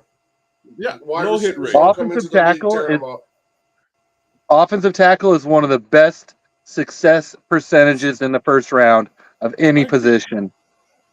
So, Nomad, you make a very, very fair point. 100%. I'm not taking anything away from Romo Dunze. I thought he was a stud the whole time, and I'm glad we have him. But the question was asked: would I rather have gone with one of these stud? Stop. I mean, absolutely. You starting him day one, and he's going to make an impact. Definitely over Romo Dunze. You give me that same opportunity with Marvin Harrison or Malik Neighbors sitting there, then it's a different conversation. You know, I wonder. And you see where Latham went. Latham went at 7. He went before Olu. Oh, Chris, we've been waiting for you to come in and say that. Yeah. We had to get your 2 cents on Latham. He went a little early. He was and happy. you know what? They need a left tackle. They have a right tackle. They need a left tackle. They're going to move that guy to the left tackle. You watch. Do you guys think they chose Dunze to please Williams? Because it seemed like they were becoming chums. Yeah, but I think they projected if he was there long before, even before we traded Justin, before we became such a certainty. That's what it looks like. Yeah, but I mean, obviously, they're buds, but no, Billy. I like Brian Thomas better. Yeah, no, Billy. Rome. No, we're not saying Rome is not a starter. No, he's gonna be a starter. Work from day one, he'll be a starter. No question about that, and he's gonna be a good one too. Man, it's not to take anything from Romo Dunze. It's just the value. It's about me and the way I estimate who's more valuable with that pick, Romo Dunze or one of these top end tackles. And that's, to me, my value would have been an offensive tackle. But I'm not a GM. I get to sit here and make podcasts and don't get no money for it. And Ryan Poles gets paid, and so that was his choice, and I'm rolling with it. Did you put your app in when the job was open? Hey, when I get one, somebody let me know when you see one. They advertise this stuff on the Bears website, man. I'm serious. If you go to their when they're hiring GMs, they put it on the website under they careers? put it on the website. That's the truth. Hey, so another offensive tackle just went, Tyler Guyton, to Dallas. Tough. I wanted to say to you guys, hasn't this draft, like outside of Michael Penix and Bo Nix, this draft is just like dominoes. It's every draft me and Chris have run for the. JTK, right? I know you've been it too. It's every draft we've run for the last 6 months. Maybe we're too dialed in, including the Kansas City Worthy. Yeah, right down to Kansas City Worthy. You just call it. Basically, not many surprises. The GMs are doing this. The GMs are doing the same mocks we're doing. PFP. They are literally. They are, Chris. I bet you they are, man. Them dudes. Ian Cummins is making money. Hey, Lombardi, he made a little money too. Yeah, that's a couple of Super Bowl rings. That's for sure. All we're doing is bouncing our different virtues off of each other about who you thought was valuable. Like, I spent the whole off season doing all this research, watching all this tape, hours and hours of it. And everybody else has done similar, if not the same things. And when you ask me about where I think somebody belongs or where they should be drafted, who I thought was more valuable than the next groups of the different position groups. And I'm telling you, man, Romo Dunze is one of the top tier receivers in this draft, hands down, one of the top 5 receivers in this draft, hands down. I thought the tackle group was probably a little bit better overall than even the wide receiver group. And those are the two I thought were the highest and the best groups in the draft. I think the offensive tackle group was better than the receiver group. It was more deep, to say the least. I think it's more deep than the receiver group. I could say And it that. was top heavy. The Yeah. offensive tackle was top heavy versus wide receiver has depth, but like into the second and third round. But you're not getting a starting offensive tackle in the second and third round. You don't think Nope. so? No, well, I Maybe mean, We got one in the 5th round. We're there playing might with be an one in the 5th outlier, round. sure. But when you're talking about how many offensive tackles have gone so far versus how many wide receivers, I That's think right. people thought a lot more wide receivers were going to go. I heard 10 wide receivers could go in the first round, some crazy number. But you're seeing offensive tackle being the priority. So I get what you're saying, Nomad. I get why Ryan Post did what he did, Sean Rogers. He got that guy, the receiver that he's going to be paired with for a long time. You know what I'm saying? I get that. I just hope he's right about not taking the tackle. I really do, man. I think maybe there's a guy later on. I could think of a few guys right off the top of my head. I wish I had my notebook with me now. I can tell you guys right off the top some guys that they could probably get later on and kind of fill out that spot a little bit and get a little bit more competition in there. But man, I just that tackle group was really impressive to me, man. I came away from that being in awe of that tackle group, man. I really was. Caleb and Rome are going to have some pretty nice Lego parties. Oh yeah. They're gonna put up some nice. They're gonna have some nice moments. Seriously, I mean, he's got the Romo Doomsday has the kind of catch radius to make any quarterback right when they're not all the way right. You know what I'm saying? Yep, he did that for Penix. Yeah, great catch radius, man. So those balls that he has to throw up, and we need somebody to come down and get them. That guy is gonna be like heaven to Caleb Williams a lot of times. And not to interrupt or change the subject, but Baltimore's walking up to the podium here with their pick. They always do such a good job in the draft. No, that's because Ozzie Newsome was there. He's gone now. We'll see what they do. Ozzie lives on in that organization. Ozzy's still there, bro. He hasn't left. Oh, really? Ozzy's still there. No, Yeah, he's still not there. official. He's like an Look at that. an associate. That defense just got better. He's still part of the organization, though. Nate Wiggins. Wow, I'm really shocked they went cornerback, but Wiggins is great. They've got two good corners over there already, man. He's a really, really good he can do it They all need well. a corner. They needed a corner. They can do it all well. Zone, Yeah. man. They needed a corner, bro. That's perfect for them. Only thing I don't like about Nate Wiggins is his body. He's thin. He's gonna have to play Baltimore Ravens defense. He's gonna have to put on some muscle, man. That's the only thing I don't like about Nate Wiggins. He got the frame for it. Man, 170, 175. He's about my size when I was in school. About my size. He can put on about 10, 15 more pounds, bro. It ain't gonna happen overnight. It ain't gonna happen overnight. And he gonna have to If he eats like Keith. Yeah, if he eat like Keith, he'll be 200-300 pounds for training camp. Yeah, I like that pick, man. He's gonna have to be a hitter, man. Baltimore, you're a Raven, man. You got to hit, you got to tackle. Everybody knows that, right? Man. Yeah, but they got that D line and linebackers where, a lot of that stuff's gonna be taken care of for him. He's just got to cover and get picks. I love the way the Ravens draft, man. They are stellar in their process, man. Stellar. We only got a couple more picks left, man. We're gonna get ready to wrap this thing on up. Everybody don't have to get too quiet.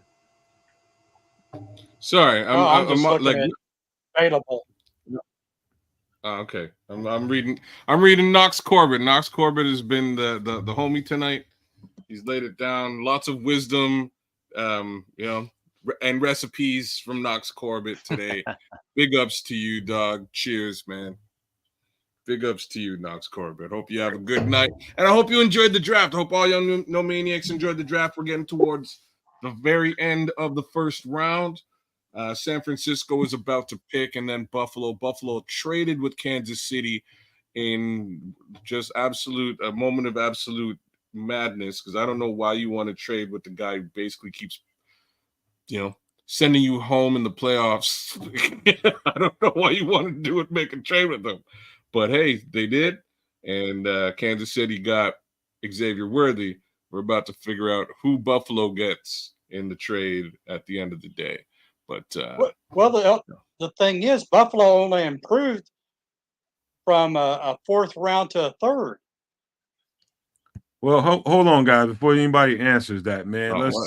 If you don't mind, we're gonna run a quick station ID, and we'll get back to this conversation on the other side, if you guys don't mind. Right on. I might have to go and do that myself because nobody's paying attention to me. Hold on. I'm listening to you, Nomad. I just can't do anything about it. Don't worry about it. I got it. Don't even worry about it.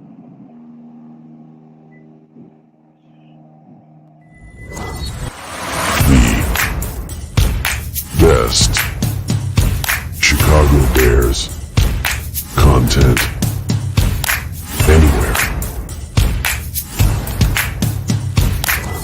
Catch Nomad live pregame 1 hour prior to kickoff, and Nomad at night postgame, and every Friday evening at 7 p.m. Central on all the most popular streaming platforms, and only on the Nomad Network. That is right, you guys. Appreciate the support. Thank you guys for being here, man. It was fun. Just having a good time talking shit to each other, man. It was always great to do that.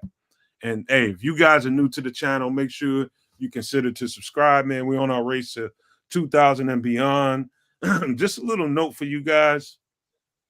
I don't know how much you guys really care about other content other than Bears football. Just you guys here in the chat and other people that watch the show from time to time. I don't know how much you guys think about what you guys think about other content and what do you watch, different things like that. But I'm going to tell you guys something. Anybody that's willing to look at content outside of Bears football and are interested in other things that's going on, whether it be worldly things, national things, local things, you're going to want to pay close attention to what happens next at the Nomad Network. I think you guys are going to be pleasantly surprised, some of you, and then some of you are going to complain, oh, no, man, you don't want to hear that kind of stuff. You want to talk about Bears football or not. We're going to hear everything, but people are going to see another side of Nomad that they haven't seen before, and I think a lot of people are going to like that I think more broadly than what we talk about day in and day out with Bears football. You're going to find that out about me. You're going to learn that there's layers to me and other people that are part of this network too. They're going to come and show you other layers to who they are as well. And so just so you guys know that the Nomad Network is going to branch. It's going to have different layers to it, different textures, different feels. And I think you'll get to see a different side of these guys. Some of these guys that you see here right now, you'll get to see that there's more to them than Bears football. And I think you're going to like it. It's going to be a pleasant surprise for you guys, but we're going to open that lane up for a lot of you so you can see that. Along with some of the other stuff we have going on. I know I've been talking about merch for a long time and different stuff like that. That stuff is in the works. It's going to happen soon.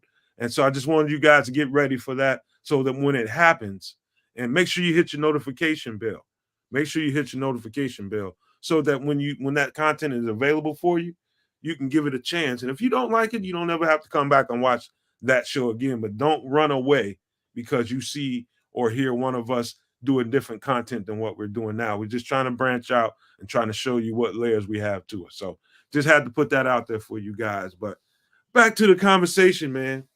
What were we talking about? The 49ers are up at the clock right now. What just happened before that? Anybody want to fill me in? Tyler Guyton to Dallas?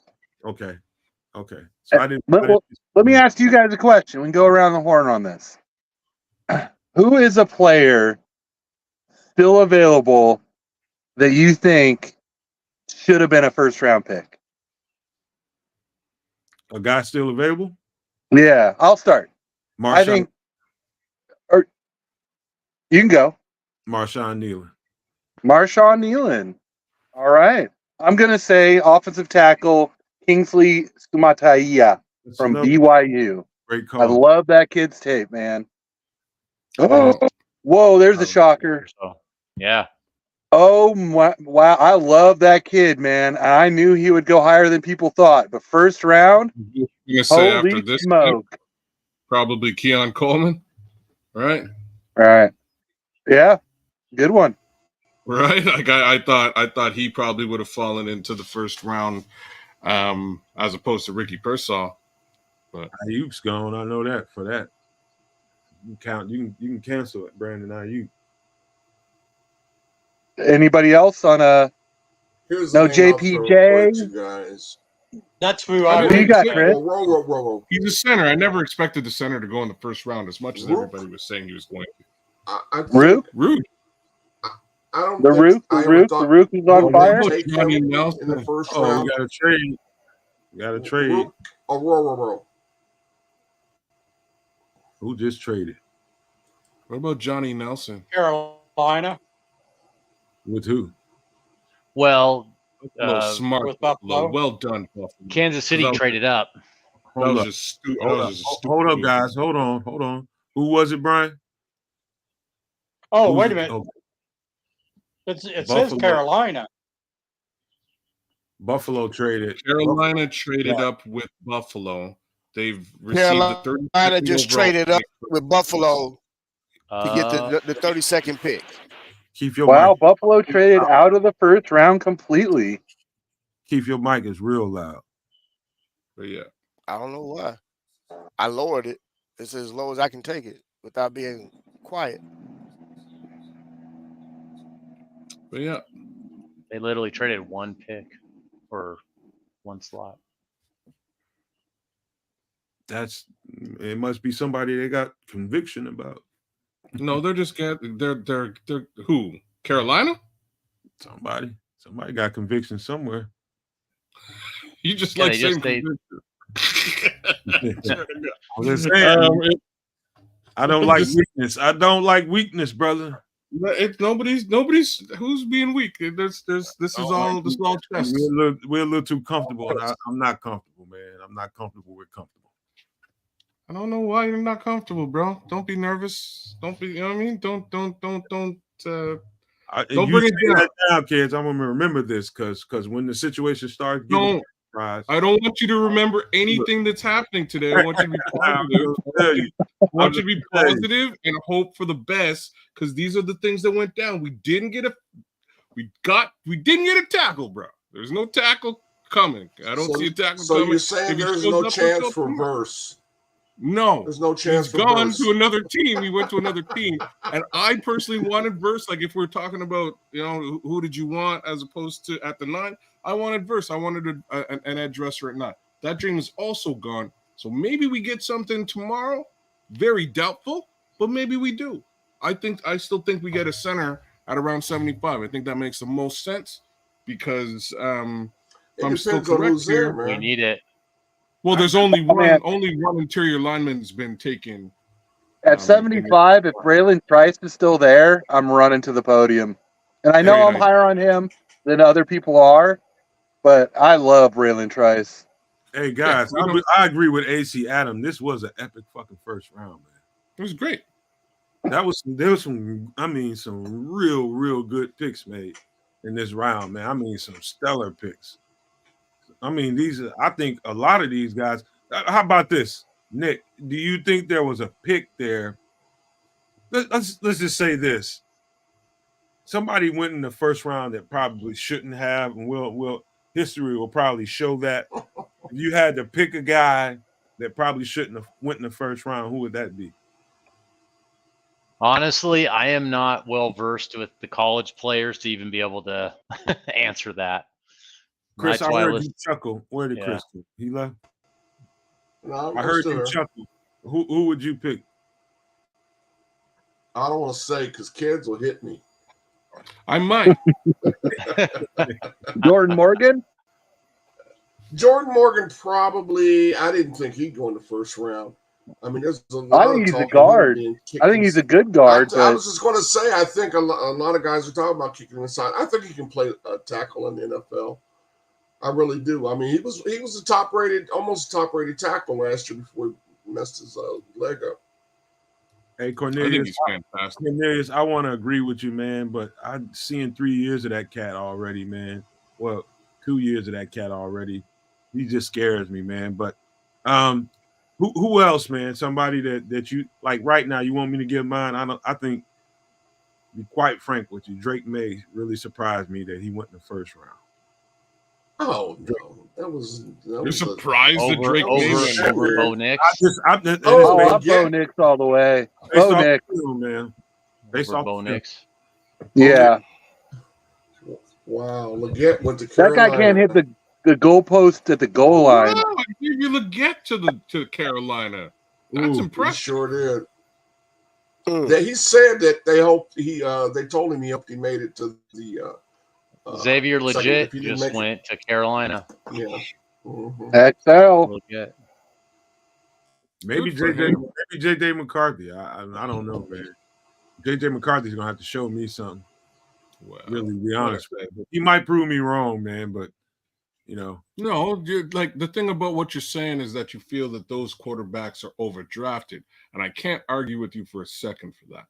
I think most of those quarterbacks are overdrafted. I don't think really, outside of the two Heisman Trophy winners, I don't really think anybody should have been drafted in the first round. I think they could have gone much further back, but it's the most important position in the game. Gotta Yeah, fill it we see it every year.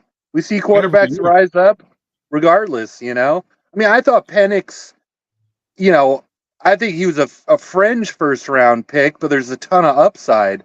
But Bo Nix, I mean, he's just an average arm, played in a Pac-12, took many years to like finally get his stuff together. Like he bounced around multiple colleges, went through the transfer portal several times.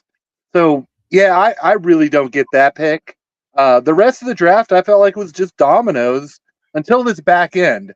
I think Ricky Pearsall, although I did really love him, I am surprised that he went in the first round, but I thought he was a second round pick. Leggett, that makes sense with the last pick in the draft.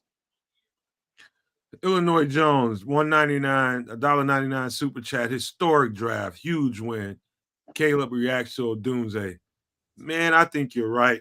I think after everything settles, I think it was probably for Caleb's sake, and we just gonna think in terms of have a tunnel vision and do what they thought was the best thing for this quarterback and give him the best opportunity. And I always said it was going to be receiver.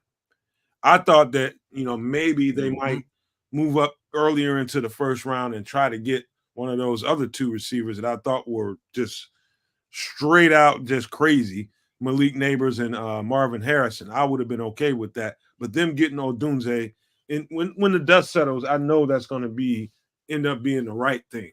That's going to end up being the right thing because he's going to need that moving forward. Someone that he can gel with, someone that he can grow with. But after the ninth pick, trying to get back into that first round, some kind of way is probably what you hear me arguing about. I would have been okay. What kids? I'm just saying it's just they blew the Capitol. I don't know how they were going to get back in there. You're right. But I mean, they are dealing with the cards they dealt themselves. You know what I mean? This is what. But at the same time, if you look at it, like they got Montez Sweat with the second round pick, and they got Keenan Allen with the fourth round pick. It's probably a better. It should make things a little bit more optimistic for you, because again, I just don't see them. Well, don't see them. The round's over. There's, they can't burn their way back into it at this point. Don't worry about that, man. And hey, you guys, Knox is a great point here. Johnny Newton fell out of the first round. That's what I was saying a little while ago. What about Johnny Newton? There you go, Chris. There you go, Chris. Chris is. I was gonna say something too. Is the Bears have drafted not good for the longest time, and until maybe recently. And I think this is part of the problem as to why we're like, oh man, we need to fill this. We need to fill this, because we haven't drafted so well in such a very long time. Polls is starting to finally stack up good draft picks, with the exception of one or two. And I think it just takes time to where we're not, where some of these other teams like the Ravens seem to always draft really well. And so it's just like the rich getting richer, whereas us, we're having to build from the bottom basically because there was nothing to build from. And so Yeah, we're hopefully Poles finishing is a going to change rebuild. all that. Yeah. So hopefully Good point. Poles is hopefully he's setting something up to where we have this foundation for years to come, and then we start having luxury picks, and we don't have to worry about trading up or trading back to get more picks. So you guys, man. There's all kinds of reason to be optimistic about what we have, man. It wasn't, we went into this off season hoping that we had, we would get this big haul of picks and we would have this great plethora of guys that we can really build this roster out. Poles did a pretty good job in free agency and filling some of those spots up pretty good. I thought he did a decent job, and I think he did a great job in some areas, but a decent job in others. But we got what we have, man. What we're gonna do is rally around it. Mhm. I think the 9th pick was in totality, man. You get a rookie quarterback in a situation like this. The best thing you can do for him is get him a weapon that he can really prosper with and grow with. Whoever that receiver was, we might have differed. And like, I really, be honest with you, I just told you I'd have moved up to get one of the other ones, but getting Romo Dunze is not a bad idea, man. I think he's a stud too. I just had him a little bit lower than Marvin Harrison and Malik Neighbors, but happy as fuck to have him. Really am, man. And I think he's going to do Caleb Williams a lot of justice out there because he's going to need him a lot of days out there on Sundays. And we did the best that we could with what we had, I think. But I do think there is something they left on the table by not using some of that capital to move back up into this first round. I think they missed the ball there. I really do, man. I don't care what anybody says. I know, Matt. So if I'm hearing you correctly, to move back into the first round. What's that? What would they have had to give up if they moved back into the first round? He doesn't care. We have explained that to him. Nobody would. You explained it. Nobody really knows. No, Matt. Here's my understanding of what you're saying.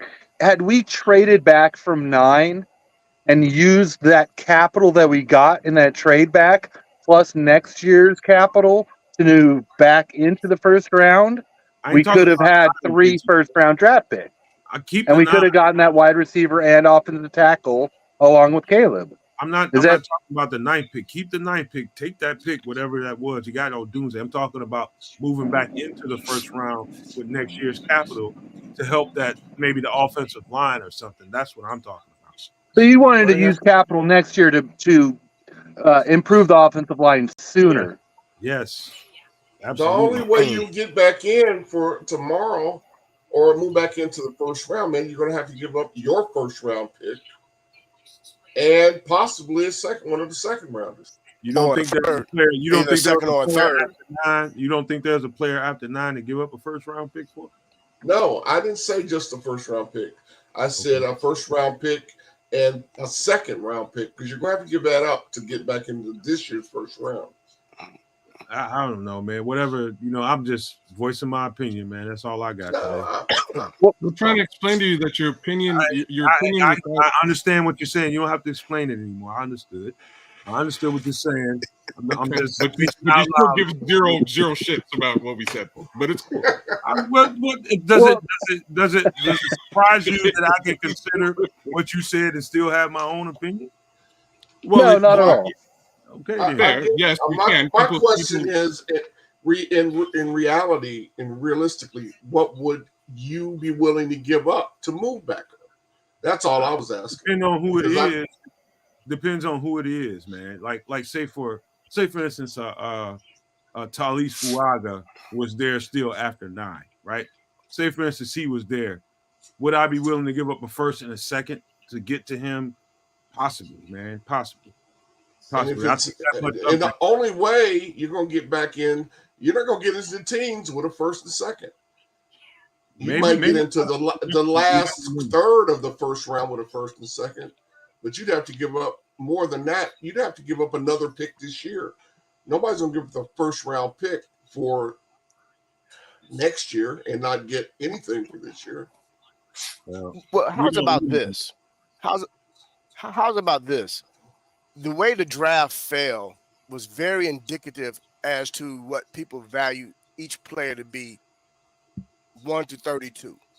So for you to even use any type of draft capital from next year to move into the first round to get a guy that nobody else was jumping over each other to go get speaks volumes Well, you don't do your as draft to based on what everybody else is doing. You know? blow pretty much fell where the mock drafts thought he was going to fall anyway. Now, I just look at it this way, man. You drafts come to you for the most part, and situations come to you, and you move accordingly. But when you have conviction about something, man, you just move. That's it. That's it. That's just how I feel about it, man. I think I like Ryan Poles when they brought him here. I still think highly of him. Don't like everything that he's done so far. But I'm still not gonna not support this guy, man. I think he does. I think he does everything in a way that we all have different opinions about it. We don't agree with everything he's done. No matter what it is, man, it's going to be things that he's going to do that we're not going to have be in agreement about. Right now, in my opinion, I think he's a little bit passive, and that's just my opinion about it. That's all I can say about it. What it would have took to move back into the first round is anybody's guess. Nobody would know from the outside what those phone calls might sound like. Nobody, and we can just assume, and we do a pretty good job of doing that. But you know what? But that's just where we are, man. And I'm good with where we are. I just would have done some things different. But you know what, Nomad? You feel that he was passive based off of what was done today, but many would say him being passive would have been him keeping Justin and taking the haul. So you look at it one way or Well, the other. Not saying that your opinion is wrong. You're entitled to your opinion as well as anyone else. But some would see, well, he was aggressive by trading the quarterback that he had the potential of winning with to go get this guy here. He also took fourth round. He also took a fourth round and traded that away and went and got Keenan Allen. So many would see that as being aggressive, not being passive, with regard to needs that he felt that needed to be addressed right now. I get it. You're not happy with Braxton Jones at the left tackle. I get that piece, and what other, maybe a defensive end. But if you really look at it in its totality, based off of the moves that was made in off season and tonight, you can't say that Ryan Poles was passive. Hey guys, before we could go on, Dom's got to leave, man. So, hey, Nick, thank you for being here, man. You're welcome to come back later on in the draft. If you want, just let me know. You know how to reach me, man. We'll get you back in here. It's Okay. gonna be more to talk about, man. We'll catch up with you tomorrow. If you gotta boogie out for a little bit, man, and do what you gotta do, man. We love you. Appreciate you for being here, man. You're welcome back anytime you want. Yeah, I appreciate it. I got a deployment tonight, so I got a meeting right now. So I'll talk to you guys later. All right, man. Catch up. Thanks, Nick. Good Hey, to talk thanks to you. everybody. See you tomorrow. Take care, Nick. Okay, Nick, take care. Thanks, Nick. Micheladas. But what you said, Keith, you're right. I mean, that can be seen as aggressiveness too. The way you described that's one way to look at it too. I agree with that, man. That's a little bit bold, man. You know what I mean? You're starting a playoff push with a rookie quarterback, and you just put some pieces around him. That's a bold move, man. Right now, I just feel different when we in the draft, man. That's all, man. I just think, I'm telling you, man, when you sit up there and watch the many hours that I have of this tape and see how good some of these players really are, and some of these day one starters that were on that board with situations that we have on our offensive line. I'm only speaking when you hear me talking, it doesn't have really anything to do with the defense. It's this new quarterback that we have, right? Mm-hmm. got this rookie quarterback, and as far as I've taken the Justin Fields conversation to the wall, all the way up until they traded him, I believed in him. I still believe in him. I want this rookie quarterback to have the best opportunity possible. I want Caleb Williams to get in a situation where it's almost foolproof for him to fail. And to me, in my opinion, after watching enough of what I've watched, that offensive tackle spot is just a glaring hole for me. And to me, it'd have been prudent to them for them to move back into that first round and get one of those stud offensive tackles after 9 if it was one there. And that's No, just my energy comes from wanting Caleb Williams to have the best opportunity possible. no, I I just get it. don't I want to see completely the same understand. shit happen all over again. No, I understand, man. You know, and we also got to be mindful of this too, man. And I got to get off and holler at my girl. Let's All right. look at it like this too, man. It hasn't been. This is the first time, and we've actually had a general manager or front office that's really made some real football decisions and moves that we can honestly say that we've been in agreement with and happy about. So we may have a little anxiety because we want to try to fill it all up as quickly as we can because we think for some reason it's going to disappear. You know, so I get it. You know, but with that being said, man, we got more meat on the bones tomorrow. Let's hope that Ryan Poles see some guys that then fell into the second round that he deemed worthy enough to jump back in to try and get before that number 75 pick. But with that being said, my brothers, I want y'all to have a safe night, man. Enjoy yourselves, and I will see you guys mañana. Hey, All right, Please have a Bishop. good one, man. Take all care. right, Peace man. out, brother. We'll holler at you, Bishop. All right, I'm gonna eat me one more sandwich before I go to bed. I know your big Okay. ass. No doubt. Get your fat All right, ass. y'all. Get your fat I ass. holla. Got to meet the quota. I will. All right, fellas.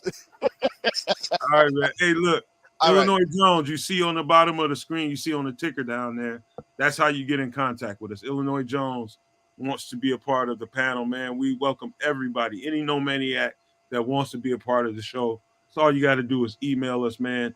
We don't always see them all the time right away, and that's partly my fault because I don't check the email as much as I should. But I will check this one out, man, and see if you responded. But put your email in there and let me know that you want to be a part of the show.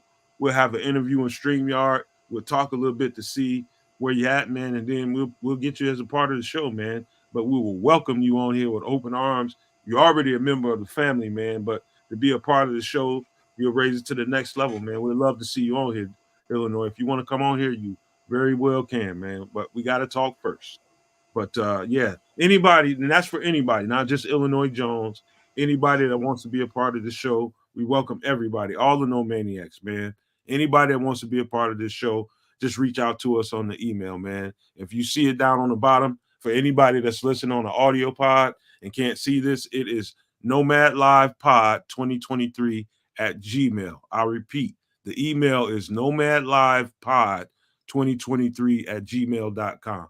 So just reach out to us, man. We got a couple more days of draft coverage. If you want to be a part of that, jump on in, man. Let's talk. We'll try to get you in. But all right, man. Let's anything else, man, before we get out of here, man, you want to speak on something that happened in the first round? Anybody? Yeah. We didn't trade the first pick. Has that been mentioned? Sean Tier's gonna lose his mind. I'm surprised I haven't heard from Sean tonight, man. No, Sean's out. He's at the, he's got an event. He's out. He's partying. He's having drinks. I You know know. what I mean? He's having a good time, which means he'll be fine. I'm sure you'll be fine too. Don't worry. It doesn't matter that they didn't trade up. We'll be fine. I think they did the right things. I'm just me personally. I just need an edge rusher. I need somebody to hit a quarterback next season that's not named Montez Sweat. So hopefully they'll figure that piece out. That's that's where my fingers are crossed for tomorrow, as well as potentially an interior offensive lineman. Hopefully, we can get those two things done.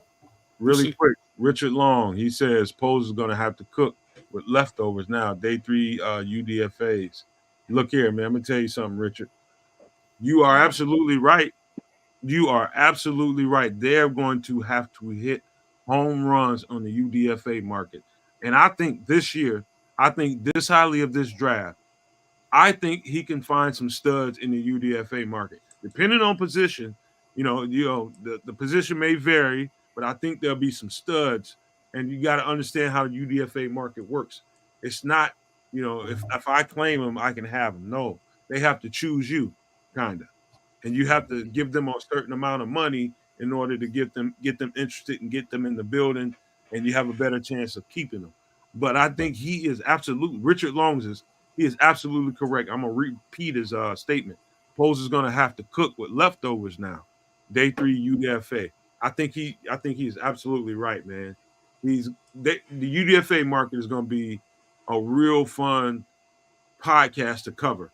Who they bring in the UDFA market is going to be interesting to say the least, man. But anybody else got any closing words before we get out?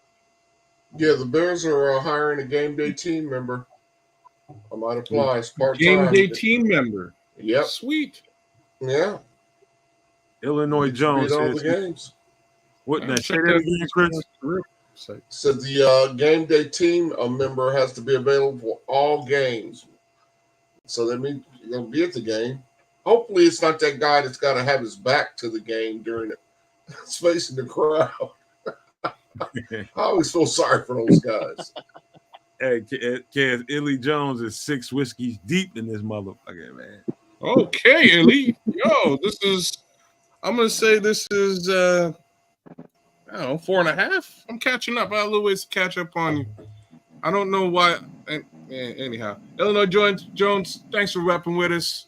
I think we're just about done here. Are we done here, bros? We done? Well, I just wanted to wrap things up real quick and say that as much as I agree with Nomad that I think that the blue chipper offensive linemen, offensive tackles that were in this draft, I did rate a little bit higher than Odunze, but not by much. And what I hope that we look back on this draft is we see Caleb Williams and Rome being the future of this offense. And with that, if that's successful, like, I got no beef with this draft. And so cross our fingers, hope that those two become the studs that we think they are. And let's go, bear down. I'm excited. We got the best quarterback of many years, and we got a fantastic wide receiver to grow with them.